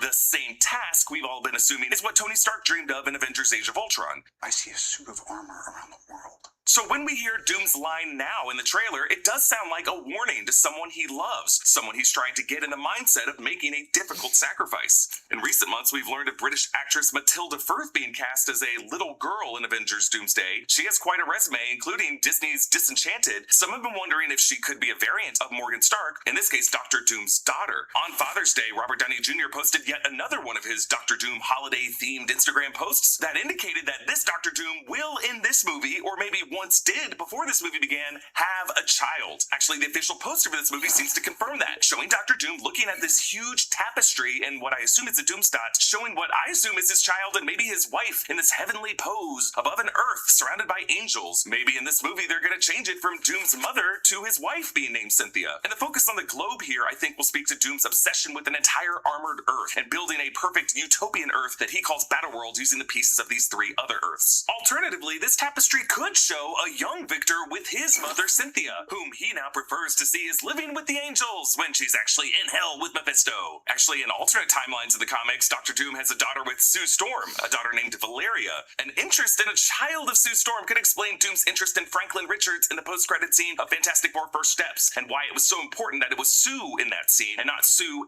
and Reed, or just Reed. Joe Russo also saying 3 moves ahead of even the most brilliant heroes is also a reference to chess, a game played by Professor X and Magneto, specifically in the 3rd teaser that we saw in December. And Dr. Doom is often depicted as a chess master, and in chess you often have to make sacrifice plays. Now, in the lead up to South by Southwest London, the Russo brothers also revealed the official Latvian flag sigil for this movie, and we should note that it is different than the sigil on the Latvian flag that we saw at the Future Foundation in Fantastic Four First Steps. I think that was a former heraldry of the country, and the reason why it's new now is that Victor Von Doom has successfully staged a coup d'etat. It was supposed to be Vladimir Fortunov attending this Future Foundation conference, the former dictator, but the civil war back home is what led to his absence. We see Professor X at the X Mansion in his wheelchair, looking out one of the windows and shielding his eyes. In the window beyond, you can see the blue rim of another spherical atmosphere in the sky, and now a fiery rift tears into this atmosphere. This is an incursion, what it looks like from the ground level, what John Krasinski's Reed Richards described in Multiverse of Madness, when 2 or more Earths from alternate realities collide and destroying one or both completely. The fact that their atmospheres are colliding tells us that these 3 Earths will have open rifts among each other, allowing characters to move among the 3, as the countdown continues to their cores merging. In many shots of the X-Mansion and Avengers Tower, you'll notice the sky is this kind of red-orange color. That is what it looks like with an alternate Earth appearing in red in the sky in the Hickman comics. In the 3rd teaser, we saw that this version of the X-Mansion has been heavily damaged, but it has also been modified from the last time we saw it, with more stained glass than the windows had in past times we've seen it. As we hear the "before this day is done" part of Doom's quote, we see our first shot of Dr. Doom with his metal mask. His metallic clasps behind him is that same hazy red sky with the tinted sun forming a lens flare past his head and a green circle at the far left-hand side of the lens flare. This circular cape clasp has been featured in a lot of banners and poster art for Dr. Doom, and I think it might be a source of his magical runic protection over his armor. There's certainly some kind of magical enchantment on Doom's armor, especially if it can block Thor's Stormbreaker at the end of the trailer. This green glow from the lens flare might be caused by the light refracting through whatever magical barrier he has around himself. Another interesting detail, on Doom's shoulder pauldron, you can see another red-tinted light source being reflected behind us. So rather than suns, we might be seeing 2 red Earths in different parts of the sky of wherever this is. So for anybody asking for a visual of what incursions will look like, imagine the red crescent in the sky beyond the staircase of the Sanctum Sanctorum in the post-incursion universe and Doctor Strange in the Multiverse of Madness. Imagine that, but also imagine 3 spheres or 3 bubbles that have all collided like a triple spherical Venn diagram with overlapping sections, like 3 bubbles that have found their way into each other, forming a Mickey. That would allow the atmospheres of all 3 Earths to be shared, and you could look up from the ground of one Earth, up through a rift where those bubbles overlap, and see the tops of buildings of another Earth looking down at you. Basically, as these 3 cores merge into each other, broken fragments will be sucked up to form a 4th Earth that will be called Battleworld. Here we see the new Avengers Tower. It's the tower 14 months after Thunderbolts, when Val was in the process of turning it into the Sentry Watchtower. That reconstruction was still underway throughout the Thunderbolts film, but now it has been completed. We actually saw this structure from a distance in Daredevil Born Again Season 2 in Episode 1 and in Episode 7. It's the same white A on the red field that we saw in the blast door of the penthouse level at the beginning of the Thunderbolts post-credit scene. Why does the tower have this lobster claw shape? What are these extra thinner sections even serving? Well, remember that there was this line in the Thunderbolts post-credit scene. And now there's this huge space crisis and no one's telling us about it. We're running out of space already? It's impossible. This building is enormous. Outer space. Outer space. Run a threat analysis. I want a full report. Yeah, before the Fantastic Four ship even showed up, there was another huge space crisis that no one was telling the new Avengers about. I think it was an early sign of one of these incursions, and I think these higher sections of Avengers Tower serve as antennae to connect with satellites that allow them to observe things in orbit. Behind Avengers Tower, that very tall building is the JP Morgan Chase World Headquarters, a rather new skyscraper completed in our world in 2025.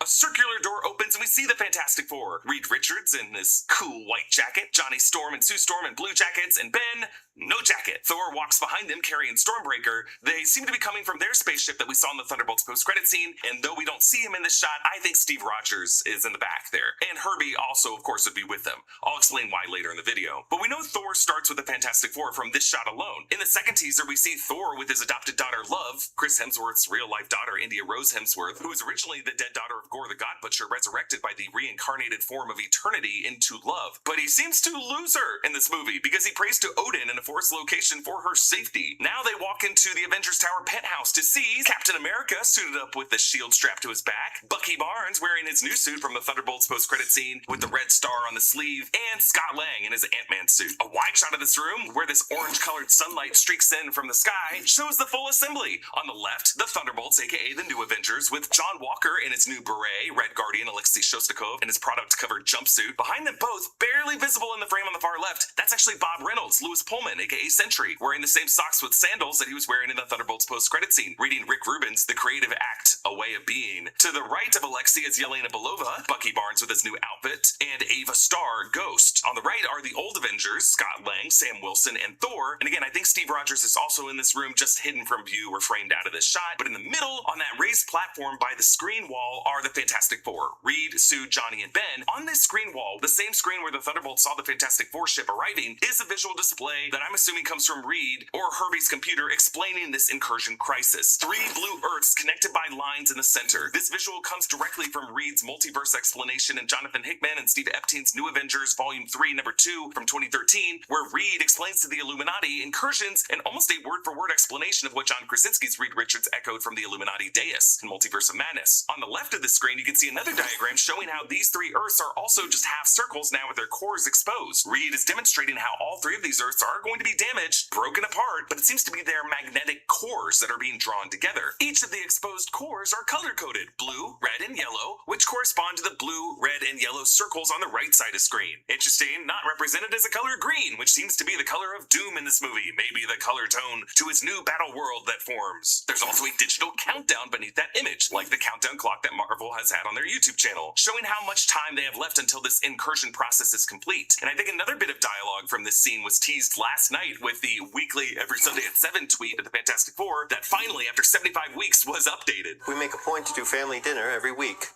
Sunday at 7, on the dot, no matter what. How long do we have?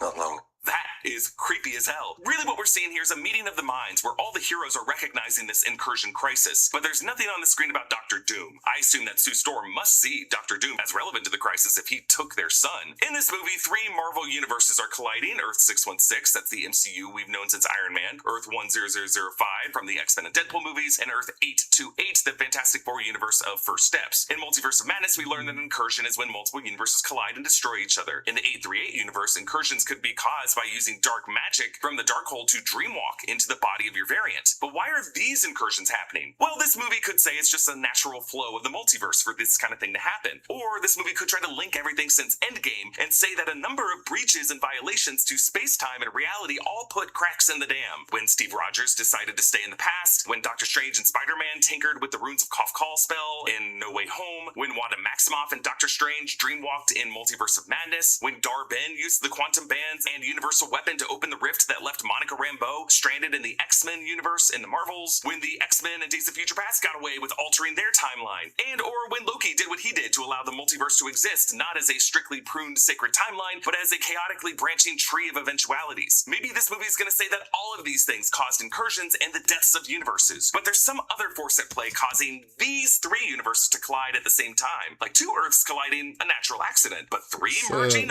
all at the same time without two bumping into each other first and then a third one joining? That kind of feels like it was deliberate. Someone nudging these three Earths together. Reed Richards would certainly view that as more than a coincidence. Over all of this, lasting through the end of the trailer, Thor gives this awesome angry speech that sounds more pissed off than Chris Hemsworth has ever sounded as a character. I fought with many warriors in my time. They were far stronger than all of us put together, and they died. They died facing enemies and threats that scare me far less than this one. Everything they sacrifice will be for nothing if we do not stand together. Put aside your petty squabbles. Presume nothing except this. If you return, you will return as brothers and sisters. But mark my words, we're going to need a miracle. The tone Chris Hemsworth strikes here is darker and more bitter than we've ever heard from him as Thor. Scolding, I would say. In fact, it's similar to his dad when he did this in the first Thor movie. Father. By these warriors, Thor is referring to Iron Man Tony Stark, Natasha Romanoff, Loki, Heimdall, Vision, Gamora, and I guess Jane Foster as well, in addition to all the heroes who died in Infinity War and Endgame and stayed dead. Thor also lost the Asgardians that other Avengers didn't get to know too well. You'll notice Thor still bears the scar on the left side of his face from where Hela slashed out his eye in Ragnarok, so those scars of the last Doomsday event of his people still sting. Ragnarok and Doomsday are, after all, synonyms, meaning the same apocalyptic thing. We see Namor sitting on his throne that we saw in Black Panther Wakanda Forever, Mesoamerican runes forming the back and a giant megalodon jawbone framed around it. Black Panther Shuri and M'Baku, king of Wakanda, are there with all the Wakandan warriors facing off in Namor's throne room with all the blue-skinned Talokanil warriors. This Talokan throne room and the structure it's contained in are normally completely underwater in the bottom of the Caribbean Sea. Something has happened to bring it into this open air. In this throne room, as the camera pulls out, you can see Bucky, John Walker, Joaquin Torres, and Ghost on the left, and Sue and Ben on the right. And it's certainly more prominent in these desert shots throughout the trailer. There is a huge wall of water surrounding all of this. This part of the ocean floor has been completely drained, and the water's being pushed back by some mysterious force. What is this? Well, a theory that I've been chewing on lately is that what we're seeing here is actually in the Void, the TVA multiversal dumping ground that we also saw in Deadpool and Wolverine. What we are seeing now is part of the 616 universe, the Kingdom of Talokan, that has already been extracted from the 616 universe and relocated to this newly forming Earth that will become Battleworld. And so I think part of the movie of Doomsday will be fought on that foundation that we will see completed by the end of the movie and explored more fully in Secret Wars. Both Namor and Shuri seem to have traded resources since the peace they reached at the end of Black Panther Wakanda Forever. Notice how Namor has a new high collar with black embroidery that could be Wakandan vibranium weave, while Shuri has some turquoise pieces in her new Black Panther armor that look like Talokanil vibranium. Thanks to BetterHelp for sponsoring today's video. When the weather is hot, everybody has a shorter fuse than normal. Being patient is hard when your shirt's stuck to your back with sweat, or when you can't sleep because of the heat. Frequently in the mornings, I'm trying to grab a nice coffee on the way into the office, and it feels like the days I'm in the biggest rush are also the days when everybody is in line in front of me, and they have 1,000 questions about what should be a straightforward coffee order. I know it's got nothing to do with me, but that doesn't stop little frustrations like that from building up. My therapist has done a great job of reminding me that finding a healthy outlet for that frustration, whether that's a video game or going to the gym or whatever works for you, is more productive than just trying to ignore how you're feeling. Small, useful insights like that are so helpful in navigating whatever life throws at you, and BetterHelp can help connect you with a therapist who's trained to help guide you to the insights you need. BetterHelp makes starting therapy easy. You take a short quiz, then get matched with a licensed therapist quickly. You can communicate however you feel comfortable, phone, video, or text. If your therapist isn't a good fit for you, you can switch at any time with no additional cost. That said, 82% of BetterHelp clients recommend their therapist. Click the link in the description or go to betterhelp.com/newrockstars to get 10% off your first month of therapy, because no one should have to go through anything alone. BetterHelp is here with you. Then we see Thor landing in a trail of lightning in the same exterior location that we saw Doom in earlier, surrounded by broken statues and what looked like the broken Sentinel parts. We saw Cyclops battling these Sentinels in the third teaser and later in this trailer, and we've been assuming that this is in the gardens outside the X-Mansion. Specifically, Charles Xavier seems to be going through his classical statues phase. There's one on the bookshelf earlier inside, and there's some broken ones outside here. And we see the blade of Stormbreaker igniting with lightning as Thor marches toward Doctor Doom in the distance. Then we cut cut to the inside of the X-Mansion as the wooden planks of the main staircase get blown apart in an exploding fireball. This explosion is coming from underneath. Is this from a hallway or room on the other side of the staircase? Or could it be coming from down below, like Cerebro or the Danger Room? Cyclops, James Marsden, steps forward in the next shot with the optic blast he emits through his ruby quartz lens eyepiece lighting up, making it seem like the blast was caused by him aiming at someone and not caring how much of his home mansion he's destroying, but I think it's from a different scene. Yes, as we saw in the December teaser, Cyclops is back to wearing the comic-accurate blue and yellow suit with the Y-strap utility belt. Again, this Open Your Eyes shirt is available on our merch store, nerdrite.shop. But then on the upper level of the mansion, Gambit, Remy LeBeau, Channing Tatum fights Shang-Chi, Simu Liu. Gambit looks just as he does from his first appearance in Deadpool and Wolverine, and Shang-Chi blocks his glowing purple staff and playing cards with his glowing orange 10 rings on his arms. Channing Tatum's Gambit was not a member of the X-Men in any of the Fox-era X-Men films that we saw. He had his own solo film that was in development hell, and in Deadpool and Wolverine, they made fun of that by implying that Gambit was a product of the Void itself. In the post-credit scene of Deadpool and Wolverine, we saw a screen in the background of the TVA that showed Gambit still alive, and in a deleted scene that would have shown that shot in close-up, we see it was the glow of a sparkling sling ring portal that got Gambit out of the Void. It would mean that someone, like Deadpool, using Cassandra Nova's sling ring, or someone else, rescued Gambit and let him live with the X-Men in the X-Mansion. This seems to be part of the movie where the Avengers and other heroes coming from Earth 616 travel to the X-Mansion in Earth 10005 in hopes of getting something from the X-Mansion, and the X-Men there at the time are just going to put up a fight. We'll see more of these matchups later, but one that we don't see here but we know will happen based on interviews is a fight between Alan Cummings' Nightcrawler and Pedro Pascal's Reed Richards that will also reportedly involve Kelsey Grammer's Beast because the actor had to be on set for that day. So why are these groups fighting? The X-Men might be stinging after an earlier defeat and terrified of any superpowered people from one of these neighboring dimensions breaking into what's left of their house. I suspect this group of 616 heroes is trying to get to Cerebro. Now, why do I think we're going to see Cerebro again? Well, in this interview after CinemaCon, Kevin Feige said that it was emotional for him to revisit these sets that he used to work on as an associate producer 26 years ago. Well, look, I think for fans, the notion of having the Avengers and X-Men together for the first time within our cinematic universe is incredibly exciting. It's been something that has been a long time coming. For me personally, my career started in 1998 on that first X-Men film. So, you know, no spoilers, but there might be some sets that you recognize. Some sets that you recognize from those original films, and being on those sets 26 years later with my now 12-year-old son was pretty emotional. But the issue is, this X-Mansion set seems to be a new design that looks nothing like the X-Mansion interior from any of the X-Men films that Feige would have worked on. So I think there is another set, like Cerebro, that we're going to see in this movie. And I think that's where the Reed Richards Nightcrawler Beast fight will take place. Reed might need to get to Cerebro for some purpose, maybe to locate his mutant son, Franklin Richards. Or maybe there's some power to Cerebro that can stop what Doom is doing to smash these three worlds together. And a new shot that was not in the April CinemaCon trailer, Loki!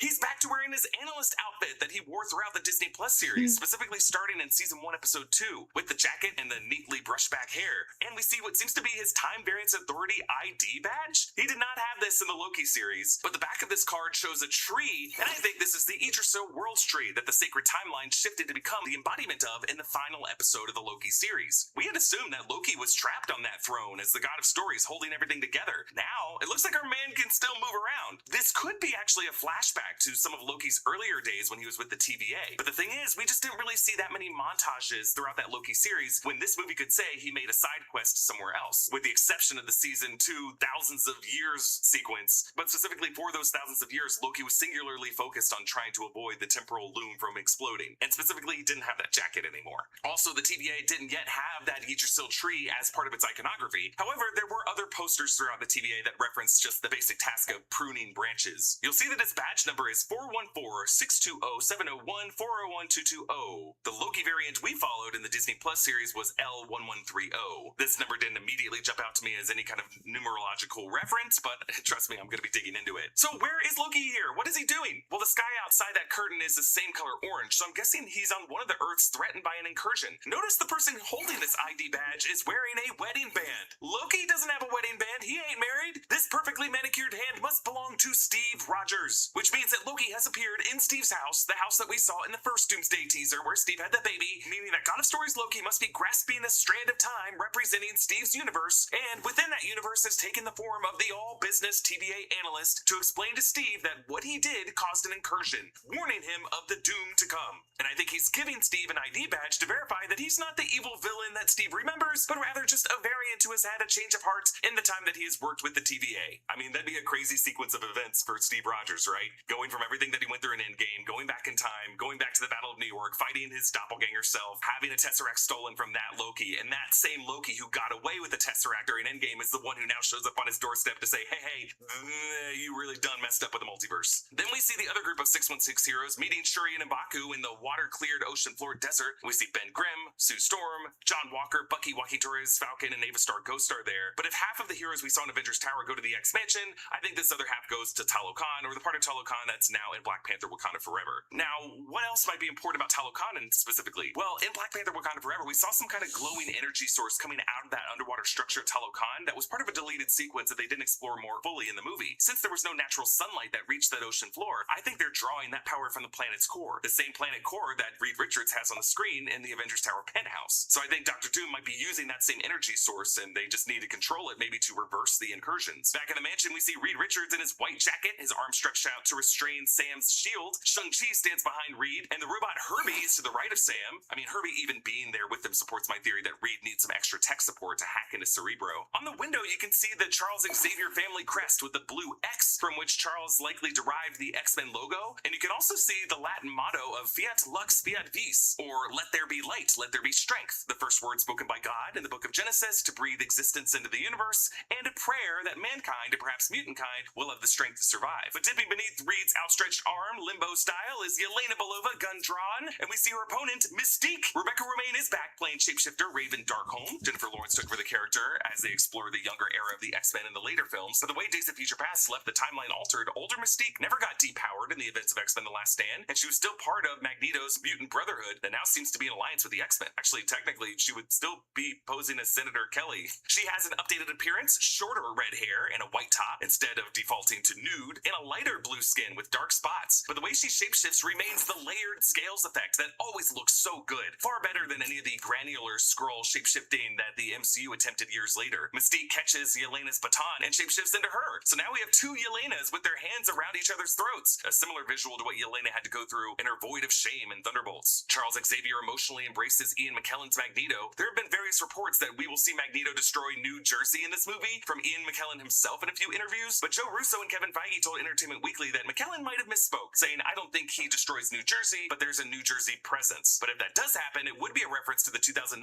Ultimatum story when Magneto reverses Earth's polarity. A lightning storm appears above New York City and a tsunami wipes out Manhattan. Scott Lang kisses the forehead of his daughter Cassie Lang. Catherine Newton confirmed that she will also be joining the cast of the film. And the fact that both of these characters are in this movie suggests to me that they're going to have to, at least in part, reference the conflict with Kang the Conqueror from Quantumania. I don't think they're going to say the name Kang, but I think they're going to refer to those other events generally. Then we see Johnny Storm hugging his sister Sue. There's a fiery light engulfing them, so maybe we're seeing the end of the movie. The beginnings of the horrific things that Dr. Doom does to Johnny Storm as the battle world forms. He turns Johnny Storm into the literal son of this world. Then two shots of the ocean-cleared desert region suggest that Sue Storm is nodding to Shuri as she does the Wakandan salute and boards the Royal Wakandan ship. Then Sam Wilson lands on the floor of the X-Mansion during this fight with the X-Men. Gambit flips from the high balcony and strikes his glowing staff on the ground, causing a purple shockwave at the feet of Shang-Chi. On the floor around him are Sam Wilson, Mystique, who's still fighting Yelena, and Reed Richards. Then the shot that ended teaser number 3, Cyclops angrily releases a wide aperture optic blast as Sentinels stomp around him. One severed Sentinel head is to the right here. Why does Cyclops seem so hopeless? Well, there's some thought that Doom might have taken his son or daughter, Nathan Summers, aka Cable, or Rachel Summers. Sue looks drained here as she emits her force field as the wall of seawater churns around her. And then we see Namor flying fast around that wall of the cleared out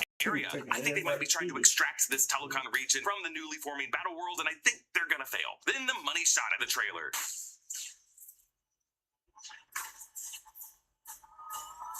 Thor recreates his epic leap and the attack with the same weapon that he used against Thanos in Infinity War, and even this time smartly aims for the head. Stormbreaker was designed to be a god killer and did surpass the combined power of all 6 Infinity Stones. So for Doctor Doom to simply stop all of that power with just 2 armored fingers, it gives us a sense of the power scale compared to Thanos. Actually, speaking of Thanos, God Emperor Doom memorably does this to Thanos in Secret Wars number 8. In a 2025 Shanghai Disney Expo laser show depicted Doctor Doom doing the same thing to Thanos. So we might see it in this movie. If you're interested like I am in revisiting Thanos in Avengers Infinity War, New Rockstars is like 35 episodes deep in our Road to Doomsday weekly Marvel rewatch podcast series. Specifically this Saturday morning, we're going to be revisiting Avengers Infinity War. So be sure to watch that episode and all the past episodes, because trust me, we've been having some interesting conversations there. So Doom even blocking Thor's lightning like this might be recreating Billy Tan's artwork for Thor number 605 from 2009. In this storyline, Thor avenges his Asgardian people after Doom experimented on them in Latveria. And notice the rune on Doom's gauntlet. Doom Rune! This is the same symbol that was on Doom's throne at the recent Billy World event in Shanghai this year, and the rune that was projected with green lasers at that Shanghai Disney Expo last year. And I think this is the deeper magic that Doom knows that overpowers all types of science and magic from our heroes. And notice how each corner of that rune has 2 antlers or pincers. Doesn't that look like Loki's crown? I think this is a clue that Doom either has or can absorb God of Stories Loki's powers over reality warping. This is the clearest shot of the Doctor Doom mask and Robert Downey Jr. underneath it. You can see his clear green eyes glaring angrily at Thor. And then the trailer ends with this moment. We're going to need a miracle. Heck no, it's not possible. Chris Evans' Steve Rogers is back! Casual Friday! Yes, recreating the most iconic moment from Avengers Endgame. This is a cracked/broken Mjolnir that was reassembled after Hela's destruction in Ragnarok by Jane Foster in Thor Love and Thunder. If you look closely, you can see Johnny Storm standing behind Steve. Looks like this is on the Fantastic Four ship. How did Steve get back with Thor here? Well, when Steve chose to stay behind with Peggy Carter in the late 40s at the end of Avengers Endgame, that decision, according to the Russo brothers when Endgame came out, caused a branch timeline to form. Steve lived his new life with Peggy Carter in a branch history that we never saw. I have read and listened to literally every interview given by the Russo brothers over the past 10 years, and I can confirm that they use the terms timeline and universe and reality interchangeably. In their logic, Steve staying with Peggy caused a new universe to form. And the theory I discussed in this video is that Steve's decision caused the creation of what we would later call the 828 universe, the universe of the Fantastic Four. I like the idea that Steve being around to help S.H.I.E.L.D. defeat Hydra in the late 40s and 50s and warn world powers against developing hydrogen bombs would have led to the peaceful 60s that the Fantastic Four inherited and enabled world peace via the Future Foundation. This could be a universe where Robert Downey Jr., instead of playing the hero Tony Stark in the 21st century, ended up just being born as a Latvian named Dr. Doom. Now, before you say, wait, wouldn't there only be history from 1949 onwards? No, I think in a new universe, it kind of back retcons a completed history that led up to that. The arguments against this theory are that if the 828 universe forward by branching off of the 616 from the year 1949, both universes should have the same history of World War II and before, right? And if Dr. Doom comes from the 828 universe, he couldn't also be a Tony Stark variant, because in the 616 MCU, Tony Stark was born to Howard Stark in the year 1970. To that, I would say, we don't yet know how this Dr. Doom really came about. We also don't know what logic the Russos are going to say branch timelines and universes follow when it comes to filling out the past history of a parallel universe. The nature of Steve's choice to stay behind could have just resulted in some magical cosmic side effect, where the anchor being Soul that found its body in Tony Stark in the 616 universe just found its body in someone named Victor Von Doom in this newly formed 828 history. But if Steve had been living in the 828 universe since Endgame, it's not too hard to trace the timeline through the early 60s, where that could have been him with his slightly older son watching that Fantastic Four cartoon show in that montage sequence in the Fantastic Four First Steps film to the year 1969 to 1970 in this branch timeline when the Fantastic Four's mid-credits scene takes place, the point where he looks somewhat older and joined Thor and the Fantastic Four on their way back to the 616 Earth. At CinemaCon, the press release stated that actor Wesley Holloway was also in the cast, and I think he might be playing Steve's son after this time has passed, someone I think could be named James or Jimmy after James Buchanan Barnes. Either way, we know that Steve will have to end his journey sometime after the events as a very old man handing the shield back to Sam Wilson. That'll be a crazy time loop because Sam in this movie will have a memory of older Steve that Steve in this movie hasn't experienced yet. Either way, when Thor says it's impossible as he looks at Steve, I don't think he's talking about Steve being alive again, because Thor at this point would have experienced crazy enough time travel and multiversal hopping. But I do think he's reacting to Steve telling him that their fallen friend of Tony Stark is a variant by another name. Also, it's possible that Thor is reacting to the face of Tony Stark right here on the ship with them, when Victor might be coming to them as a friend offering to help help with these incursions. Like maybe removed from all these earlier shots of the Marvel heroes and Avengers meeting with each other, there is like a variant of Tony Stark who's pretending like he's their friend when he's gonna stab them in the back very soon. Or maybe when Thor fights the masked Doctor Doom, at first he doesn't connect who it is until he looks into his eyes. Despite seeing the other shot of Loki in this trailer, I think that we're gonna see Thor and Steve, and maybe even Robert Downey Jr.'s seemingly heroic friend, head to the TVA with Sentry, and that's when Doctor Doom is gonna switch sides and use Sentry as his conduit to channel Loki, God of Story's power, to absorb it and give himself the power to manipulate reality. So Chris Evans and Catherine Newton are just two MCU hero names that were not initially confirmed by Marvel in 2025 to be in the cast. So if they're coming back, you know other surprise heroes will as well. On Easter, Robert Downey Jr. posted this Easter egg art that included the sigils of Doctor Strange and Spider-Man. But the fact that Marvel already released the CinemaCon trailer now here on Monday shows that they're gonna have even bigger reveals this Saturday at CinemaCon. That could be other cast members that they haven't confirmed yet. New Rockstars is going to be covering everything at CinemaCon, specifically with a live stream covering Marvel Studios Hall H panel on Saturday afternoon. We're gonna start live streaming at 4 p.m. Pacific time, but we're also gonna have live streams on Thursday and Friday as well. So subscribe to New Rockstars, join us for those live streams. Jessica and I will be there in San Diego reporting live on the scene while the rest of the team anchors the desk back here at New Rockstars HQ. I'm gonna be talking about this trailer a lot in the days ahead. Comment down below with your thoughts on it, and a special thanks to one of our In Our Underground subscribers, Frederick Price, for supporting us at the executive producer level. You can get all of our exclusive bonus content by clicking the link in the description below. We're going to nrunderground.supercast.com. Big thanks to Studio Tech Brian Kim, New Rockstars editors Joshua Stephen Hurd and Abby Friel, and all of our supporting editors for their work on this video. Follow me at EA Boss, hit that subscribe button. Thanks for watching, and I'll see you next time. Bye.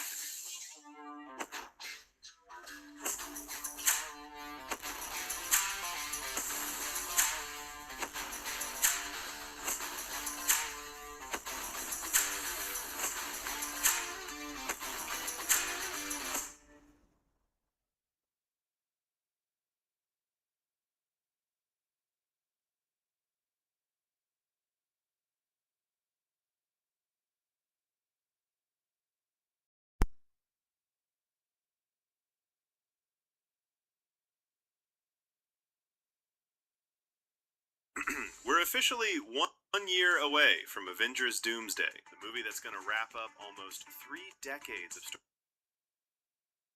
storytelling. Dozens of films, hundreds of hours of TV shows, and more characters than anyone can keep track of anymore. And let's be real with each other. At this point, most of you have either given up trying to follow everything, or you've forgotten half of what happened. And honestly, I don't blame you. It's a lot. That's exactly why I decided to do something about it. I went back and watched everything. I broke it all down. I organized it piece by piece. And now I'm building something you won't find anywhere else. The complete Marvel timeline. We're talking the MCU, the Fox X-Men universe, the Netflix shows, all of it. Every storyline, every connection, merged into one massive story told in the right order. Consider this your survival guide. By the time Doomsday hits theaters, you're going to walk in there knowing more than anyone else in that room. Now, this is part 1 of our 3-part series on the evolution of the MCU, where we'll be covering the entire Marvel timeline. If you're enjoying the content, make sure to hit that like button and follow us so you never miss an update. Alright, you ready? Get comfortable. Put your phone down for a minute. You're here with Varicade, and together, we're going through the greatest story ever told on screen. Let's get into it.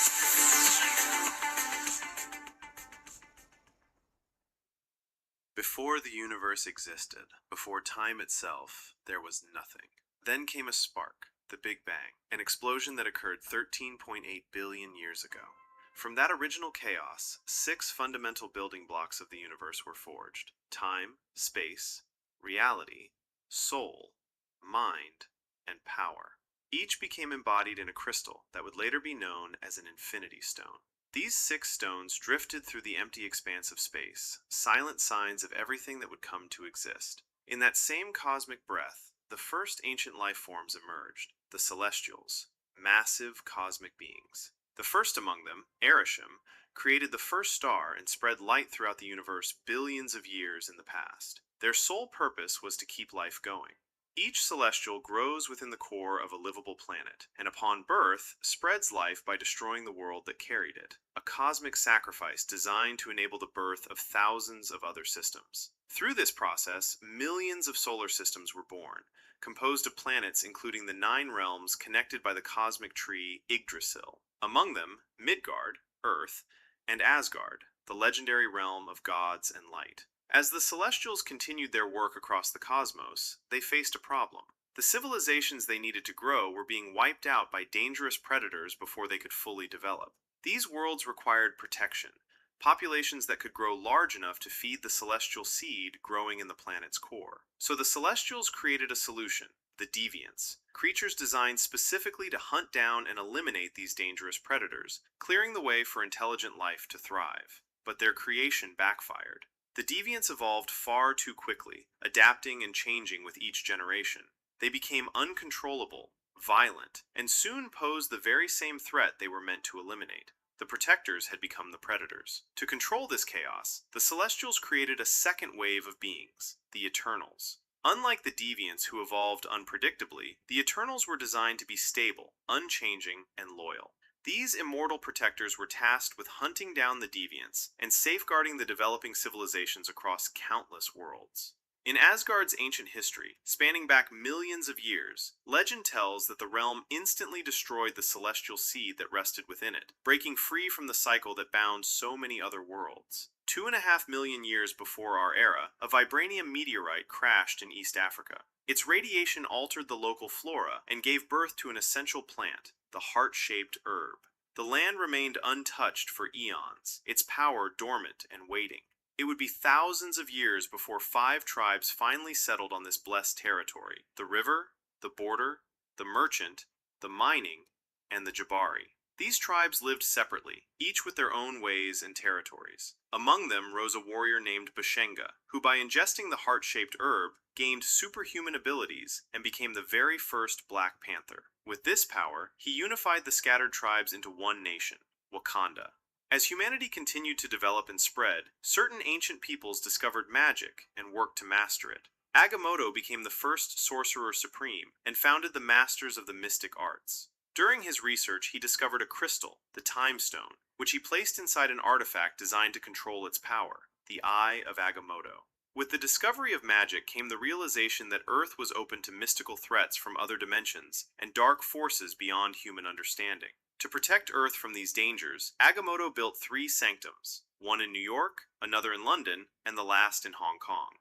But from light, darkness is always born. The 3 Mon Cathon was the first to awaken. He built a temple where he carved his most dark and evil spells. Among them, a prophecy, that of the Scarlet Witch, a being who will either rule or end the multiverse. From his work was born a forbidden book, the Darkhold, a book of dark magic capable of corrupting anyone who studies it. In a neighboring dimension, separated from our world by a mystical veil, another threat emerged, the Dweller in Darkness, a demonic entity that devoured the souls of the living. The devastated populations united under the protection of the Great Protector, an ancestral dragon who guided them to push the creature behind the Dark Gate. Around this sacred barrier rose Ta Lo, a refuge city and sanctuary of peace. In 5000 BC, saw the arrival of a new Eternal Squad on Earth, sent by Arishem himself. The team consisted of Ajax, Icarus, Circe, Thena, Gilgamesh, Kingo, Phastos, Makari, Druig, and Sprite, who traveled in a vessel called the Domo. Arishem gave them a specific objective: get Earth ready for Tiamat's awakening, the celestial who lay dormant in the planet's center. Throughout the following centuries, these Eternals moved across different regions, defending humans against deviant attacks while also influencing how societies developed. Their actions inspired countless myths, and they even turned the city of Babylon into a military stronghold. As civilization began to take shape, history started to be recorded. 2988 BCE marked a rare astronomical event. The 9 realms came into alignment across the cosmos. This alignment created an opportunity that Malekith, who ruled the Dark Elves, tried to exploit. His plan involved the Ether, which was actually the reality stone in its liquid state, and he wanted to use it to cover the universe in permanent darkness. Bor, who was Odin's father at the time, stopped Malekith's plan and concealed the Ether in a location between dimensions where nobody could access it. Quick shout out to one of my followers who caught something I missed in part 1. They pointed out that before the Big Bang, before there was anything, the universe existed in total darkness. The Dark Elves, led by Malekith, actually lived in this primordial void. They thrived in it. Then, the Big Bang happened, flooding the universe with light and creating everything we know. To the Dark Elves, this wasn't creation, it was destruction. That's why Malekith wanted to use the ether to plunge the universe back into darkness during the Convergence in 2988 BC. Time moved on, and eventually Odin claimed the throne of Asgard. One of his first acts as king was commissioning Mjolnir, the legendary hammer, which was crafted at Nidavellir using power drawn from a collapsing star. This weapon went to Hela, his daughter who held dominion over death itself. The two of them launched campaigns across the 9 realms, building Asgard's empire through brutal military conquest. Eventually, Odin grew weary of endless warfare and wanted to pursue peace instead. Hela refused to stop fighting. This disagreement escalated into open combat between them. The Valkyries, who served as Asgard's most skilled fighting force, were nearly wiped out during this conflict. Odin couldn't bring himself to take his daughter's life, so instead he imprisoned her in Hel, Asgard's underworld, where she would stay locked away for as long as he remained alive. Around 1260 BC, Wakanda had grown into a secret power, hidden from the world but watching it carefully. The Hatut-Zaraze, the war dogs of Wakanda, were its secret operatives, sent on covert missions across the globe to protect Wakandan interests and retrieve stolen vibranium. Their first recorded mission involved Noni, a former member of the Dora Milaje, Wakanda's elite female warriors. She infiltrated the underwater complex of Nikati, a Wakandan dissident who had stolen advanced technology and vibranium to found her own nation, one that would use Wakanda's secrets for conquest. Noni succeeded in defeating Nikati and recovering the stolen resources. After completing her mission, she chose to leave the Dora Milaje and joined the Hatut-Zaraze permanently, becoming one of Wakanda's first spies in the outside world. In 1200 BC, during the legendary Trojan War, another Hatut-Zaraze named Bakai received his mission. A vibranium necklace had been stolen and traced to Troy, in the possession of Helen of Troy herself. Bakai infiltrated the Greek army under the false identity of Memnon, claiming to be an Ethiopian warrior. He fought alongside the legendary warrior Achilles for 9 years, earning his deep trust and brotherhood. When the Greeks constructed the famous Trojan horse, Bakai was among those who hid inside and infiltrated the city. Inside Troy's walls, he located the stolen vibranium necklace around Helen's neck. He recovered it, and since that was his only objective, allowed Helen and Paris to escape the doomed city. But Achilles witnessed this, and seeing his trusted brother help the enemy escape, believed Bakai had been a Trojan spy all along. Heartbroken and enraged by this perceived betrayal, Achilles attacked. Bakai tried to reason with him, tried to explain, but Achilles was too blinded by anger and pain to listen. In the fight that followed, Bakai was forced to deliver a fatal blow, cutting Achilles' heel, the strike that would inspire the famous myth. As Achilles lay dying, asking if everything between them had been a lie, Bakai could only say, "Not everything," with tears in his eyes. He placed coins on Achilles' eyes according to Greek tradition and returned to Wakanda. But the burden of ending his brother in arms was too great. Unable to face what he had done, unable to remain in Wakanda with that guilt, he demanded to immediately return to the field and left his homeland behind. Around the year 0, in a mystical city that existed outside normal space and time, 5 monks committed a grave act. Kunlun was one of the 7 capital cities of heaven, hidden realms that only appeared on Earth once every 15 years. Within Kunlun's walls, monks studied and mastered Qi, the life force energy that flows through all living things. But 5 of these monks, Alexandra Reed, Madame Gao, Bakuto, Murakami, and Sawande, learned forbidden ways to twist Qi and use it as a weapon. When they were caught, they were kicked out of Kunlun forever, sent away into the mortal world. Rather than accept their exile in shame, they banded together and used what they learned to found the Hand, a worldwide network that would spread across continents. They discovered a way to use Qi to extend their lives forever through a substance they called the Resurrection Elixir, though each revival cost them more of their humanity. To counter this growing darkness and protect the world from the Hand's influence, Kunlun formed an army of defenders. Every generation, a warrior was chosen to face the dragon Shao Lao the Undying. Those who beat the dragon and put their fists into its burning heart gained its power, the ability to channel pure Qi into their fist, turning it into an iron weapon of incredible force. This champion was called the Iron Fist, Kunlun's immortal weapon, tasked with hunting down the Hand wherever they appeared and protecting Earth from mystical threats. Around the year 400 AD, In India, two of the Eternals found something their creators never intended: love. Icarus and Circe, after centuries of fighting together, married according to the rites of the Gupta Empire, celebrating their union as husband and wife. For immortal beings created only to serve, this was an act of beautiful rebellion, choosing their own happiness over their mission. During this same period, centuries after Agamotto's time, a new leader was needed for the masters of the mystic arts. Remember, Agamotto had founded this order to protect Earth from mystical threats and had established the title of Sorcerer Supreme, the most powerful sorcerer and Earth's primary defender against dark magic and dimensional invaders. Now, a new Sorcerer Supreme was appointed to carry on this sacred duty, the one who would be called the Ancient One. She proved to be exceptionally powerful and wise, but also pragmatic. Knowing that Earth would need her protection for centuries to come, and seeing that her natural lifespan was far too short, she made a terrible choice. To extend her life beyond what was possible, this sorcerer drew upon forbidden magic from the dark dimension, the very realm of Dormammu, a being of pure evil that sought to consume all reality. She knew it was wrong, knew it contradicted everything she taught her students, but she justified it as necessary. After all, how could she protect Earth if she wasn't alive to do so? This hypocrisy would haunt her for centuries. During the Middle Ages, somewhere in China, a warrior named Xu Wenwu stumbled upon a discovery that would change history. He found the 10 rings, 10 mysterious artifacts of unknown origin. No one knew who made them, where they came from, or what they truly were. They granted him exceptional longevity, allowing him to live for 1,000 years without aging. They also gave him terrifying power in combat, making him nearly invincible. Around these rings, Xu Wenwu built an empire. He founded a powerful network that would simply bear their name, the 10 Rings. For centuries, he would operate in the shadows, pulling strings in kingdoms, toppling empires, and shaping human history from behind the scenes.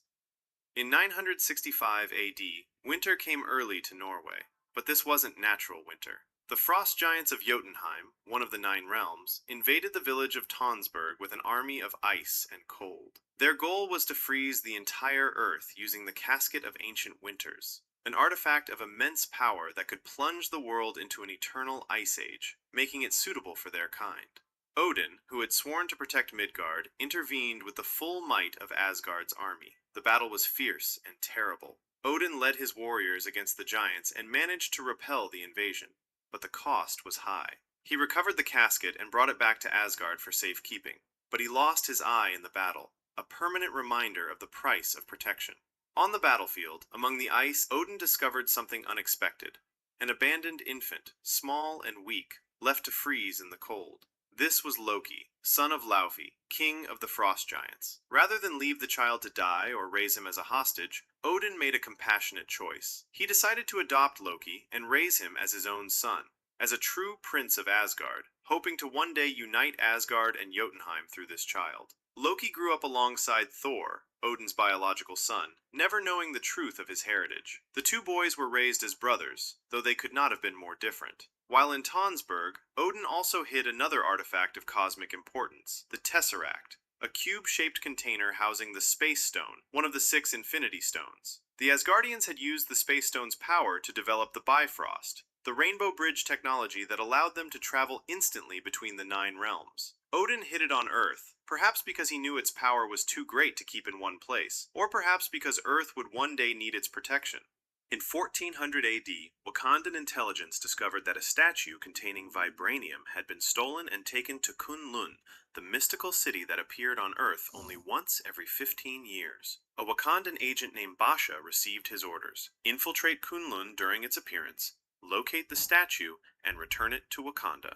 Basha successfully entered the hidden city and began his mission. During his time there, he was injured and was cared for by a kind woman named Jirani. He located the statue, but as he attempted to leave Kunlun with it, Jirani followed him. She revealed the truth. She was an Iron Fist, one of Kunlun's greatest warriors, capable of channeling chi. But rather than fight him, she offered to help. She used her power to extract the vibranium from the statue without damaging it, allowing both nations to keep what mattered to them. Basha and his superior chose to conceal this incident from Wakanda's council, knowing that revealing Kunlun's location and the existence of the Iron Fist could complicate relations between the two secret nations. They helped Jirani secretly return to Kunlun, before the city disappeared again for another 15 years. In 1521, the Eternals gathered and realized something profound. The last of the deviants had been eliminated. Their mission, the purpose they had been following for thousands of years, was complete. But as they watched the arrival of Spanish conquistadors and witnessed the fall of the Aztec Empire, as they saw the atrocities humans committed against each other, the enslavement, the massacre, the destruction of an entire civilization, they were forced to confront a terrible truth. Human cruelty, human violence, human capacity for evil was sometimes worse than anything the deviants had done. And yet Arisham's orders were clear. They could eliminate deviants, but they could not interfere in human conflicts, no matter how terrible. This realization convinced them to cease all future intervention in human affairs. They separated, each going their own way, living among human populations in secret, waiting for new orders from Arisham that they hoped would never come. They didn't know that Arisham's silence had a reason. He was waiting for Earth's population to reach the critical mass needed for Tiamat's emergence. In 1571, Spanish conquistadors reached the Yucatan Peninsula, bringing weapons, greed, and disease. They brought smallpox to the indigenous Finn tribe, a sickness for which the natives had no immunity. The tribe faced total extinction. In desperation, their shaman prepared a remedy using a local plant affected by trace amounts of vibranium in the region. The remedy worked. They survived, but there was a terrible price. The vibranium-infused plant altered their biology forever. They could no longer breathe air. Their bodies needed constant moisture, and their skin turned blue on the surface. They had survived, but the land was lost to them forever. They adapted, building a new civilization underwater. These were the first Talokanil, founders of Talokan, a hidden kingdom beneath the waves. Among them was a woman named Finn, who was pregnant when she took the remedy. She survived the transformation, but her unborn child was affected differently. She gave birth to a hybrid, an extraordinary mutant who combined the best of both worlds. He could live on the surface and in the depths. He had enhanced strength and speed. Most remarkably, he had wings at his ankles that let him swim at incredible speeds and fly through the air. When the Talokanil saw these winged feet on the newborn, they believed he was a sign from the gods, like the feathered serpent deity of their ancestors. They called him Kuuk-Ukan. As he grew, aging far slower than any other Talokanil, his people's reverence for him deepened. They began to worship him as their god king, the living embodiment of Kuuk-Ukan, the feathered serpent. Years passed, and though the Talokanil thrived in their underwater kingdom, Finn mourned the loss of her surface life and homeland every day. Unable to ever return to the land she loved, she lived with a grief that never healed. Eventually, she died of old age, her heart broken by the sadness of never seeing her home again. With her final breath, she made one last request: to be buried in the homeland she had been driven from. Kuuk-Ukan, still appearing as a young man while his mother had aged naturally, led his people to the surface to honor her wish. But when they arrived at the land where their village once stood, they found it had become a plantation. Spanish colonizers had enslaved the remaining Mayan people, forcing them to work the land that had once been theirs. Enraged by the cruelty and oppression, Kuuk-Ukan and the Talokanil attacked. They burned the plantation and ended every colonizer there. As the chaos unfolded, a dying Spanish priest cursed Kuuk-Ukan, calling him El Niño Sin Amor, the child without love. Kuuk-Ukan took that curse as his name. He became Namor, because from that day forward, he had no love for the surface world. In 1693, in the town of Salem, Massachusetts, witch hunts had reached a fever pitch. But not all witches were the same. While Agamotto had founded the Masters of the Mystic Arts to study magic for protection, and while Chthon had created dark magic for destruction, there existed other practitioners, covens of witches who followed their own ancient traditions, passing down spells and rituals through bloodlines for generations. These witches lived in secret among normal humans, hiding their powers to avoid persecution. Among these secret practitioners was Agatha Harkness, a powerful witch born into a coven led by her own mother, Evanora Harkness. Agatha had been studying beyond the boundaries they set, delving into darker, more forbidden spells. She was brought before her own coven for judgment, accused of practicing magic that went against their sacred rules. They tied Agatha to a stake to execute her, to burn away her corruption. But Agatha had learned more than they realized. As her coven channeled their magic to end her life, Agatha did something unprecedented. She reversed their spell, turning their own power against them. She absorbed not just their magic, but their life force itself, draining them completely. Every member of her coven, including her own mother, crumbled to dust. Agatha walked away from Salem more powerful than before, now possessing the combined magic of dozens of witches, but utterly alone, marked forever by what she had done. Now, let's explore the multiverse. While these events were happening on Earth 616, the main MCU timeline, countless other versions of reality existed, each with their own stories unfolding. In 1845, on Earth 10005, a sickly boy named James Howlett lay in bed in the Northwest Territories of Canada. One night, the family's groundskeeper, Thomas Logan, came home inebriated and upset, looking for James's mother. He confronted James's father, John Howlett, and in a moment of heated conflict, fatally wounded him. Young James watched his father fall and felt something awaken inside him for the first time. His mutation erupted in a wave of grief and overwhelming emotion. Bone claws emerged through the skin of his hands, breaking from between his knuckles. Without thinking, driven by pure instinct and pain, James used these claws to defend himself against Thomas Logan. But as Thomas lay there fading, he revealed a terrible truth. He was James's real father. John Howlett had raised another man's son. James's half-brother Victor Creed, Thomas's other son, witnessed everything. The two boys, both now revealed as mutants, both now marked as different, fled into the night together. They made a promise to each other. They would never leave each other's side. They would be brothers, loyal to the end. For the next century, James and Victor would fight side by side in conflict after conflict, their mutations keeping them alive through battles that would take normal men. This was the beginning of the man who would one day be known as Wolverine.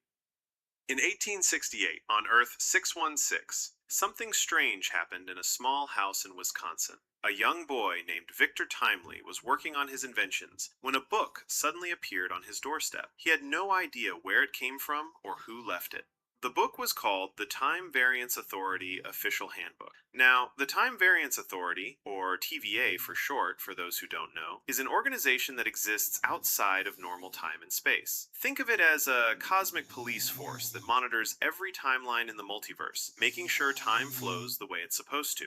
Let me explain what that means. In the multiverse, every choice, every decision creates a branch, a new timeline splitting off from the main one. For example, if you choose to turn left instead of right, that creates a branch where you turned right. These branches, if left unchecked, multiply endlessly, creating countless different realities. The TVA's job is to prevent certain branches from forming. They do this through something called pruning. When the TVA prunes something, they're essentially erasing it from existence, removing that branch before it can grow and create problems. They use devices called reset charges that completely wipe out anything they target, as if it never existed at all. The TVA agents travel through time, finding these unauthorized branches, what they call nexus events, and eliminating them to maintain what they believe is the sacred timeline, the one true timeline that's supposed to exist. Anyone or anything that creates a branch they don't approve of gets pruned. But in 1868, this organization didn't exist yet, at least not in the way it would come to be known. The handbook that appeared on Victor's doorstep contained knowledge far beyond anything that existed in the 19th century. Diagrams of devices that wouldn't be invented for hundreds of years. Explanations of time travel, temporal mechanics, and technology that seemed like pure fantasy. Victor devoured every page. He didn't know that the book had been delivered by Ravonna Renslayer. Ravonna, for people who don't know, would eventually become a high-ranking judge at the TVA, one of the most powerful figures in the organization,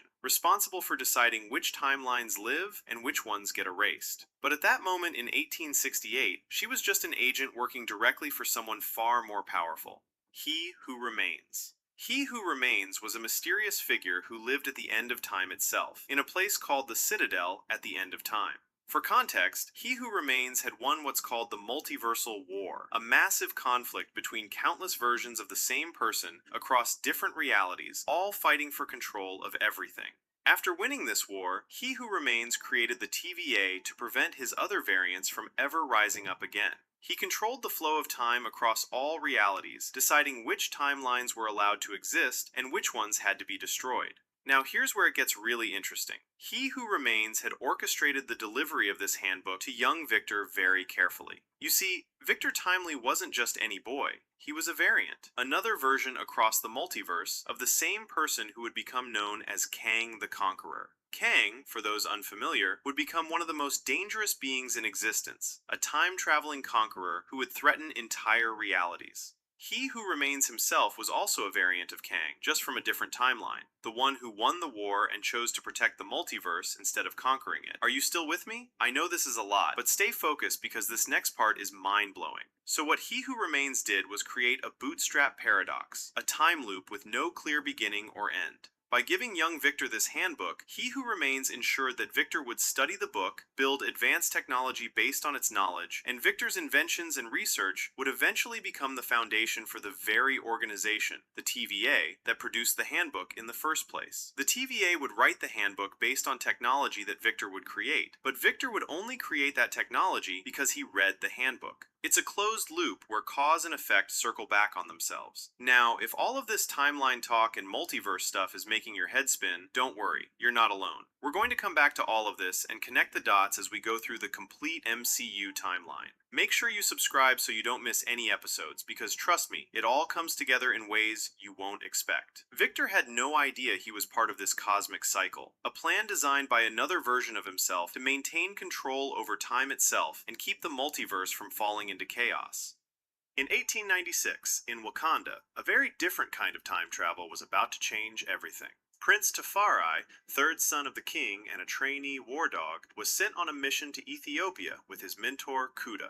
Their goal was simple: retrieve a vibranium axe that had been stolen and was now in the hands of outsiders. Tafari was young, ambitious, eager to prove himself and make his mark on Wakandan history. The mission took them into the middle of the First Italo-Ethiopian War, with Italian colonizers in conflict with Ethiopian forces. Despite the danger, Tafari managed to retrieve the axe. He was proud. He had succeeded where others might have failed. But as they prepared to return home, something impossible happened. A figure appeared before them, a black panther, but unlike any they had ever seen. This panther wore advanced armor, wielded technology centuries beyond anything in 1896, and moved with the confidence of someone who had already lived through what was to come.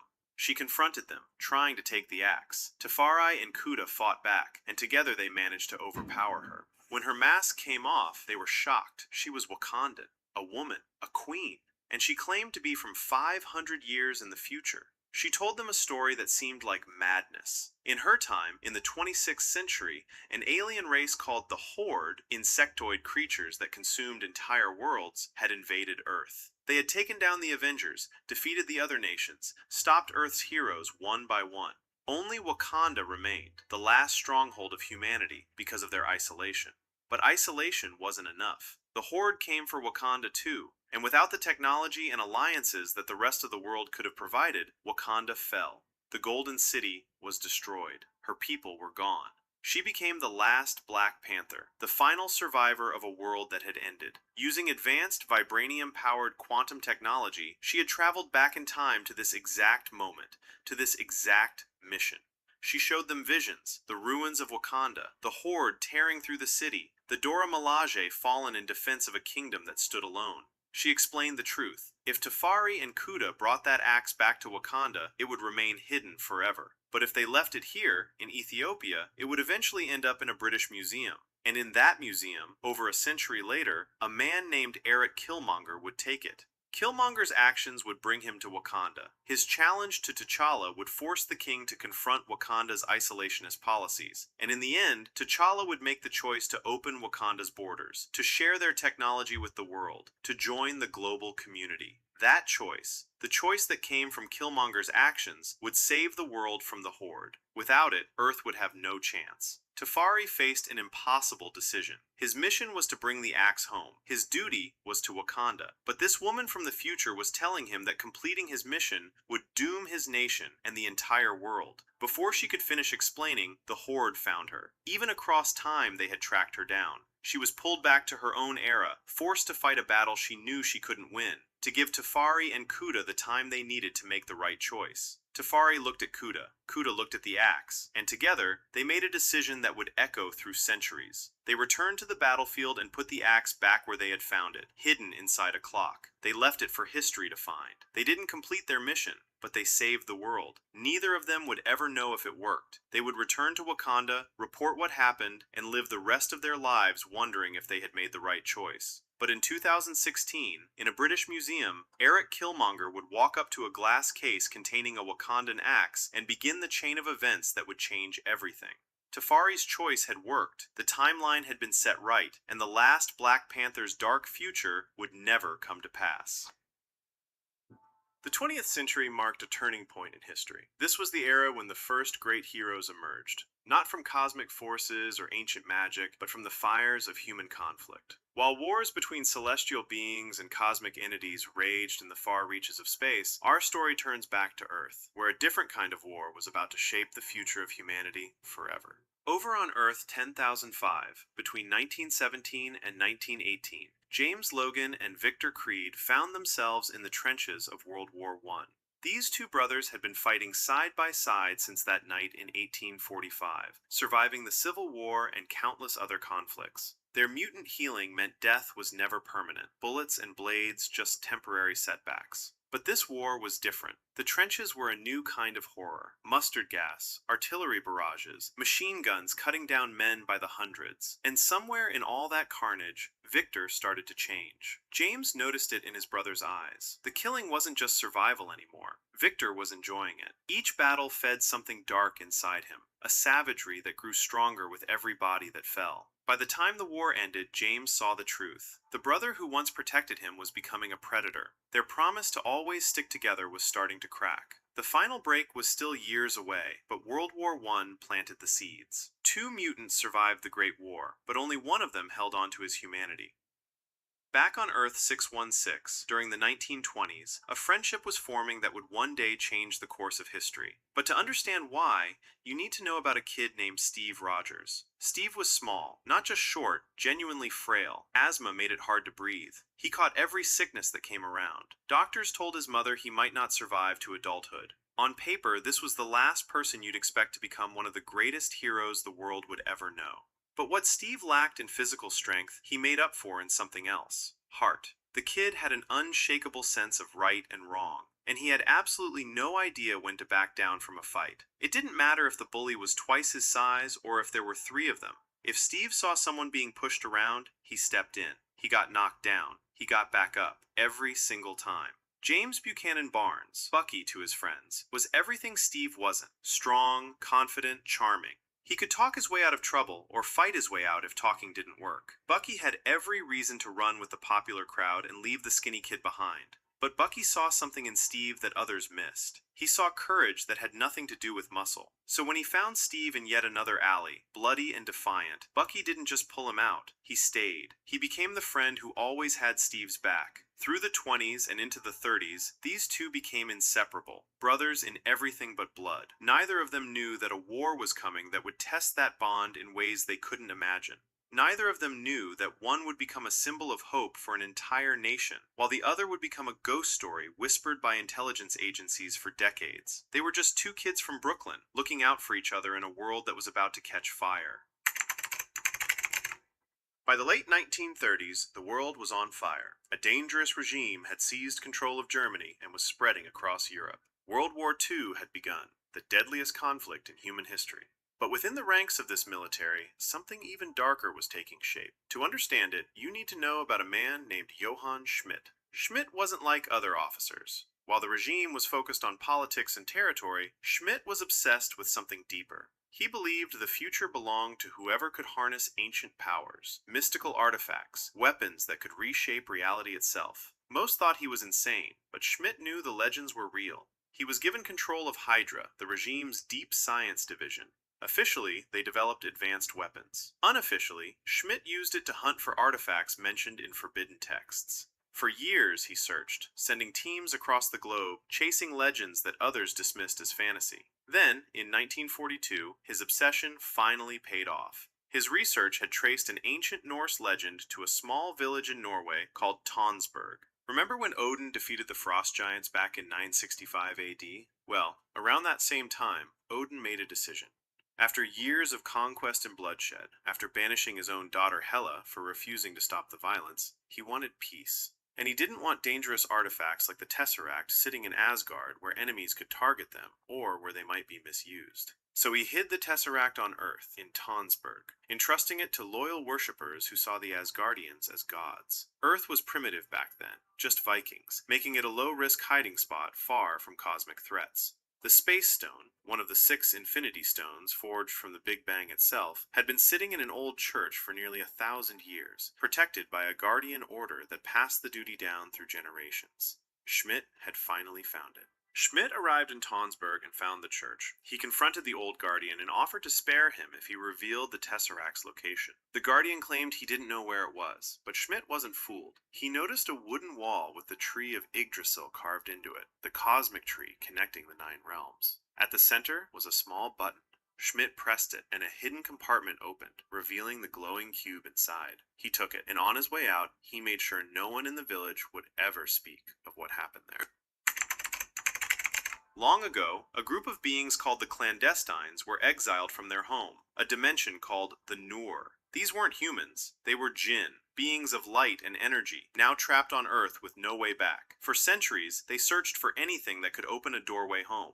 In 1942, their search led them to British-occupied India, where they discovered an abandoned temple. The temple bore a familiar symbol, 10 interlocking rings. This was an outpost of the 10 Rings organization, the same empire built by Xu Wenwu during the Middle Ages when he discovered the 10 rings and used them to conquer for 1,000 years. Inside, they found something unexpected, a blue arm protruding from the rubble, the remains of a Kree. Now, the Kree are an ancient alien race that have been traveling the cosmos for millions of years. We'll get into their full history later in this series, but for now, just know they're one of the most powerful civilizations in the universe, and one of them had died here long ago with something important still attached to their arm, a bracelet. Not just any bracelet, a quantum band. These bands were ancient Kree artifacts of immense power. They could manipulate energy, open portals across space, and most importantly for the Clandestines, potentially open doorways between dimensions. But there was a catch. They needed both bands to fully open a portal home,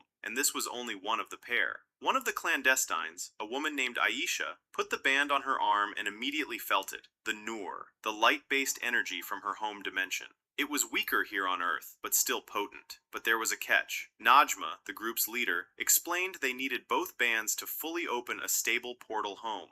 With only one, attempting to return could be catastrophic. Before they could search for the second band, they heard it. Explosions. Soldiers. The British army was approaching. The temple began to collapse around them. The group was forced to scatter and flee. They never reunited. Aisha escaped with the bracelet and went into hiding. Over time, she changed. She met a man named Hassan, a local activist, and fell in love. They had a daughter named Sana. But in 1947, the partition of India tore the subcontinent apart. Amid the chaos and violence, Aisha's family was forced to flee for the newly formed Pakistan. During the mass exodus at a crowded train station, young Sana got separated from her parents, but that's a story for later. Aisha eventually passed the band down through her family, from Sana to her daughter Muniba, and finally to Muniba's daughter, a teenage girl in New Jersey named Kamala Khan. When Kamala puts on that bracelet decades later, it will unlock powers she never knew she had. But that story is still a long way off.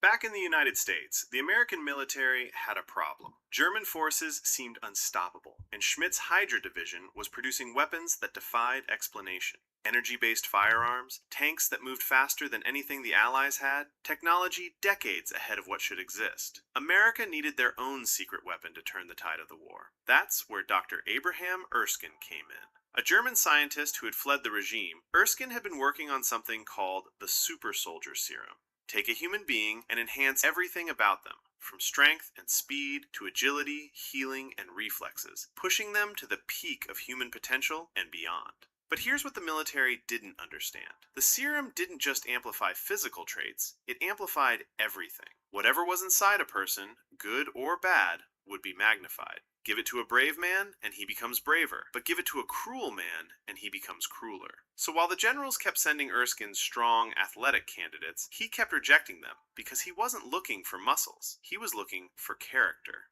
And then he met Steve Rogers. Remember Steve, the frail kid from Brooklyn who never backed down from a fight? He had tried to enlist 5 times using different recruitment centers, sometimes lying about where he was from.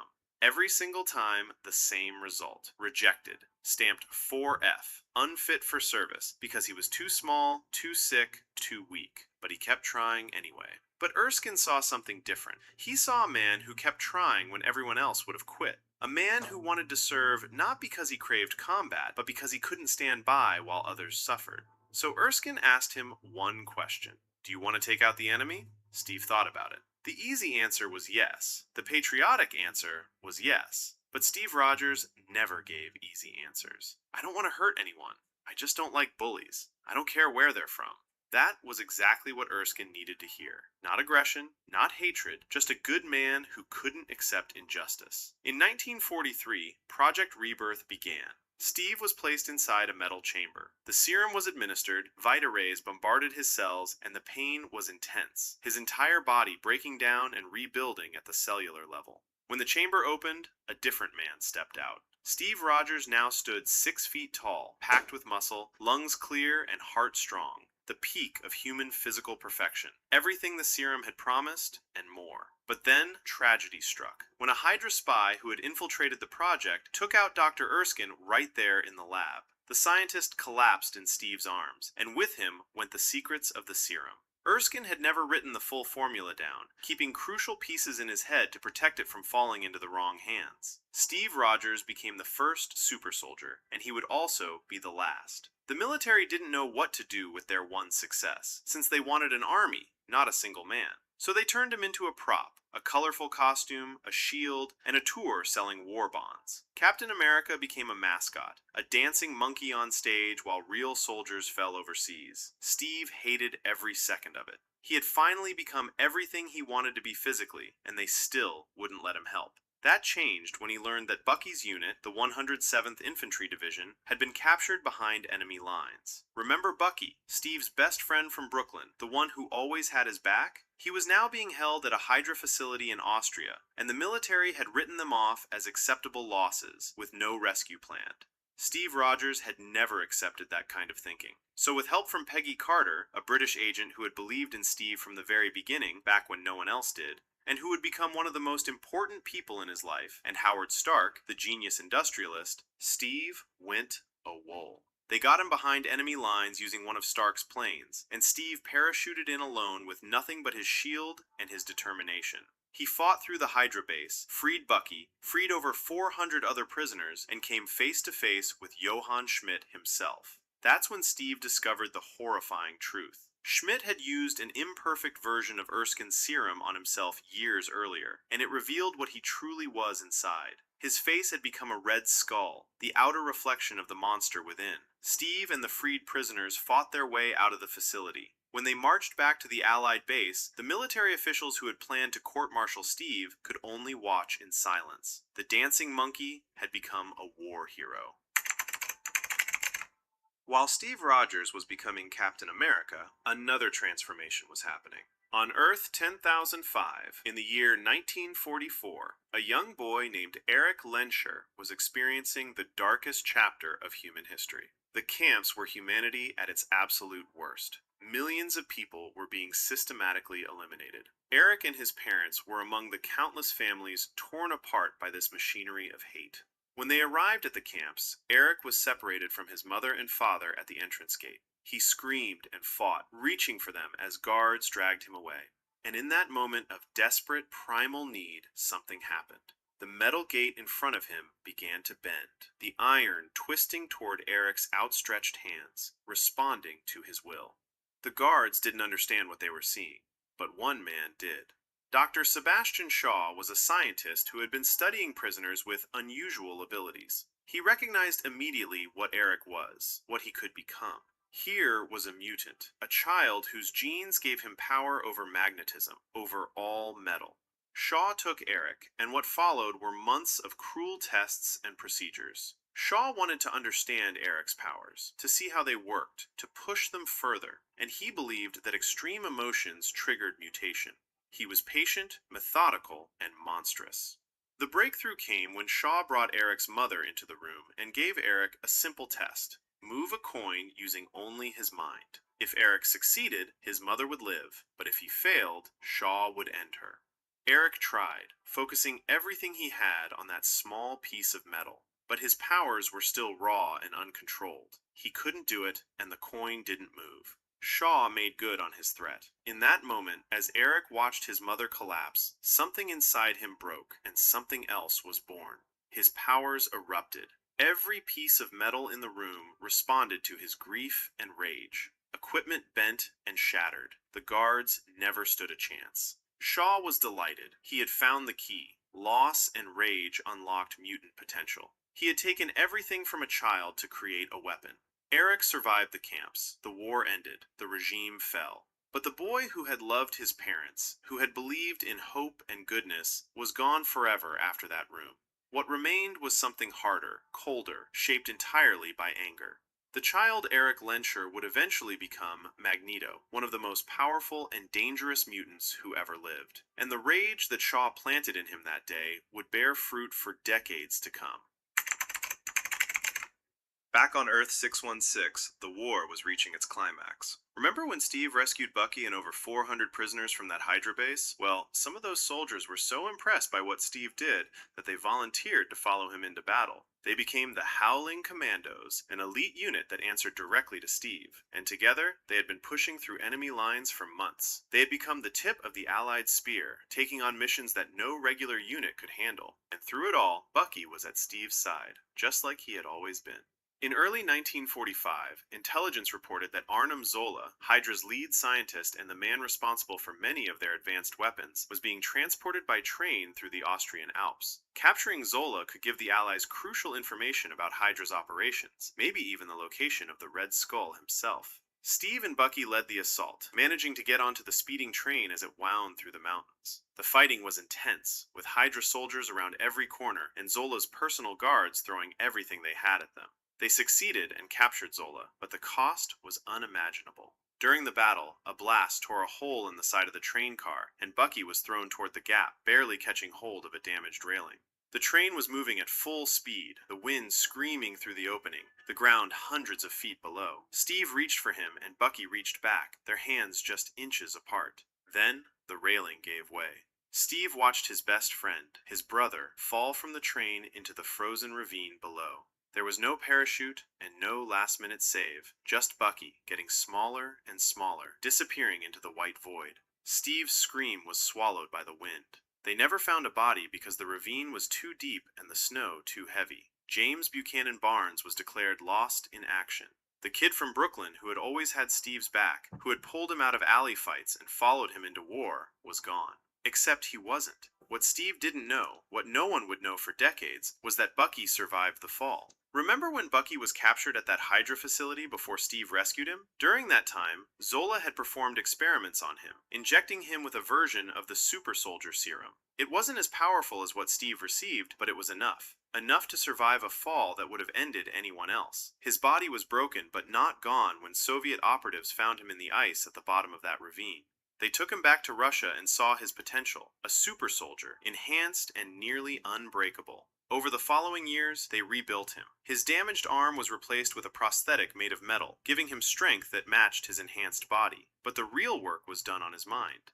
They wiped it clean using techniques that erased memory and identity, and they programmed him with skills, missions, and absolute obedience. Whenever he started to remember who he was, they would wipe him again. The Winter Soldier was born, a ghost, a weapon that intelligence agencies would whisper about for 70 years. He carried out missions across the globe, and then they would freeze him until he was needed again. And somewhere, buried deep beneath the programming, a fragment of Bucky Barnes still existed, waiting for a friend who thought he was gone. But we'll get back to his story later. Weeks after Bucky's fall, Steve led the final assault on the Red Skull.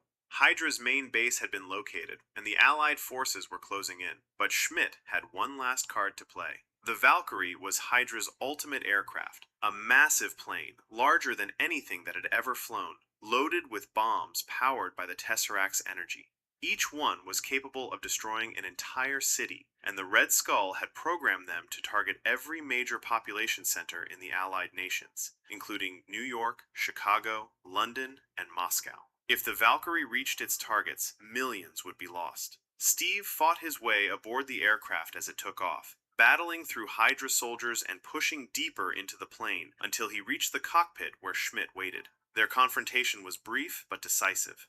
During the fight, Schmidt grabbed the Tesseract with his bare hands, perhaps believing he could use its power directly, but it was a fatal mistake. The Space Stone activated in a way Schmidt never expected. A portal tore open in the air, and Schmidt was pulled through, transported across the universe to a place he could never have imagined. The Red Skull vanished, his fate unknown, but the Valkyrie was still flying. The autopilot was locked, the bombs still armed, the targets still programmed. Steve tried everything to change the course, but there was no way to land the plane safely. The only option was to crash it somewhere the bombs couldn't hurt anyone.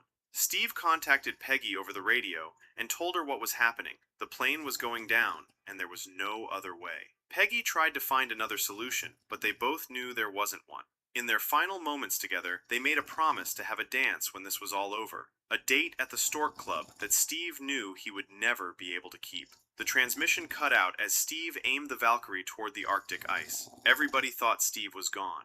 The plane hit the ice, and that should have been the end. But the combination of the super soldier serum and the freezing temperatures did something unexpected. It put him into a state of suspended animation. Not alive, not gone, but somewhere in between.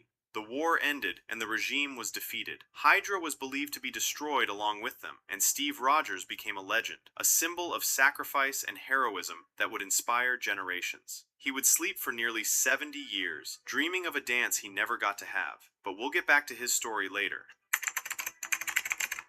The war didn't end with Steve's sacrifice. It ended with something far worse. In August 1945, the United States dropped 2 atomic bombs, one on Hiroshima, one on Nagasaki. The destruction was unlike anything the world had ever seen. Entire cities were wiped out in an instant, and the people who survived were left with wounds that would never fully heal. Remember the Eternals from the first chapter? The immortal beings sent to Earth by the celestial Arishem to protect humanity from the deviants and help civilization grow? Each Eternal had a specific role to play. Athena was the warrior. Circe could manipulate matter. Makari had super speed. And Phastos? He was the inventor. For thousands of years, Phastos had been guiding human progress from the shadows. He didn't just build things himself. He planted ideas in the minds of humanity's greatest thinkers. The philosophers, the scientists, the engineers who pushed civilization forward, many of them got their inspiration from Phastos. Those brilliant physicists who unlocked the secrets of the atom, Phastos had nudged them in the right direction, believing that knowledge would make humanity's lives better.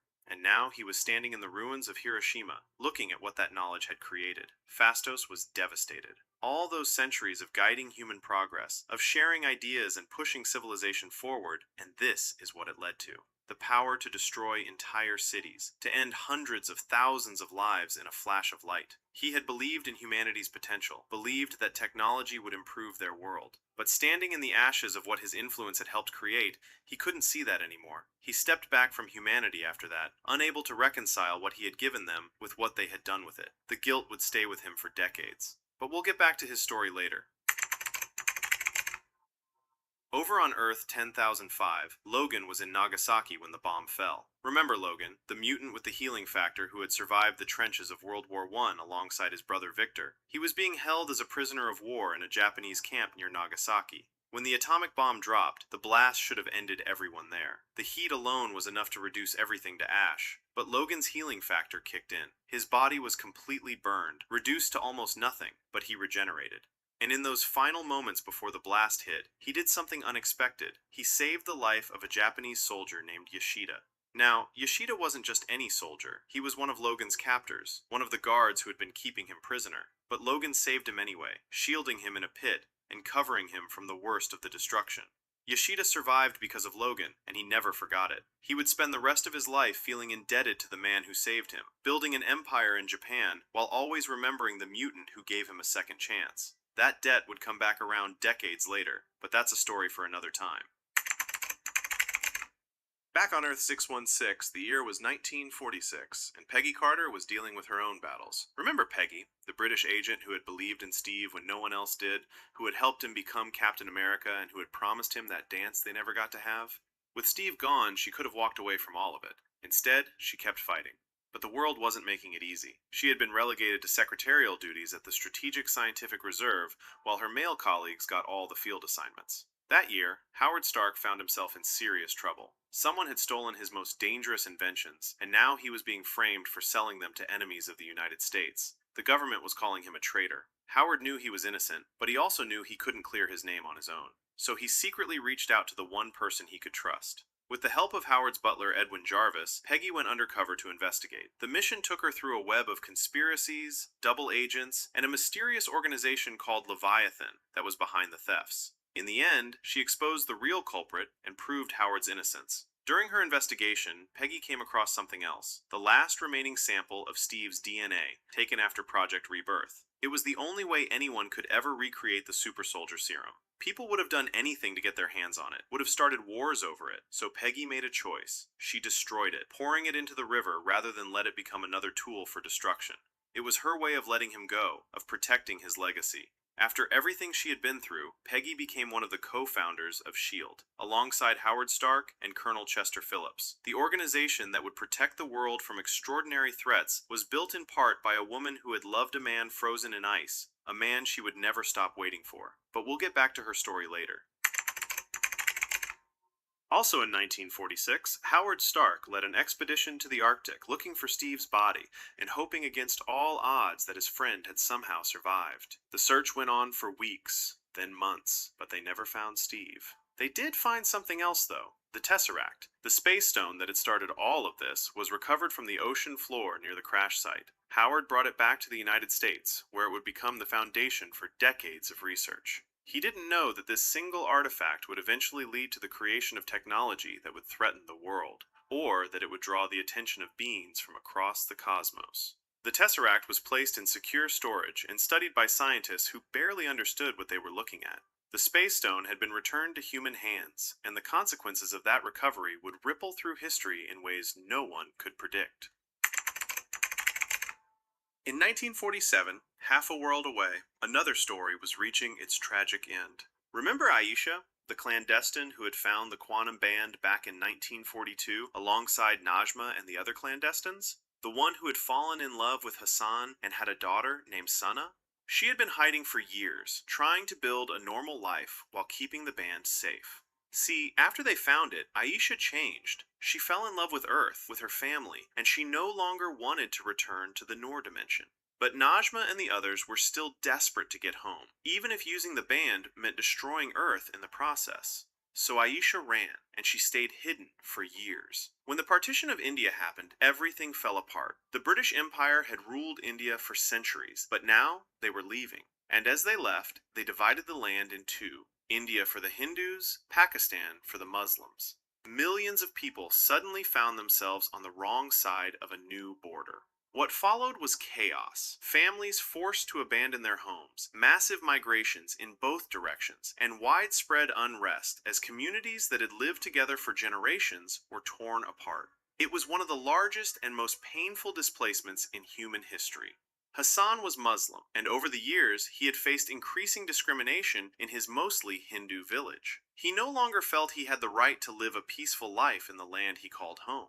That, combined with Aisha's desperation to escape the clandestines, pushed the family to leave for the newly formed Pakistan. But they weren't just running from discrimination. Najma had finally found them. At a crowded train station in the chaos of the mass exodus, Aisha spotted Najma in the crowd and knew they weren't safe. She handed Sana over to Hassan and told him to get their daughter on the train no matter what. Then she turned back to face Najma alone. Najma confronted her and demanded the bangle. But Aisha refused, and Najma saw this as a betrayal. In her anger, she struck Aisha down and left her in the middle of the crowd. Meanwhile, Hassan was trying to find space on the train while holding Sana's hand, but in all the chaos, he lost track of her. Little Sana had wandered off, calling out for her mother. Aisha was fading, and she knew she wouldn't make it. But with her last bit of strength, she did something incredible. She used the bangle to reach across time itself, pulling her great-granddaughter Kamala Khan from decades in the future. And then something impossible happened. A figure appeared in the crowd, glowing with the same energy as the quantum band. It was Kamala, traveling back through time to this exact moment. She found Aisha lying in a cart, fading fast. At first, Aisha thought Kamala was Sana. The bangle had worked. It had brought her daughter back to her. But Kamala explained she wasn't Sana. Aisha understood immediately. She handed Kamala a photo of their family and gave her 2 instructions: get Sana on the train and protect the bangle. Kamala protested through tears. Aisha was supposed to save Sana. That's how the story always went. But Aisha just smiled and said, "She's okay because you're here." Kamala did exactly that. She found little Sana lost in the crowd, used her powers to lift her up so Hassan could see her, and reunited them just in time to board the train to Pakistan. The family line was saved. Aisha saw it happen. In her final moments, she saw her great-granddaughter save her daughter, closing a loop that stretched across generations. The band that Aisha had protected would one day find its way to Kamala, and Kamala would use it to save the family line that made her existence possible. It was a beautiful, heartbreaking moment, proof that the choices we make ripple forward through time in ways we can never fully understand. Aisha was gone, but her legacy would live on through Sana, through Muniba, and eventually through Kamala herself. Over on Earth 10,005, a different kind of conflict was brewing, one that would shape the future of mutant kind for generations. Now, if you haven't figured it out by now, Earth 10,005 is the world of the mutants. And we should probably talk about what that actually means. See, in this universe, some humans are born with something called the X gene, a genetic mutation that gives them extraordinary abilities. Some can control fire, some can read minds, some can walk through walls. These powers usually show up during adolescence, often triggered by stress or trauma. The people who carry this gene are called mutants, and for most of human history, they've been hiding in the shadows, afraid of what would happen if the world found out what they really were. Charles Xavier was born into wealth and privilege, but his life was far from ordinary. From a young age, he discovered he could hear the thoughts of everyone around him. He was a telepath, one of the most powerful the world had ever seen. Instead of hiding from his gift, Charles dedicated his life to studying mutation. He earned degrees from Oxford and became an expert in genetic science, all while dreaming of a future where mutants and humans could live together in peace. Remember Eric Lenscher, the boy who discovered his powers in the camps during the darkest chapter of human history? By 1962, he had spent nearly 2 decades hunting down the men responsible for what happened to him and his family. His search eventually led him to Sebastian Shaw, the scientist who had taken everything from him. Shaw wasn't just a scientist anymore. He had become something far more dangerous. See, Shaw was a mutant himself. He had the ability to absorb any energy directed at him and use it to make himself stronger. Bullets, explosions, even punches. The more you hit him, the more powerful he became. And over the years, Shaw had built an organization called the Hellfire Club, a secret group of powerful mutants who had infiltrated the highest levels of government and military on both sides of the Cold War.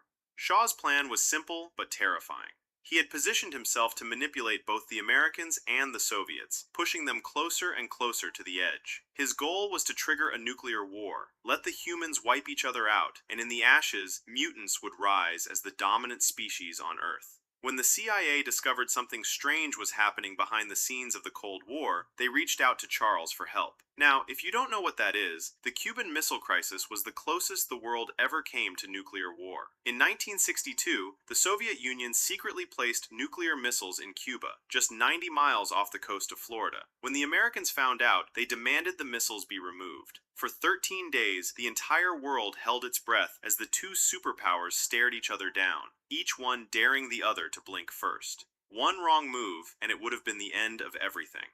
What nobody knew was that Sebastian Shaw was pulling the strings the whole time. A CIA agent named Moira McTaggart had discovered mutants working with Shaw and brought Charles in to help investigate. While tracking Shaw to his yacht, Charles found Eric for the first time. Eric had tracked Shaw there too and was about to confront him alone. Shaw's mutants overpowered Eric and left him to drown in the ocean. Charles sensed Eric's mind in the water and reached out to him telepathically, convincing him to let go before he drowned. It was the first time either of them had met another mutant like themselves. The two men couldn't have been more different. Charles was optimistic and believed in the good in people. Eric had seen the worst of humanity and trusted no one. But they shared one thing. They were both mutants in a world that feared them. Charles brought Eric back to the CIA's Secret Division X facility. There, using a prototype of a device called Cerebro that could locate mutants anywhere in the world, Charles and Eric began recruiting together. This was the moment Charles formed his first squad, young people who had been hiding their abilities, afraid of what would happen if anyone found out. Charles and Eric offered them something they had never had before, a place where they belonged. The mission came together at the height of the Cuban Missile Crisis. Shaw had orchestrated the entire standoff, and now American and Soviet warships were facing each other in the Caribbean, moments away from starting a global conflict. The team tracked Shaw's submarine to the blockade line, and Eric used his powers to pull the entire submarine out of the ocean and onto a nearby beach. That's where everything changed. They stopped the missiles, and Eric finally got his chance to settle the score. He went inside the wrecked submarine to find Shaw, but when he got there, he realized why Charles couldn't reach Shaw's mind. Shaw was wearing a helmet. See, what we didn't mention earlier is that the Russians had gifted Shaw a very special piece of technology, a helmet designed to block telepathy completely. As long as Shaw wore it, Charles couldn't touch him. Eric ripped the helmet off Shaw's head, and the moment he did, Charles froze Shaw in place so they could capture him. But Eric had other plans. He put the helmet on himself, blocking Charles out completely. And while Shaw couldn't move, Eric slowly pushed the same coin that Shaw had used against him as a child. The coin he couldn't move the day it was taken from him, straight through Shaw's head. Charles felt every moment of it through their psychic link. He begged Eric to stop, but with the helmet on, Eric couldn't hear him. Shaw was gone, and a part of Charles and Eric's friendship went with him. That helmet would become Magneto's signature. From that day forward, it was the one thing that kept Charles out of his head. But the battle wasn't over. When the American and Soviet fleets saw what the mutants were capable of, they made a decision. Both sides turned their weapons on the beach, not on each other, but on the mutants. Every missile, every gun, aimed right at them. Eric stopped them all. He held the barrage in the air with his powers, and then he did something Charles begged him not to do. He turned the missiles around and aimed them back at the ships. Moira tried to stop him. She took a shot at Eric, but he deflected it without even looking. One of them ricocheted and hit Charles in the spine. In an instant, Charles Xavier lost the use of his legs. He would never walk again. That moment changed everything. Eric looked at the humans who had just tried to end them, even after the mutants had saved the world, and saw the truth he had always known. Humanity would never accept them. They would always be feared, hated, pushed aside. Charles still believed coexistence was possible. Eric no longer did. The two friends parted ways that day. Eric took the mutants who shared his vision and formed the Brotherhood, an organization dedicated to mutant supremacy by any means necessary. Charles returned home and founded Xavier's School for Gifted Youngsters, a sanctuary where young mutants could learn to control their powers and find their place in a world that wasn't ready for them. The mutant schism had begun. Two men who could have been brothers became the leaders of opposing ideologies, and the conflict between them would echo through decades of mutant history. But we'll get back to their story later. Meanwhile, in the 1960s, another universe was telling its own story, one that looked nothing like ours. On Earth 828, the world had taken a very different path. This wasn't a planet scarred by global conflict or frozen by Cold War paranoia. Without the horrors of 2 world wars, civilization had leaped ahead. The cities gleamed with retro-futuristic architecture. Technology was decades beyond anything Earth 616 had achieved, and humanity had already turned its eyes toward the stars. It was a world of optimism, of progress, of possibility, and it was about to meet its first heroes. Dr. Reed Richards was a genius, not the kind who locked himself away in a lab, but the kind who believed science could solve anything if you were brave enough to push the boundaries. A polymath with degrees in astrophysics, engineering, and mathematics, Reed had done something no one else on Earth 828 had managed. He built the world's first functioning spaceship. His wife, Dr. Sue Storm, an archaeologist and diplomat, served as mission specialist. Sue's younger brother, Johnny Storm, signed on as flight engineer, a hotshot with more confidence than caution. And Ben Grimm, Reed's oldest friend and a man as dependable as bedrock, took the pilot's seat.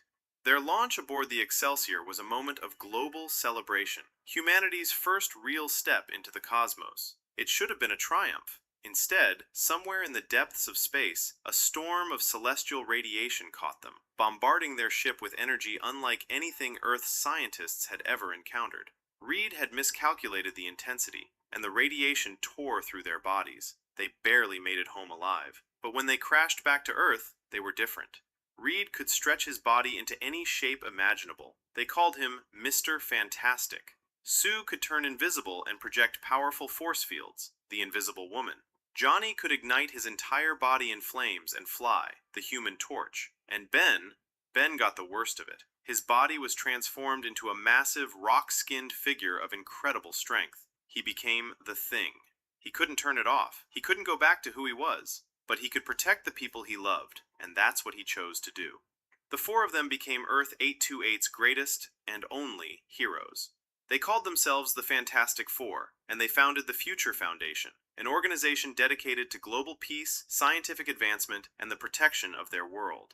Reed's inventions pushed technology forward. Sue's diplomacy brought nations together, even brokering peace with underground civilizations. For 4 years, they were everything their planet needed. The world loved them. Then, in 1964, everything changed. Sue was pregnant with their first child, and the world was celebrating the Fantastic Four's 4th anniversary when the sky above New York lit up. A silver figure descended into Times Square, a woman on a surfboard-like craft, her skin metallic, her expression unreadable. She announced that Earth had been marked. A being called Galactus, the devourer of worlds, was coming. And when he arrived, he would consume the entire planet. Every city, every ocean, every life, gone. The Fantastic Four didn't panic. They investigated. Reed traced the Silver Surfer's energy signal and cross-referenced it with the disappearance of 5 other planets across the cosmos. Every world the Surfer had visited was gone. The math was undeniable. Galactus was real, he was coming, and Earth was next. So the team made a decision. They stood before the world and announced that they were going back to space. Not to run, but to find Galactus and try to reason with him before he reached their planet. They launched aboard the Excelsior, and what they found was beyond anything they had imagined. A cosmic entity that predated their universe, ancient beyond comprehension, driven by an eternal hunger that could never be satisfied. He had already consumed countless worlds. Earth was next. But then Galactus sensed something. Sue was pregnant, and the child she carried, a boy they would name Franklin Richards, possessed something extraordinary. The power cosmic. Even unborn, Franklin's potential was so vast that Galactus himself took notice. He offered the Fantastic Four a deal. Give him the child, and he would spare Earth. Franklin would inherit Galactus's cursed hunger, freeing the Devourer from his endless cycle of consumption. Reed and Sue refused. No deal. No negotiation. They would not trade their son for the world, and they would not let the world burn either. They would find another way. What followed was a desperate fight for survival. The team escaped Galactus's ship, but the Silver Surfer pursued them across space. To shake her, they slung the Excelsior around a black hole at unimaginable speed, and in the middle of all of it, Galactus forced Sue into labor. Between the stress of the chase, the gravitational forces, and a cosmic entity reaching across space to claim her child, Sue gave birth to Franklin Richards in zero gravity, aboard a ship hurtling through the cosmos with an alien hunter on their tail. When they finally returned to Earth, they had to face the hardest truth. They hadn't beaten Galactus. He was still coming. And the public, terrified and angry, turned on the family that had chosen their child over the planet's safety. But Reed didn't stop. Now, what we haven't mentioned yet is that long before any of this happened, Reed had been working on something in his lab, a teleportation system. It started small, really small. He was moving tiny objects across short distances, testing whether organic matter could survive the process. It was experimental, unfinished, and nowhere near ready for anything beyond a tabletop demonstration. But now, with Galactus bearing down on them and no way to fight a being that had existed since before their universe, Reed looked at his little teleportation experiment and asked himself the craziest question imaginable. What if he scaled it up? Not to move an object, not to move a person, to move the entire planet. He designed massive teleportation bridges, structures that could be built at key locations around the globe, synchronized to generate a warp field powerful enough to transport Earth itself to another solar system, somewhere Galactus couldn't reach them. Through the Future Foundation, Sue rallied the world's nations to cooperate, building the bridges and conserving the energy needed to power them. For a moment, it looked like it might actually work. Then, the Silver Surfer came back. She tore across the globe, taking out bridge after bridge, dismantling their only hope of escape. By the time she reached Times Square, it was the last one standing. And here's where Johnny Storm, of all people, became the hero no one expected. See, back when the Silver Surfer first arrived in Times Square, she had spoken to Johnny in her own language, a strange, alien phrase that no one could understand. Anyone else would have moved on. But something about that moment stuck with Johnny. He became obsessed with figuring out what she had said. He started digging through deep space transmissions that Reed had intercepted, recordings that contained the same language. Night after night, while Reed was building teleportation bridges and Sue was rallying the world, Johnny was sitting alone, listening to alien signals, piecing together a language that no human had ever spoken. And slowly, word by word, he cracked it. So when he intercepted the surfer at that last bridge, he didn't fight her, he talked to her. In her own language, he learned her name, Shala Bal, and her story. She wasn't a conqueror. She was a woman from a peaceful world called Zen La, who had given herself to Galactus to spare her own planet and her family from being consumed. She had been leading him to world after world ever since, carrying the weight of every civilization she helped erase. With only one bridge left, Reed had no choice but to go with a plan no one wanted.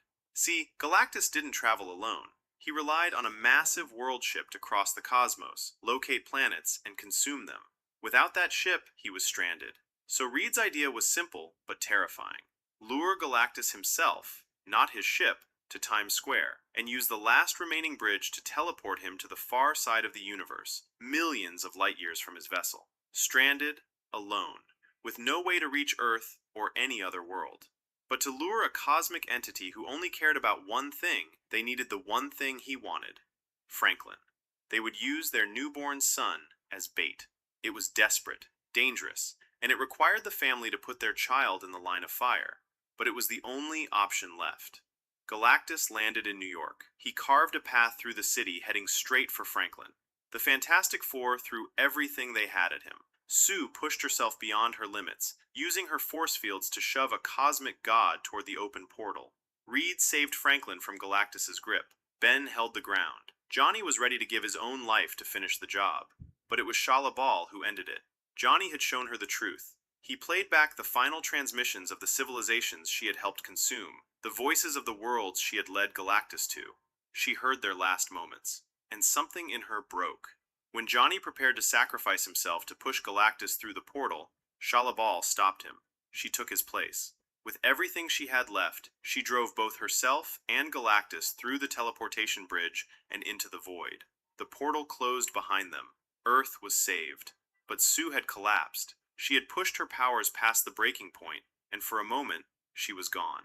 Then, baby Franklin, lying on his mother's chest, did something impossible. His power awakened, and he brought her back. The Fantastic Four survived. They had faced something that should have been the end of everything, and they had done it as a family.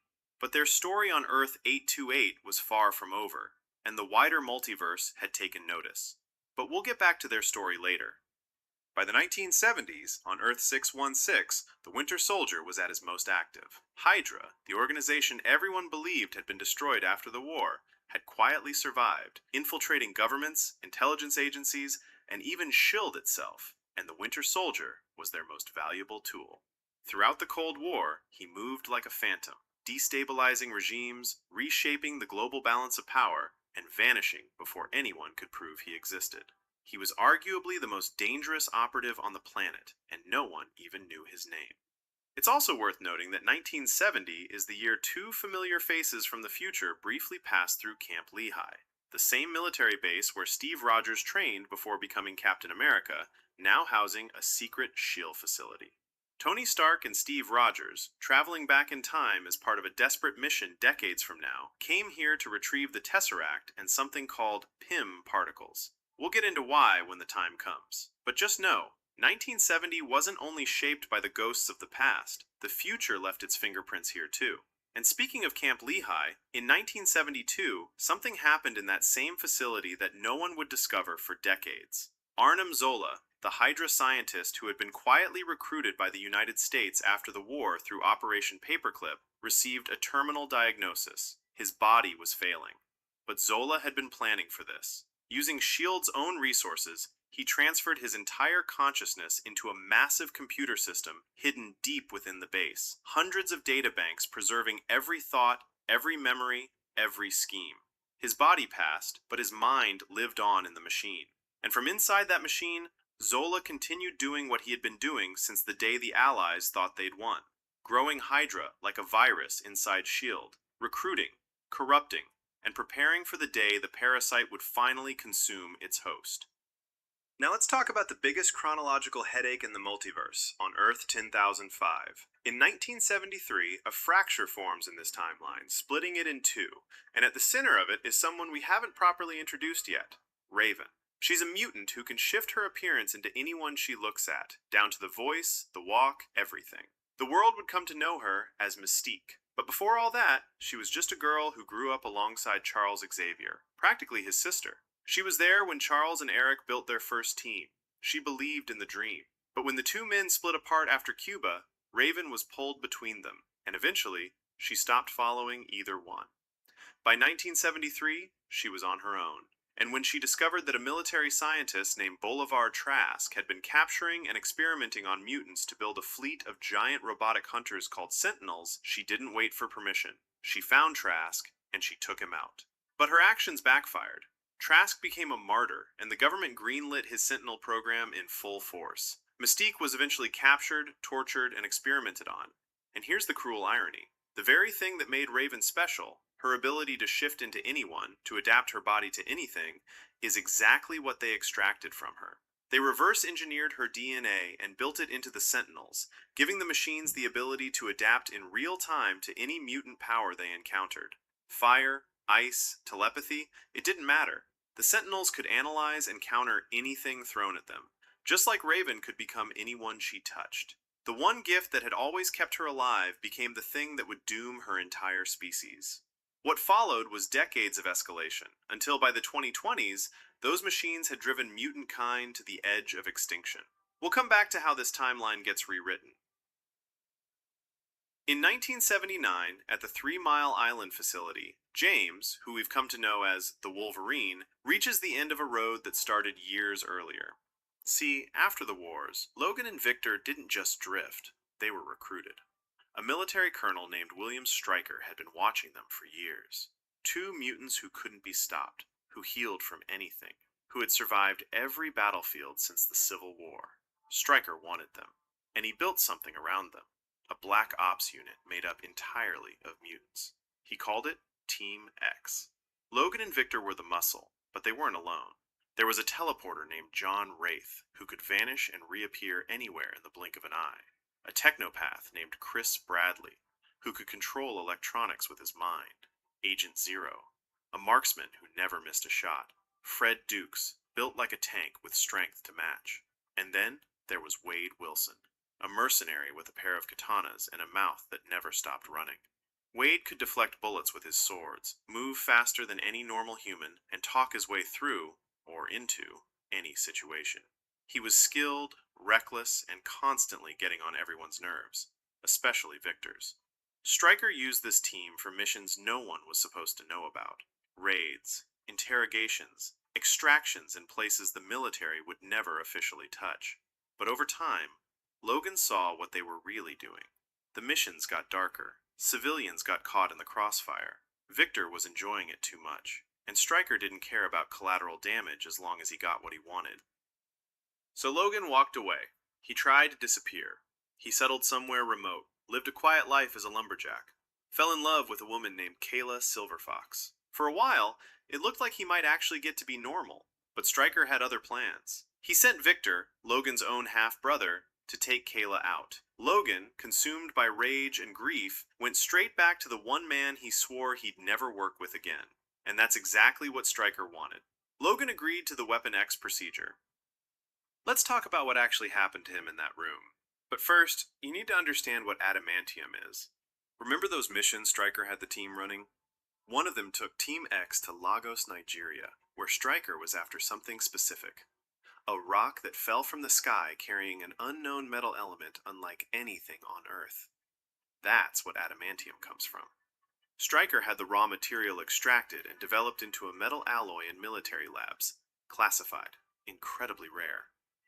Once it's been heated and cooled, it becomes virtually indestructible. Nothing on Earth can break it, scratch it, or melt it down again. Keep this in mind when we eventually get to Earth 616. The origin of adamantium is a completely different story. But that's for later. The Weapon X procedure involved heating liquid adamantium to extreme temperatures and injecting it directly onto Logan's bones while he was fully conscious.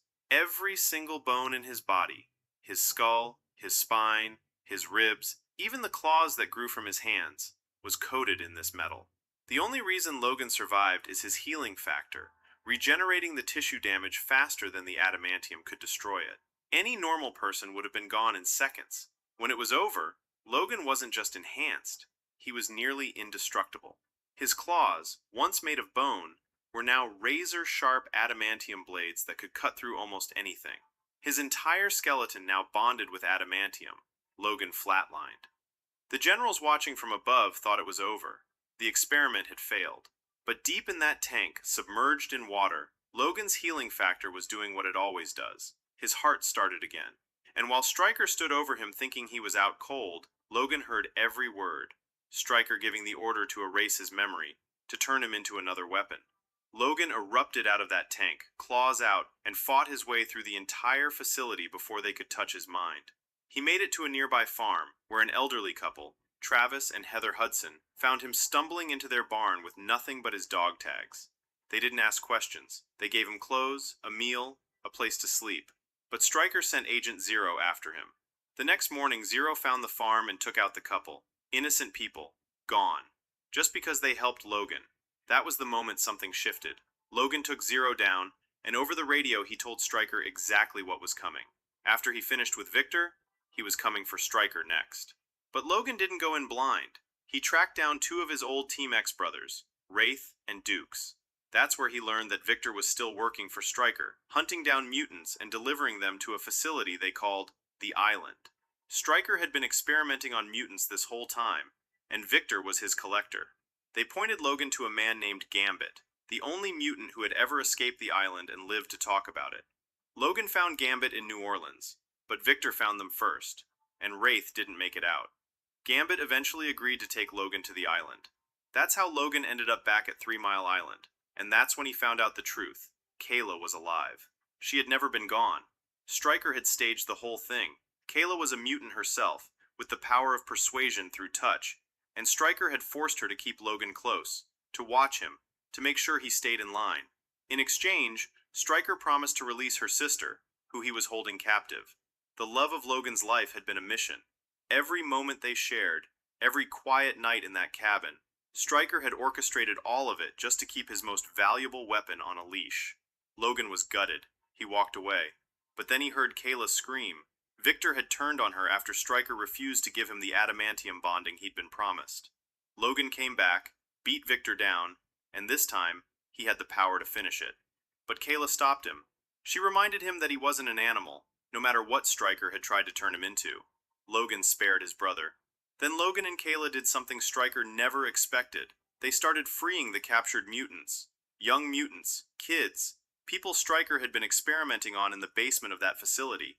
And that's when Stryker panicked. He activated his last resort, Weapon 11. While Logan had been living his quiet life, Stryker had been busy with the rest of Team X. And Wade Wilson, the loudmouth with the swords, had drawn the worst hand of all. Stryker had taken Wade's body and turned it into something unrecognizable. He called it Weapon 11, and the idea behind it was simple and horrifying. Take one body and stuff it with the powers of as many mutants as possible. Wolverine's healing factor, Cyclops' optic blasts, Wraith's teleportation, which allowed Stryker to control him remotely like a puppet. They even sewed his mouth shut. They gave him an adamantium skeleton and retractable blades in his arms. Wade Wilson was gone. What was left was a Frankenstein, a patchwork weapon with no will of its own. Stryker called him the Deadpool, a dead mutant with other mutants' powers pooled into him. If you're thinking this sounds nothing like the Deadpool we'll come to know later, you're right. This isn't him. The timeline gets rewritten, and when it does, Wade Wilson gets a very different story. But that's for much later. Weapon 11 blocked the exit. Logan had no choice but to fight through him. The battle moved to the top of a cooling tower, and Logan was losing. Until Victor came back. Not out of loyalty, not out of love, because as Victor put it, they're brothers, and nobody gets to end his brother except him. Together, they took Weapon 11 down, but before Logan could get out, Stryker was waiting with an adamantium round. He shot Logan in the head. Logan survived, his healing factor saved him, but the damage to his brain erased his memories. Kayla used her last bit of strength to command Stryker to walk until his feet bleed, and then she was gone, for real this time. Everything Logan had been, everything he had known, everyone he had loved, gone. From that moment on, Wolverine wandered the world with no idea who he really was. That story picks back up at the turn of the century. In the year 2000, a young girl from Mississippi named Marie, who had come to be known as Rogue, discovers her mutation the worst way possible. She kisses her boyfriend, and he drops, almost gone, just from her touch. That's what Rogue's power is. When she touches someone skin to skin, she pulls everything out of them. Their energy, their memories, their abilities. And if the person she touches is a mutant, she takes their powers too. Hold on too long and she could put someone in a coma, or worse. She can't control it. She can't turn it off. Imagine being a teenager and realizing you can never touch another person again without hurting them. Terrified, she runs away from home and crosses paths with Logan somewhere in Canada. Neither of them knows it yet, but their meeting sets everything in motion. They're ambushed on the road by Sabretooth, and yes, this is Victor Creed, Logan's half-brother. But neither of them recognizes the other. Logan's memory was wiped clean by that adamantium bullet, and Victor, well, the films never explain what happened to him between 3 Mile Island and now. The calculating brother we saw fighting alongside Logan is gone. What's left is something more feral, barely verbal, working as muscle for Magneto's Brotherhood. It's one of those things the films just never connected properly, so we're calling it what it is and moving on. 2 of Xavier's most trusted X-Men arrive just in time. Scott Summers, known as Cyclops, a mutant who fires powerful optic blasts from his eyes, and Aurora Monroe, known as Storm, who can control the weather itself. They bring Logan and Rogue to Xavier's school for gifted youngsters.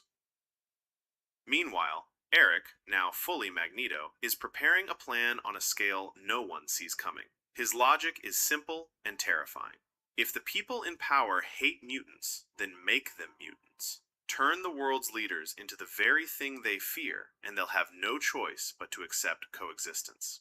He's built a machine that can emit a wave of radiation powerful enough to force mutate any human it touches. His target? The world leaders gathered for a summit on Ellis Island. His method? Use Rogue's absorption powers to fuel the device, since powering it himself nearly ended him during testing. What Magneto doesn't realize is that the process is unstable. Senator Kelly, his test subject, made it back to Xavier's school only for his body to reject the forced mutation entirely, dissolving before their eyes. Magneto's grand plan for equality would have been a sentence for every leader on that island. The X-Men race to Liberty Island, fight their way through the Brotherhood, and reach the top of the Statue of Liberty, where Magneto has already begun transferring his powers to Rogue. Wolverine reaches the machine just in time. Cyclops lands a shot on Magneto, giving Logan the opening to shatter the device and save Rogue by pressing his hand to her face, letting her absorb his healing factor before it's too late. Magneto is captured and locked away in a prison cell built entirely out of plastic. No metal, no way for him to use his powers to escape. The chess match between 2 old friends continues, but now it's through the walls of a cell. 3 years later, a mutant named Kurt Wagner, known as Nightcrawler, a man who can vanish and reappear anywhere in the blink of an eye, infiltrates the White House and nearly reaches the president before being stopped. The attack sent the country into a panic, but Nightcrawler wasn't acting on his own. He was being controlled. Stryker, the same William Stryker who turned Logan into a living weapon, had put him under mind control, used him as a puppet to stage the whole thing. A false flag designed to turn the government against mutants and give Stryker the authorization he needed to launch a military assault on Xavier's mansion. And it worked. And Stryker hit from 2 sides at once. While Xavier and Cyclops were away visiting Magneto in prison, Stryker had a trap waiting for them there. Xavier was captured before he even knew what was happening. At the same time, Stryker's soldiers stormed the mansion, raiding the school, capturing students, and stripping Cerebro for parts. Cerebro is Xavier's most powerful tool, a massive amplification system built deep beneath the mansion. Xavier is already one of the most powerful telepaths alive, He can read minds, project thoughts, even control people if he chooses to. But his range has limits. Cerebro changes that. It's a spherical chamber that takes Xavier's brainwaves and extends them across the entire globe. When he puts on that helmet and focuses, he can feel every conscious mind on the planet simultaneously. Billions of people, all at once. He can find one specific person in a crowd of 8 billion. That's what Stryker came for. By the time anyone realized what had happened, Stryker had everything he needed. The most powerful telepath on Earth, and the machine to amplify his mind. Here's the thing about Stryker. The man who ran Team X, who built the Weapon X program, who spent his entire career using mutants as tools, his own son was one. Jason Stryker was born a mutant with the power to create illusions so real they could trap a person inside their own mind. Years before any of this, Stryker sent Jason to Xavier's school hoping for a cure. Xavier refused. He said there was nothing to cure. So Stryker pulled him out, but Jason's powers spiraled. After that, Jason turned bitter. He started using his powers against his own parents, planting visions in their heads, tormenting them day after day. His mother couldn't take it. The images broke her. She didn't survive. After that, Stryker locked his son away. And after 3 Mile Island fell apart, after Logan destroyed everything Stryker had built, he went back to his son. He unfroze him, hollowed out his mind, and turned him into a tool, just like he did with every other mutant he ever touched. By the time we see Jason again, he's a grown man in a wheelchair, empty, mute, completely under his father's control. The boy Stryker once sent to Xavier hoping for a cure had become his most powerful weapon. His plan was to use Cerebro against the very people it was built to protect. Imagine that same system, that same connection to every mind on Earth, weaponized. Instead of finding mutants, it attacks them. Every mutant brain on the planet lights up in agony at the same time. That's what Stryker was trying to do. Use Jason's illusion powers to brainwash Xavier, and turn the most powerful telepath alive into a weapon against his own people. One moment, and every mutant on Earth would be gone. For the first time, the X-Men had no choice but to work alongside their greatest enemy. While all of this was happening, Magneto had found his way out. Mystique, still loyal to Eric, had gotten close to one of his prison guards and injected the man with liquid iron without him even knowing. The next time that guard walked into Magneto's plastic cell, Eric sensed it. Metal, flowing through the man's bloodstream. He pulled it out, shaped it, and tore his way through the prison that was supposed to be inescapable. Free, and with his own reasons for wanting Stryker gone, Magneto joined forces with Xavier's team. Together, they infiltrated Stryker's base inside the dam at Alkali Lake. They managed to free Xavier and stop the machine, but the battle damaged the dam, and the waters began to break through. As the team scrambled to escape in the X-Jet, the engines failed. The flood was seconds away from swallowing them all. That's when Jean Grey stepped off the jet. Jean was one of the X-Men's most powerful members, a telepath and telekinetic who could move objects with her mind. She held back the wall of water with everything she had, lifting the jet above the flood while the dam collapsed around her. She activated the engines from the outside, gave her team the chance to escape, and then let the water take her. Jean Grey was gone. But here's what no one knew at the time, not even Jean herself. When Charles Xavier first met Jean as a child, he sensed something inside her that terrified him. Her telekinetic and telepathic abilities were beyond anything he had ever encountered. Raw, uncontrollable, and growing. So Xavier made a choice that he would carry with him for the rest of his life. He placed psychic barriers in Jean's mind, mental walls designed to contain the full extent of her power. Jean grew up thinking she was strong, but manageable. She never knew that what she could access was only a fraction of what lived inside her. What she did at Alkali Lake, holding back an entire dam, lifting a jet, manipulating matter at a level she had never reached before, that wasn't just Jean pushing past her limits. That was the first crack in Xavier's barriers. And deep beneath the surface of Alkali Lake, something was already stirring. 3 years after Alkali Lake, a pharmaceutical company called Worthington Labs makes an announcement that changes everything. They've developed a way to suppress the X gene, a permanent treatment that strips a mutant of their powers entirely. They're calling it the cure. And this doesn't come out of nowhere. Years earlier, a boy named Warren Worthington III woke up one day to find something growing out of his back. white, feathered wings pushing through his skin. He didn't tell anyone. He locked himself in the bathroom and tried to remove them himself, scraping and pulling, feathers scattered across the floor. His father heard him in there and broke the door open. He saw the wings, and the look on his face said everything. The boy looked up at his father, and all he could say was, "Dad, I'm sorry." That image never left the father. Warren Worthington II poured everything, his money, his company, his obsession, into developing a way to suppress the mutant gene entirely. 10 years later, when the cure was ready, Worthington Labs announced it to the world.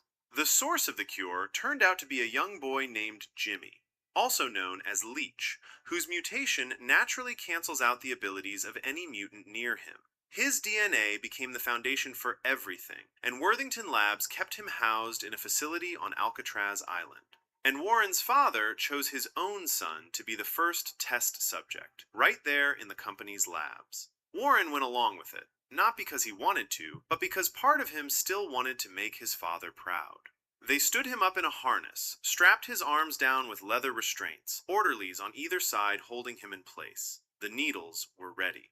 But the moment it became real, something broke. Warren looked at his father and said, "No, it's what you want." Then he tore through the restraints, knocked the orderlies aside, spread his wings wide, and flew straight through the window. He never went back. He chose what he was over what his father wanted him to be. The announcement hits the mutant world like a shockwave, and it doesn't land the same way for everyone. Think about Rogue, the girl who found out what she was because she kissed her boyfriend and almost put him in the ground. She hasn't felt another person's skin since that day. Every handshake, every hug, every moment of contact that normal people take for granted, all of it taken from her. Now, someone's standing on national television telling her there's a way to get all of that back. She doesn't see politics. She sees a life she's been locked out of since she was a teenager. But walk into Xavier's school and say the word cure and watch what happens. The word cure implies sickness, implies something is wrong with you. Storm says it plainly. Since when did they become a disease? These are people who grew up being told by Xavier that their powers are gifts, that being a mutant is the next step in human evolution, that they should be proud of what they are. And now the world is offering to erase it. To them, the cure isn't hope. It's an insult dressed up as compassion. And then there's Eric. Magneto doesn't see an insult. He sees a weapon. He's seen this before. Not the science, but the logic behind it. A government identifies a group of people as different, then offers a solution to make them normal. Eric Lensher knows exactly where that road leads. He lived it. And here's the thing. He's not wrong. The military does eventually weaponize the cure, loading it into darts and firing them at mutants on the battlefield. Everything Eric warned about comes true. So he starts building an army, rallying every mutant willing to fight for their right to exist as they are. And in the process of freeing imprisoned mutants to join his cause, something happens that shows exactly who Eric Lensher is when it counts. Mystique, the woman who has been by his side for decades, who broke him out of prison, who has been his most loyal soldier, throws herself in front of a cure dart meant for him. It hits her. Her powers vanish. Her blue skin fades to something ordinary. She's lying there, looking up at the man she gave everything for. And Magneto looks at her, really looks at her, and walks away. He doesn't kneel. He doesn't say goodbye. She's no longer one of them, and that's all it takes. Decades of loyalty gone in 1 second. And that tells you more about Magneto than any speech he's ever given. But the cure isn't the only thing shaking this world apart. Cyclops hasn't been the same since Alkali Lake. The man who led the X-Men, who always had a plan, who held the team together when no one else could, has been falling apart ever since Jean went under that water. He can't let it go, so he goes back.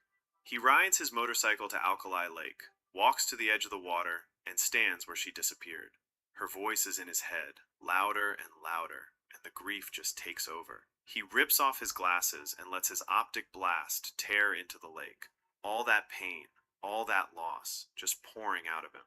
And that's when the water starts to move. Something stirs beneath the surface, and Jean Grey rises from the lake. She's standing right in front of him. Scott can barely process what he's seeing. They embrace. She tells him to take off his glasses, to let her see his eyes. He says no, he can't, he'll hurt her. But she tells him she can control it now. She takes the glasses off herself. For the first time, He's looking at her with his own eyes, and nothing bad is happening. They kiss, and then her expression changes. Something behind her eyes shifts, and just like that, Cyclops is gone. The leader of the X-Men, taken in a moment he thought was a miracle. Back at the mansion, Xavier feels it. Something terrible just happened to Scott, and he sends Wolverine and Storm to Alkali Lake immediately. When they arrive, all that's left are floating rocks, Scott's glasses drifting on the water, and Jean lying unconscious. They bring her back to the mansion and put her in the infirmary. That's when Xavier tells them the truth about what he did. Remember those psychic barriers Xavier placed in Jean's mind when she was a child? The walls he built to contain the full extent of her power? What Jean did at Alkali Lake, holding back that dam, that was the first crack. And now those walls have shattered completely. What came out the other side is something Xavier calls the Phoenix, a second personality born from the part of Jean's power that was never meant to see the light. Logan doesn't take it well. The idea that Xavier has been inside Jean's head her entire life, controlling what she can and can't access, disgusts him. But that argument gets cut short. Logan goes to check on Jean alone, and when she wakes up, she doesn't remember what happened to Scott. She starts acting differently, saying things Jean would never say, trying to pull Logan in. He realizes this isn't Jean anymore. This is the Phoenix. And before anyone can stop it, the Phoenix lashes out, knocks Logan unconscious, and escapes the mansion. Xavier tries to reach her telepathically, but she's blocking him. He can feel how strong she's become, and he knows where she's going. She's heading back to the place where it all started, her parents' house, the same house Xavier and Eric visited when she was a little girl. On the other side of things, Callisto, one of Magneto's lieutenants who can sense mutant power levels, picks up a Class 5 mutant signature, and Magneto knows immediately who it is. Both sides race to Jean's childhood home, and they arrive at practically the same time. Xavier tells Logan and Storm to wait outside while he goes in alone, and then Magneto walks up behind them, telling Charles he was right about this one all along. Xavier walks in and tries to bring Jean back, talking to her the way he always has, trying to reach the woman behind the power. Magneto is right there too, but he's not trying to save Jean. He's trying to recruit the Phoenix. He wants that power on his side, and Xavier pushes harder, trying to break through to the real Jean. For a moment, it almost works, but the Phoenix doesn't want to be contained again. The house begins to shake, objects start floating, and then the Phoenix turns on Xavier, the most powerful mind on the planet, the man who built everything the X-Men stand on, the teacher who shaped an entire generation of mutants, is erased from existence right there in that living room. Jean leaves with Magneto, and the X-Men are left with an empty wheelchair and no one to fill it. With Xavier gone and the Phoenix at his side, Magneto makes his move on Alcatraz, and the way he does it tells you everything about the scale of power we're dealing with. He walks up to the Golden Gate Bridge, rips the entire thing off its foundation, and drops it onto Alcatraz Island to give his army a direct path straight to the cure facility. The goal is simple: wipe out the source of the cure so it can never be used against mutant kind. The military is already there, equipped with cure darts made from plastic, no metal, nothing Magneto can manipulate. The Brotherhood charges across the bridge, and the X-Men arrive to meet them. And for a while, it's a full-scale war on that island. But during the chaos, Beast manages to get close enough to hit Magneto with the cure. And just like that, Eric's powers vanish. The man who just moved an entire bridge with his mind is suddenly just a man standing on a battlefield with nothing. But the real threat was never Magneto. The Phoenix emerges, and Jean begins tearing apart everything around her.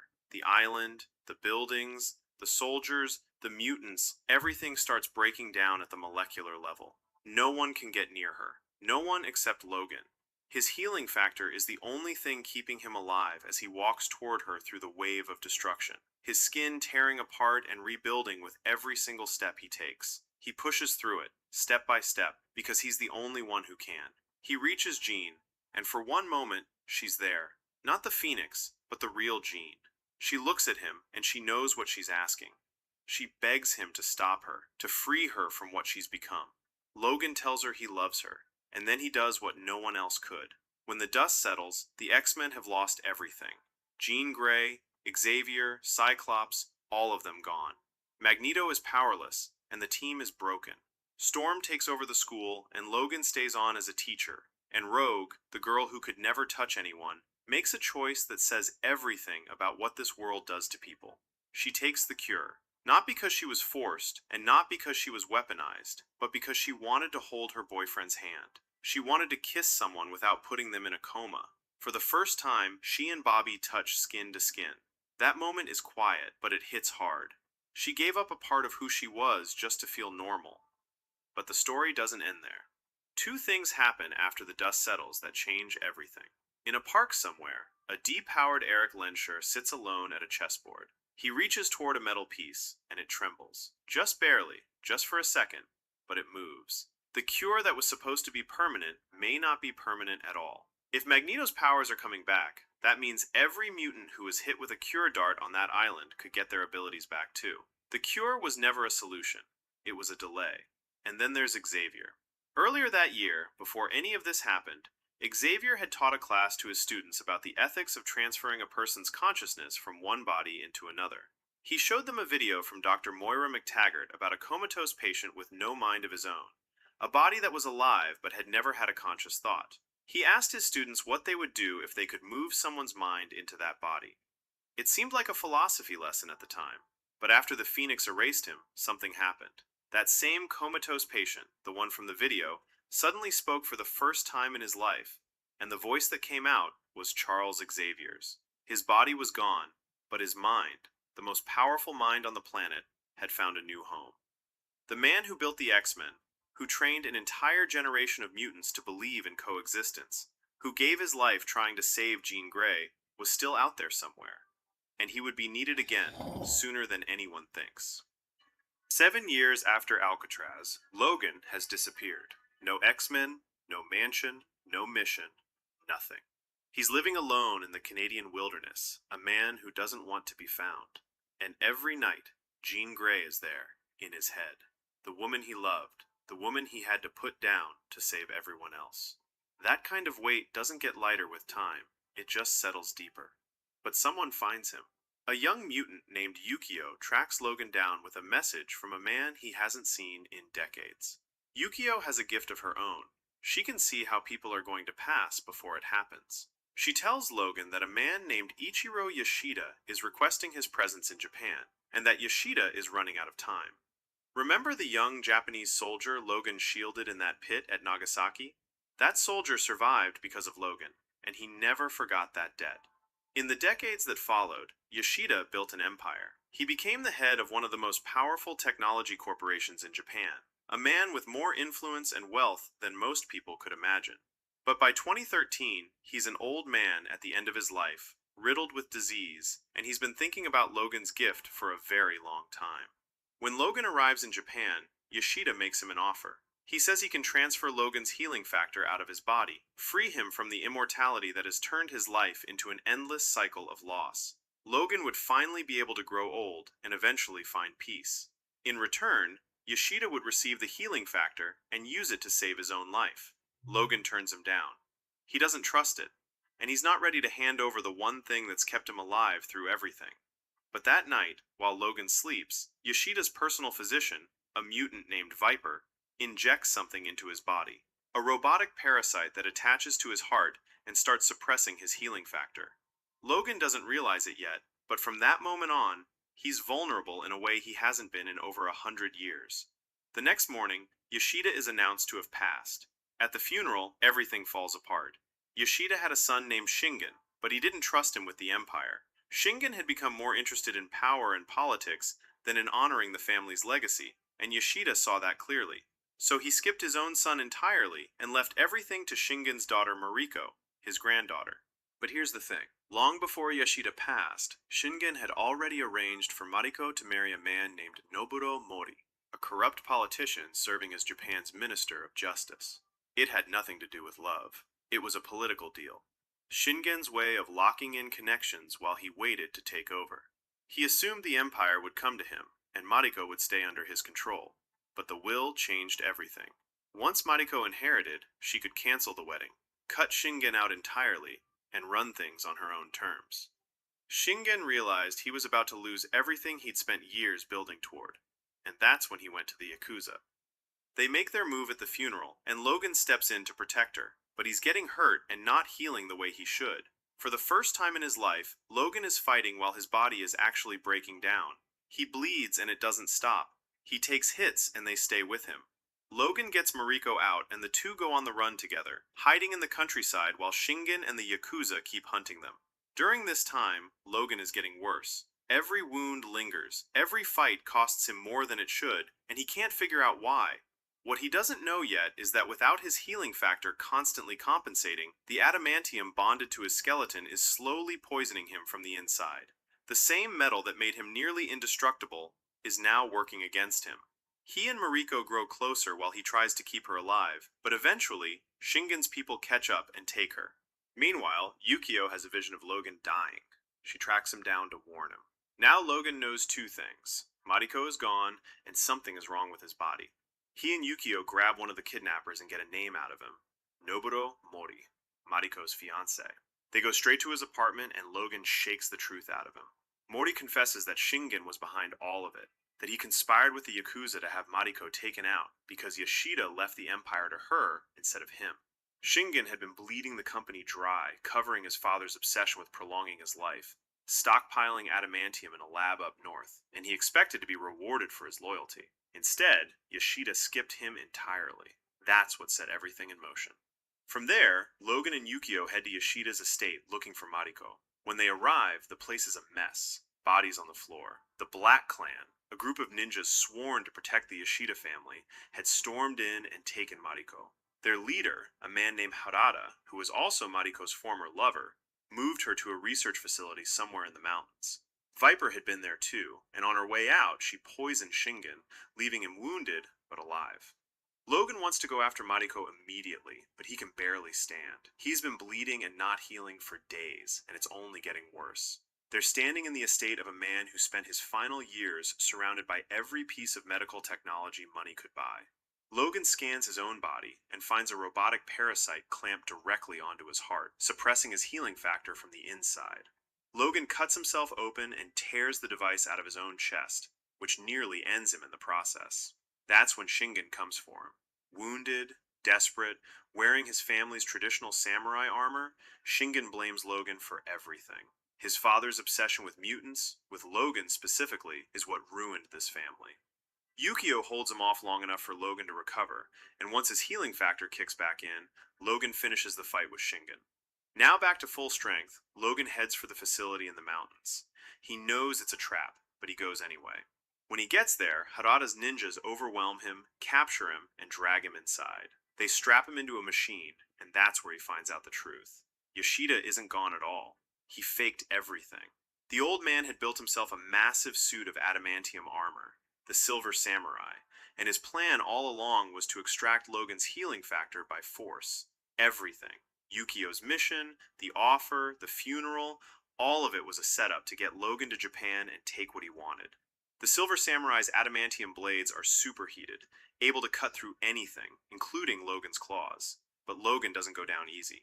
He breaks free and fights back, but the samurai is unlike anything he's faced. It severs Logan's adamantium claws clean off, exposing the bone underneath, and then clamps down on the stumps to begin draining Logan's healing factor directly out of his body. Yoshida starts to de-age right in front of him, getting younger with every second as Logan's regeneration is pulled out of him. But Mariko intervenes, driving Logan's own severed claws into Yoshida, and Logan's body does something it hasn't done since the Weapon X procedure. His bone claws grow back. The original claws, the ones he was born with, push through the metal stumps, and Logan finishes the fight for good. After the fight, Logan has one final vision of Jean, but this time, instead of being pulled into the guilt, he lets her go. He accepts what happened and chooses to keep living. Yukio stays by his side as his self-appointed bodyguard, and Logan leaves Japan a different man than when he arrived, still carrying scars, but no longer drowning in them. And now he's walking around with bone claws instead of adamantium, which changes things going forward. 2 years later, Logan is passing through an airport when the metal objects around him start shaking. Coins floating, keys rattling, luggage shifting on the conveyor belt. He knows exactly what that means.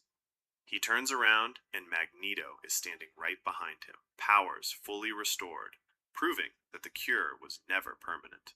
Eric tells Logan that something is coming, a threat to every mutant alive, and he needs Logan's help.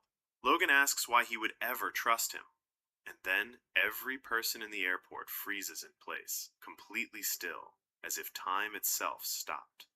Charles Xavier rolls through the crowd in his wheelchair, alive, looking exactly like himself. Logan can barely process it. The last time he saw this man, the Phoenix had taken him from them. Xavier looks at Logan and says, "As I told you once before, you are not the only one with gifts." Now, we established that Xavier transferred his consciousness into a comatose patient, a completely different person. So, why does he look exactly like Charles Xavier? Same face, same voice, same wheelchair? The timeline never explains it, no one ever asks, and Xavier never offers anything beyond that one line. It's a plot hole, and we're calling it one. What matters is that Charles Xavier is back, and the fact that both he and Magneto have come to find Logan together, two men who have spent their entire lives on opposite sides, tells you everything you need to know. But the timeline never tells us what happened after that airport. We don't know what they tried, we don't know how they fought back, and we don't know how it all fell apart. All we know is that by 2023, it didn't matter. The world is gone. Not in ruin, not in decline, gone. Remember what we told you at the very beginning, how Mystique's DNA was reverse engineered into the Sentinels, giving them the ability to adapt to any mutant power in real time? This is where that road ends. Those machines have hunted down nearly every mutant on the planet, and they didn't stop there. Humans who carried the potential to produce mutant offspring were targeted too, along with anyone who tried to protect them. Entire cities emptied out, civilizations collapsed, and what's left of the mutant population is scattered, hiding, running from machines that cannot be beaten. The only reason any mutants are still alive at all is because of Kitty Pryde. Kitty's original power was phasing, the ability to pass through solid matter. But over the years of fighting for survival, she developed something entirely new. She figured out how to project a person's consciousness backward in time into their younger body. The way it worked was simple but brilliant. Every time the Sentinels tracked them down, Kitty would send Bishop, one of the surviving mutants, back a few days into the past with full knowledge of exactly where and when the Sentinels would strike. Bishop would warn the group they'd relocate before the machines ever arrived, and the attack would never happen. They'd been running this loop over and over, staying one step ahead by rewriting the last few days every time the Sentinels closed in. That's the only reason anyone made it this far. But by the time the last survivors gather in a monastery in China, it's clear this can't go on. Xavier, Magneto, Storm, Wolverine, Kitty Pryde, Iceman, Colossus, Bishop, Blink, Warpath, Sunspot, and a handful of others. The Sentinels are getting faster, smarter, and there are fewer places left to hide. The short jumps aren't enough anymore, so Xavier proposes something far more extreme. Don't go back days, go back decades. Use the same power Kitty has been using to save them in short bursts, but push it all the way to 1973, to the moment before Mystique takes out Trask. If that one decision changes, Mystique is never captured, the Sentinels never get her DNA, and this future never happens. The problem is that going back 50 years would tear apart anyone's mind. The only person who could survive the process is Logan, because his healing factor can repair the neurological damage in real time.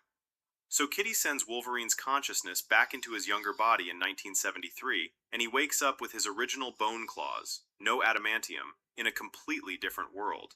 The 1973 he finds is bleak. Xavier's school has been closed for years, most of the students drafted into Vietnam. Hank McCoy is still there, but Xavier himself is a broken man. He's been taking a serum that suppresses his telepathy in exchange for letting him walk again. The trade tells you everything about where his head is at. He'd rather have his legs than his mind. Magneto is locked in a concrete cell beneath the Pentagon, accused of curving the bullet that took out President Kennedy. And Mystique is already on Trask's trail, moving through the shadows with nothing but rage and a list. Logan has to pull all of these people back together. He convinces Xavier and Beast to help him break Magneto out of the Pentagon, and they recruit a young mutant named Peter Maximoff, a speedster whose ability to move faster than anything alive makes the prison break possible. But once Magneto is free, he starts playing his own game. He doesn't just want to stop the Sentinel program, he wants to demonstrate mutant superiority. At the Paris Peace Accords, where Mystique is about to make her move on Trask, Magneto tries to handle the situation his own way by turning on Mystique himself, reasoning that if she's gone, her DNA can never be harvested. She escapes, but the damage is done. The world has now seen mutants fighting each other in broad daylight, and Nixon greenlights the Sentinel program, and schedules a public unveiling on the White House lawn, a show of force to prove humanity can protect itself. Magneto sees this as the moment to send a message of his own, not just to the government, but to the entire world. Mystique is still out there, and she hasn't given up on Trask. She's making her way toward Washington with the same mission she's had from the start. And Logan, Xavier, and Beast are racing to get there first, trying to reach her before she does something that can't be undone. Everything collides at the White House. Xavier, Logan, and Beast are in the crowd searching for Mystique when Xavier spots her, disguised as a Secret Service agent. He telepathically freezes her before she can make her move, and starts trying to talk her down. But before he can finish, Magneto arrives. He drops an entire baseball stadium around the White House as a perimeter, commandeers the Sentinel prototypes, and turns them against the humans. In the chaos, Logan goes after Magneto, but Magneto drives metal rebar straight through his body and hurls him into the Potomac River. Logan is out. Nixon, Trask, and Mystique, still disguised as Secret Service, are rushed into an underground bunker beneath the White House. But Magneto rips the entire bunker out of the ground, tearing it from the building and exposing everyone inside. Meanwhile, back in 2023, the Sentinels have found the monastery. The last X-Men are fighting for their lives, and they are losing, falling one by one. The future and the past are running out at the same time. With the bunker torn open and cameras rolling, Mystique steps out disguised as Nixon, a gun behind her back. But Magneto is still standing between her and Trask, and as long as he's in control, no one is getting close to anyone. While he's distracted dealing with one of his own Sentinels, Mystique takes her shot. A plastic gun, no metal, nothing he can sense coming. She grazes his neck and knocks him out. Now it's just her and Trask. This is the moment she's been building towards since 1973, but Xavier reaches her telepathically. He doesn't command her, he doesn't control her, he asks her to choose. And Mystique, the woman who has spent her life being told what she is and what she should be, makes the choice on her own.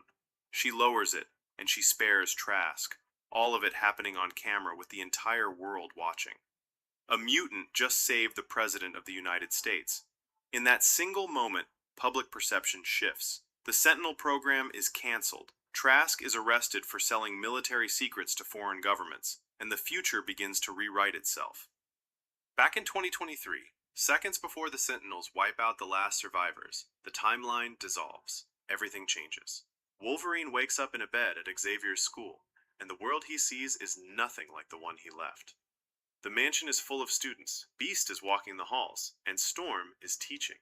And then he sees Jean Grey and Scott Summers, alive, going about their day as if nothing ever happened. All of it.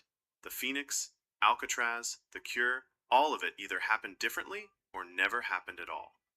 Xavier finds Logan standing in the hallway, barely able to process what he's seeing. And when Logan tells him the last thing he remembers is drowning, Xavier understands exactly what's going on. See, when Kitty sent Logan's mind back to 1973, she put his future consciousness into his younger body.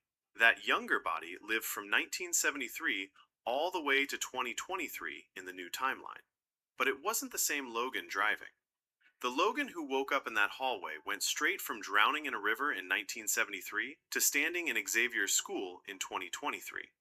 Everything in between, 50 years of history in a completely different timeline. He never experienced any of it. Wolverine made it back, and the timeline has been rewritten from 1973 forward. But there's one more thing.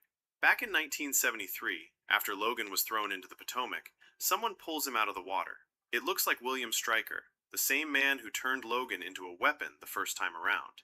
But if you were paying attention, you'd notice something off. That's not Stryker. It's Mystique, wearing his face. Why she saved him, what she did with him after, and how Logan still ended up with adamantium bonded to his skeleton again, we'll get back to all of that. This is the new Earth 10,005. Everything from this point on follows a different path. The events we covered before, the Cure, the Phoenix, Alcatraz, Xavier's consciousness transfer, none of that plays out the same way in this new timeline. What happens instead is an entirely different sequence of events, and it starts with something ancient waking up. On Earth 616, in 1980, a man walks into a small town in Missouri. He has a human face, a warm smile, and the kind of effortless charm that makes strangers feel like they've known him for years. Nobody in that town knows what he actually is. Nobody would believe it if they were told. His name is Ego, and that name is not an attitude. It is literally what he is, Ego, the living planet.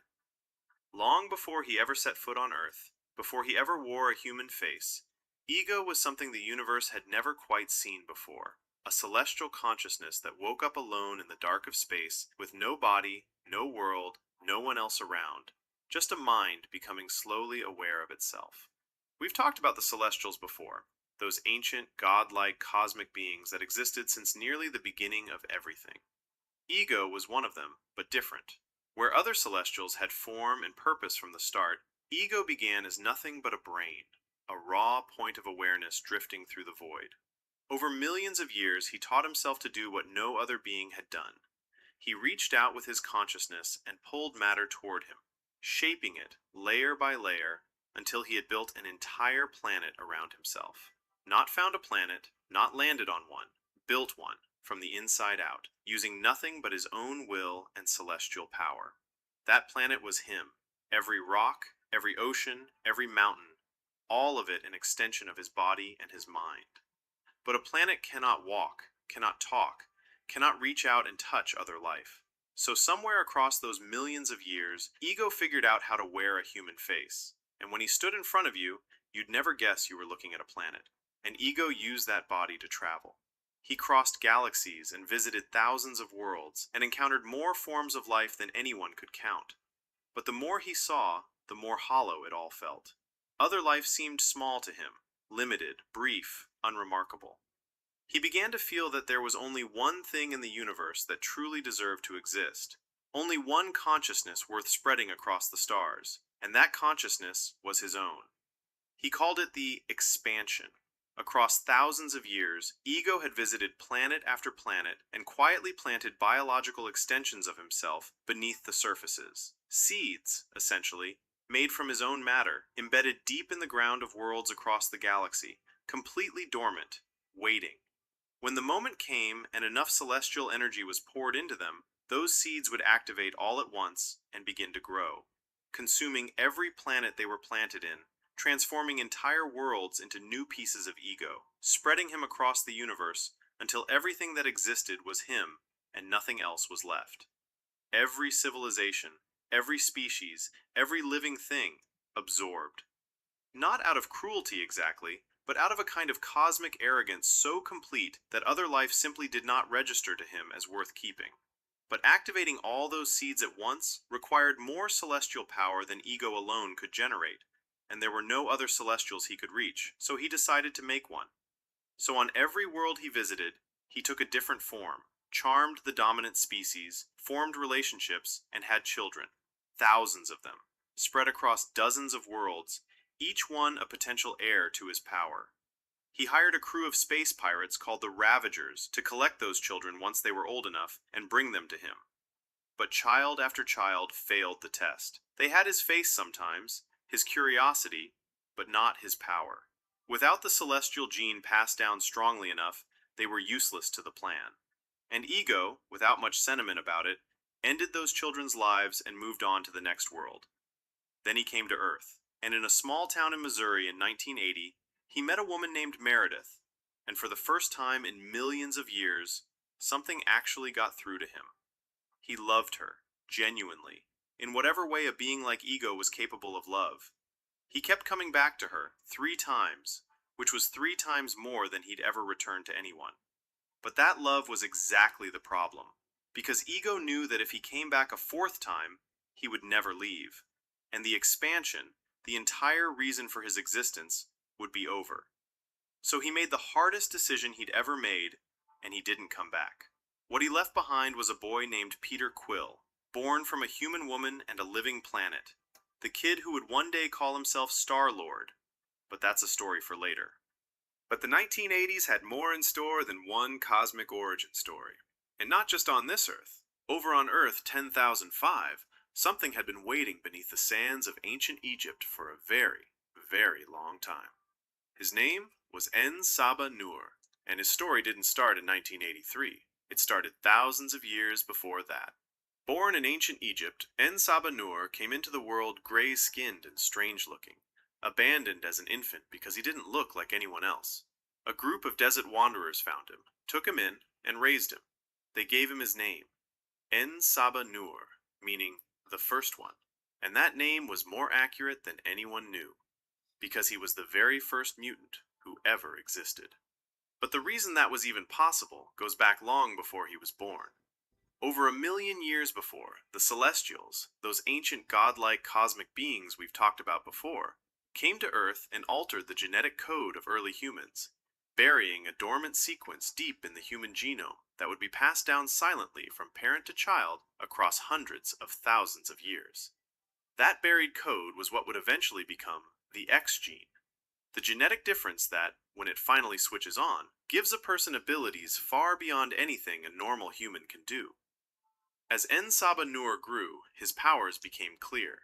He could transfer his mind and essence into other mutants' bodies, absorbing their abilities each time he made the jump. He used this to live forever, moving from one mutant body to the next across centuries, stacking power upon power with every transfer, growing stronger with every generation. Civilizations rose and fell around him, and he was there for all of it, with different cultures worshipping him under different names. And wherever he went, he kept 4 devoted followers by his side, his horsemen, people he personally empowered to serve and protect him. But in 3600 BC, during one of his transfers, his own subjects had finally had enough. Some had grown to see him not as a god, but as someone who had taken too much, a false god who governed through intimidation and kept his people under his thumb. The ritual itself was an elaborate process that took place inside his pyramid, a structure specifically built to funnel sunlight down through its peak and into the transfer chamber below, where that light acted as the power source for moving his consciousness from one body to the next. It was during one of these ceremonies, with En-Saba-Nur mid-transfer and completely vulnerable, that a group of conspirators struck, physically blocking the sunlight from entering the pyramid and cutting the power to the ritual before it could be completed. Without the light, the transfer froze halfway through, leaving En-Saba-Nur trapped between bodies, and the conspirators then brought the entire structure down on top of him. His horsemen fought back with everything they had, holding off the attackers for as long as they could, but one by one they fell as the pyramid collapsed around them. The last one standing, a woman with telekinetic abilities, used the final moments of her life to wrap a protective shield around En-Saba-Nur's body, keeping the falling stones from crushing him as she took her final breath. Because of her sacrifice, he survived, buried, frozen, and suspended between 2 bodies, but alive, sealed beneath the rubble for thousands of years. But stories have a way of surviving, even when the people who live them don't. For thousands of years, En-Saba-Nur existed as nothing more than a half-forgotten myth carved into Egyptian ruins. A god king who ruled, who was betrayed, who disappeared. That changed in 1973, when Magneto moved against the president on live television, and Mystique stopped him in front of the entire world. Mutants stopped being a rumor. Governments began treating them as a security concern. People started to see them as some kind of second coming or sign of God. Some formed groups, digging into ancient history for answers. In Egypt, a group of people formed a cult around the legend of En-Saba-Nur, an ancient being they believed to be the world's first. They called themselves Ashir En-Saba-Nur, traced the clues carved into ancient ruins, and eventually found his pyramid. The CIA had been tracking groups like these since '73. One of the agents assigned to that work was Moira McTaggart. Her story begins the same way it did in the old timeline. She was a CIA analyst who worked closely with Xavier and the first generation of mutants in the early 1960s, through the recruitment, the training, the Cuban Missile Crisis. But what I didn't tell you before is how that chapter ended. Xavier used his telepathy to wipe her memory completely. Every face, every mission, every moment she had spent in that world, gone. He did it to protect the people she knew, but what he couldn't wipe was the shape of the absence itself. Moira spent the years after that with a feeling she couldn't name, a sense that there was a part of her life she couldn't account for.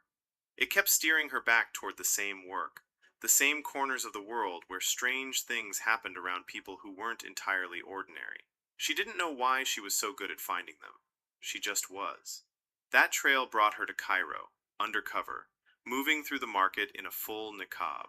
She found what looked like a front, a small outdoor restaurant, people cooking and serving food, nothing unusual at first glance. Then she noticed the tattoos on their necks. She was in the right place. She slipped past them without being noticed. In the back courtyard, one of them stood guard over a rug laid flat on the ground. When she got too close, he gestured her away. This area was private. She caught him off guard with a kick, disarmed him, and put him down before he could react. She pulled back the rug, found the opening underneath, and dropped inside. What she didn't do was cover it back up behind her. Below, she found herself in old ruins buried beneath the modern city, layers of history built on top of each other. And there, visible through the rubble, was the tip of a pyramid. She was only there for recon, pictures, proof, something to bring back to Langley. But deeper inside, the cult had already gathered around the pyramid, mid-ritual, chanting over Ensaba Nur's sealed form. She hadn't expected any of this. She stayed back, kept her distance, and watched. None of them noticed her. But none of that mattered. The sunlight she had let in through the uncovered entrance was already hitting the gold panels and ancient mechanisms lining the walls. The same sun-powered technology that had been built into that pyramid thousands of years ago for exactly this purpose. It powered everything back up. Combined with the ritual, it was enough. When Ensaba Nur rose, the entire chamber came down around them. Earthquakes rippled out across the globe. Moira barely made it out. The followers who brought him back didn't. On the other side of the world, at Xavier School in Westchester, Jean Grey was having the worst night she'd ever had. Her powers were spiraling in her sleep, telekinesis pulling at the walls of her room, the surface cracking and peeling like something was eating through it from the inside. And she'd woken up the entire dorm doing it. Hank was already aware of what was happening and called Charles, and by the time Charles wheeled himself into her bedroom, she was still asleep, still struggling, her power pouring out of her with nothing holding it back. He moved close, reached into her mind to try and calm her down, and the moment their thoughts synced, he saw exactly what she was seeing. The world on fire, everything burning, and somewhere in the middle of it, just for a flash, something ancient.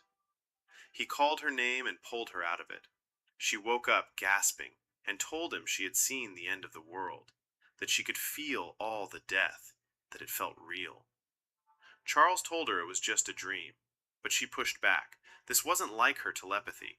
This wasn't telekinesis losing control in her sleep. This was something else entirely, something she had never felt before. And since we're talking about Jean, this is the new timeline's version of her. She'd been living at Xavier's school for a while by this point. Here we actually got to see her come up, a teenager, still figuring out her powers, still the girl the other students were afraid of. We even got to see how she met Scott. Not long before all of this, a new kid had arrived at the school, Scott Summers. His powers had come out of nowhere at his regular school, optic blasts he had no control over, couldn't even open his eyes without destroying something. His older brother Alex brought him in. The same Alex Summers who had been part of Xavier's original team back in the 60s. Cuba, the training, all of it. He knew the school was the only place that could help his little brother. Xavier took Scott outside to test what he could do, and the kid ended up cutting one of Charles's favorite trees clean in half. One of the first people Scott crossed paths with after that was Jean, and there was something between them right away. That's where it started. But let's get back to that night. Charles took her word for it. They let her rest and stepped out, and that's when Hank told him. He had picked up something earlier that night in his lab, some kind of energy tremor, and the epicenter was halfway around the world. They went down to Cerebro to look into it, and when Charles connected, he found Moira, on site in Cairo, pulling herself out of what looked like the aftermath of something catastrophic. He decided he would pay her a visit at Langley and see what she knew. While all of this was happening, we also need to talk about Magneto, because what was going on in his life at this point matters a lot for what comes next. After the events of '73, after the world saw him move against the president on live television, Eric Lenscher became the most wanted fugitive on the planet, so he disappeared. He went as far from the noise as he could, all the way to Poland, changed his name to Henryk Gurski, got a job at a steel mill, and built himself a life no one would ever think to look for him in. He married a woman named Magda, had a daughter named Nina, and for the first time in his life, he was just a man coming home at the end of the day, tucking his kid into bed, singing her the songs his parents used to sing him. He was living the life he never thought he'd get to have. When En Sabah Nur woke up and that tremor rippled out across the world, it reached all the way to Poland. At the factory, the ground shook and a massive vat of molten metal tipped and was about to come down on one of his coworkers, and Eric didn't think. He just reached out and held it in place with his power and saved the man's life. The coworkers who saw it said nothing to him at the time, but when he got home that night, he already knew what was coming. He grabbed the family's passports, told Magda they were leaving, and started getting ready to go. But Nina had been outside playing in the forest like she always did, and when they went looking for her, that's when Eric and Magda found out that his coworkers hadn't stayed quiet at all. They'd gone straight to the police. The officers were waiting in the woods, and they had Nina with them. They'd come without guns because they knew exactly who they were dealing with, armed instead with bows and arrows, nothing metal on them. They told Eric they just wanted to talk, asked if he was the man they thought he was. He tried to hold the line, said his name was Henryk Gurski, reminded them he was their neighbor, their co-worker, that he'd eaten dinner in their homes. But one of them pulled out a newspaper clipping and asked him directly whether he was the one they called Magneto. There was no point in lying anymore, so he told them to release his daughter and he would turn himself in. They let her go, and Eric gave himself up. But as Nina ran into her mother's arms, the girl saw them taking her father away and started to break down. She was crying, saying she wouldn't let them take him from her, and then something happened that none of them expected. Nina was a mutant too. The birds in the forest, the ones she'd always had a way with, came swarming down on the officers, attacking them from every direction, and she couldn't stop it even if she wanted to. The police shouted at Eric to make her stop, and he told them she couldn't control it. In all that chaos, one of the officers flinched and his bow released, and the arrow hit them both, Nina and Magda, mother and daughter, still holding each other. They didn't make it. Eric rushed to them, dropped to the ground, and held them, but they were already gone. He took the locket from around Nina's neck, the one he had given Magda, and without even standing up, he used it to take out every last officer in that clearing. Hold that thought on Eric. His story is far from over. Back in Cairo, En Sabah Nur walked out of the rubble and into a world he didn't recognize. Cars and radios and markets and humans rushing around accumulating things, building empires out of money and weapons instead of strength and power. Everywhere he looked, ordinary humans were in charge, governing, dictating, deciding who mattered and who didn't. And mutants, the ones who should have been above all of it, were nowhere, hiding, blending in, shrinking themselves down to survive in a world built by people weaker than them. The longer he walked, the more certain he became. This world had not just lost its way, it had been handed over to the wrong people entirely. And then he saw something that made it all worse. While moving through the market, he came across a teenage girl using a small weather ability to create a dust disturbance and slip away with stolen food. Her name was Aurora Monroe, and if you remember, in the previous Earth 10,005 timeline, she was already standing alongside Xavier's X-Men at full power. No origin, no backstory, just there. Now in this new timeline, we actually get to see where she came from. A street kid, surviving alone in Cairo the only way she knew how. To En Sabah Nur, the sight of it was almost offensive. A mutant with the ability to command the weather itself, one of the most extraordinary gifts the X gene could produce, and she was using it to steal bread. This was what the world had done to his kind. When the men she'd stolen from caught up to her and cornered her, En Sabah Nur stepped in, and what he did to those men made very clear that nothing about him had weakened in thousands of years underground. Aurora brought him back to her home, and there he sat in front of her television. And using his ability to absorb knowledge at a rate no human mind could match, he pulled in thousands of years of human history in minutes.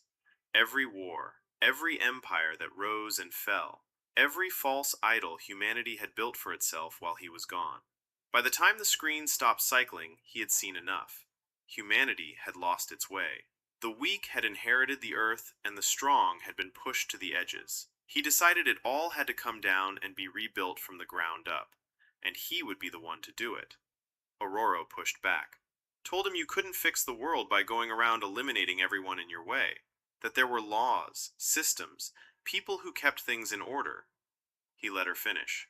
Then he looked at her, really looked at her, a girl sleeping on the floor of a crumbling building, stealing food to survive in a world that had no idea what she was capable of, and turned it back on her. Were those laws working for her? Were those systems protecting her? Or had she just gotten so used to living inside a cage that she'd started defending the bars? She didn't have an answer for that. He stepped toward her, placed his hands on her, and reached into the part of her the world had spent her whole life telling her to keep quiet. Her hair turned white, her eyes went pale. The girl who had been stealing bread in the market that morning became something else entirely.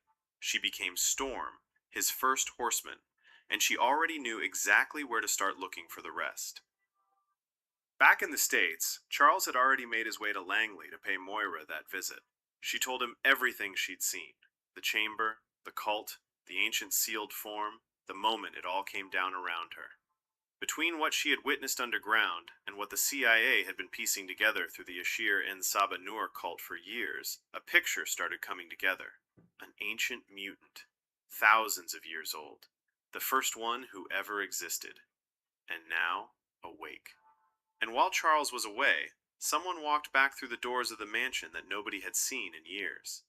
After 1973, after the whole world watched Mystique stop Magneto on live television and mutants stopped being a rumor, Raven had gone off the grid. She'd wanted to go after Trask, the man whose work had nearly led to the extermination of their kind, and she'd made it clear she wasn't interested in doing things Charles's way anymore.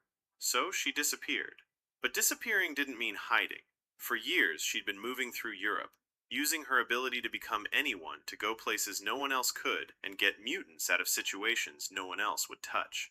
She had made it her mission to find mutants in danger and get them out. That's what brought her to East Berlin. She'd caught wind of an underground fight club running mutants as entertainment, forcing them into cages to fight each other for crowds who paid to watch.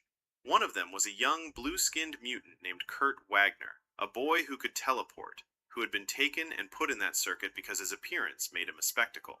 Raven got him out. But getting a mutant with blue skin and a tail out of East Germany quietly wasn't simple, and she needed help. Someone who knew how to move people across borders without leaving a trace. That's how she ended up at Caliban's door. He was the name you heard if you needed something done in the mutant underground. A broker, someone who could locate any mutant anywhere and facilitate just about anything for the right price. Raven went to him to arrange Nightcrawler's passage out of the country, and while she was there, Caliban asked her if she remembered Eric. His network had picked up a flash of him somewhere in Poland. Things had gone very wrong, and his family hadn't made it out, would be on the news soon enough. That was enough for Raven. She brought Kurt with her and came home. When Raven walked back through the doors of the mansion, the first face she saw was Hank's. He hadn't seen her since she walked away, and the surprise on his face was impossible to hide. Charles was still at Langley. The mansion was quieter than it used to be, and Raven was standing in the entrance with a blue teleporting teenager and news about Eric that nobody was going to want to hear. While all of that was playing out on the other side of the world, En Saba Nur wasn't waiting. Storm led him straight to Caliban, the same broker Raven had just visited in East Berlin.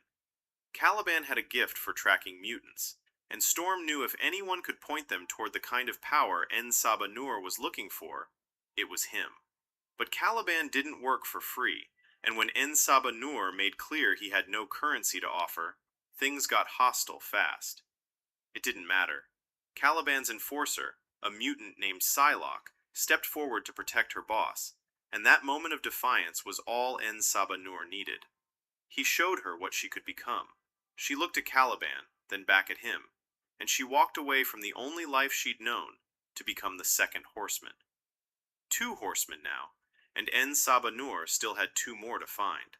Psylocke knew exactly who was nearby. A mutant named Angel, the same fighter from that underground circuit where Raven had found Kurt.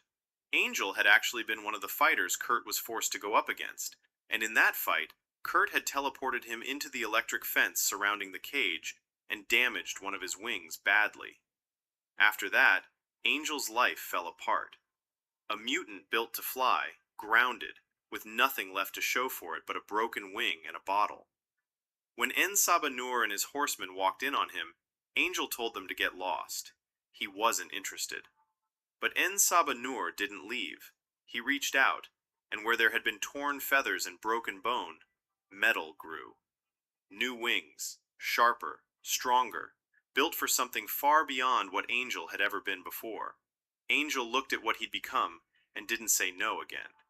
He was the third horseman, and En Sabah Nur renamed him Archangel, his angel of death.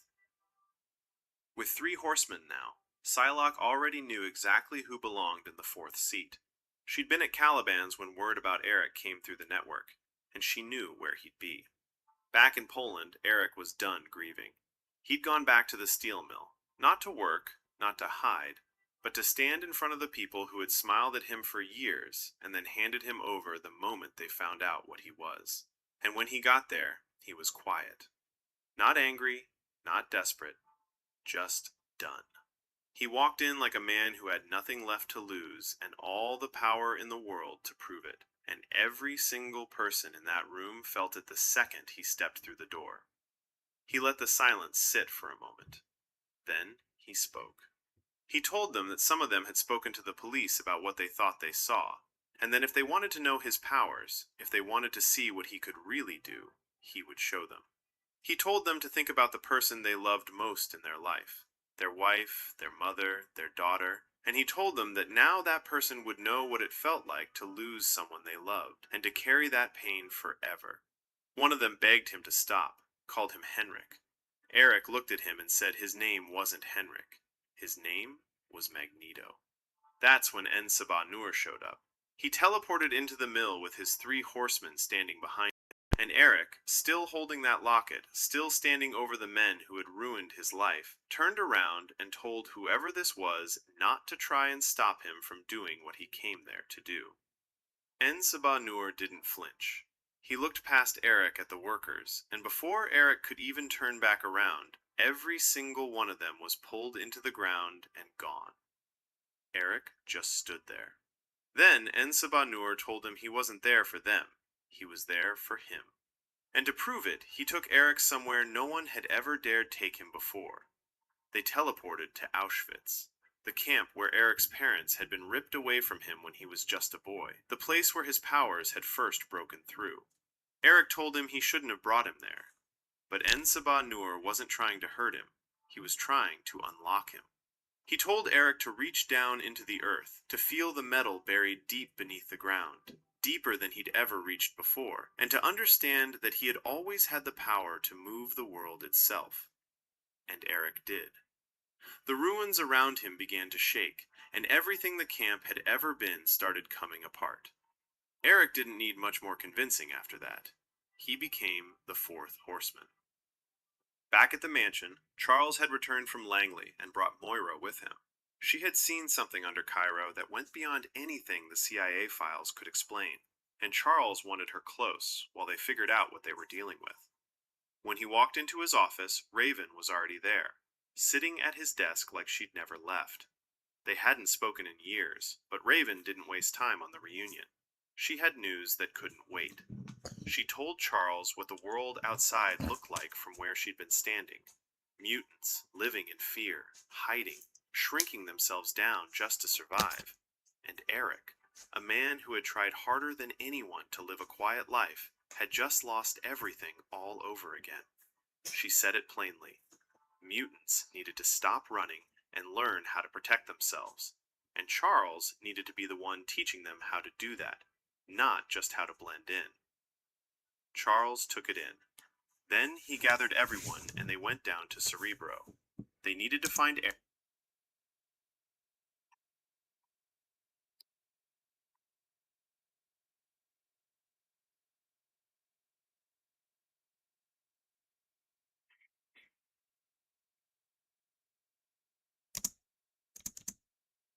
Before someone else did.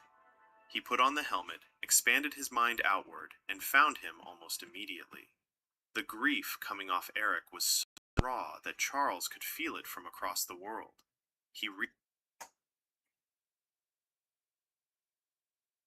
reached out and made contact, told Eric he knew what he'd lost, told him to come back so they could help him.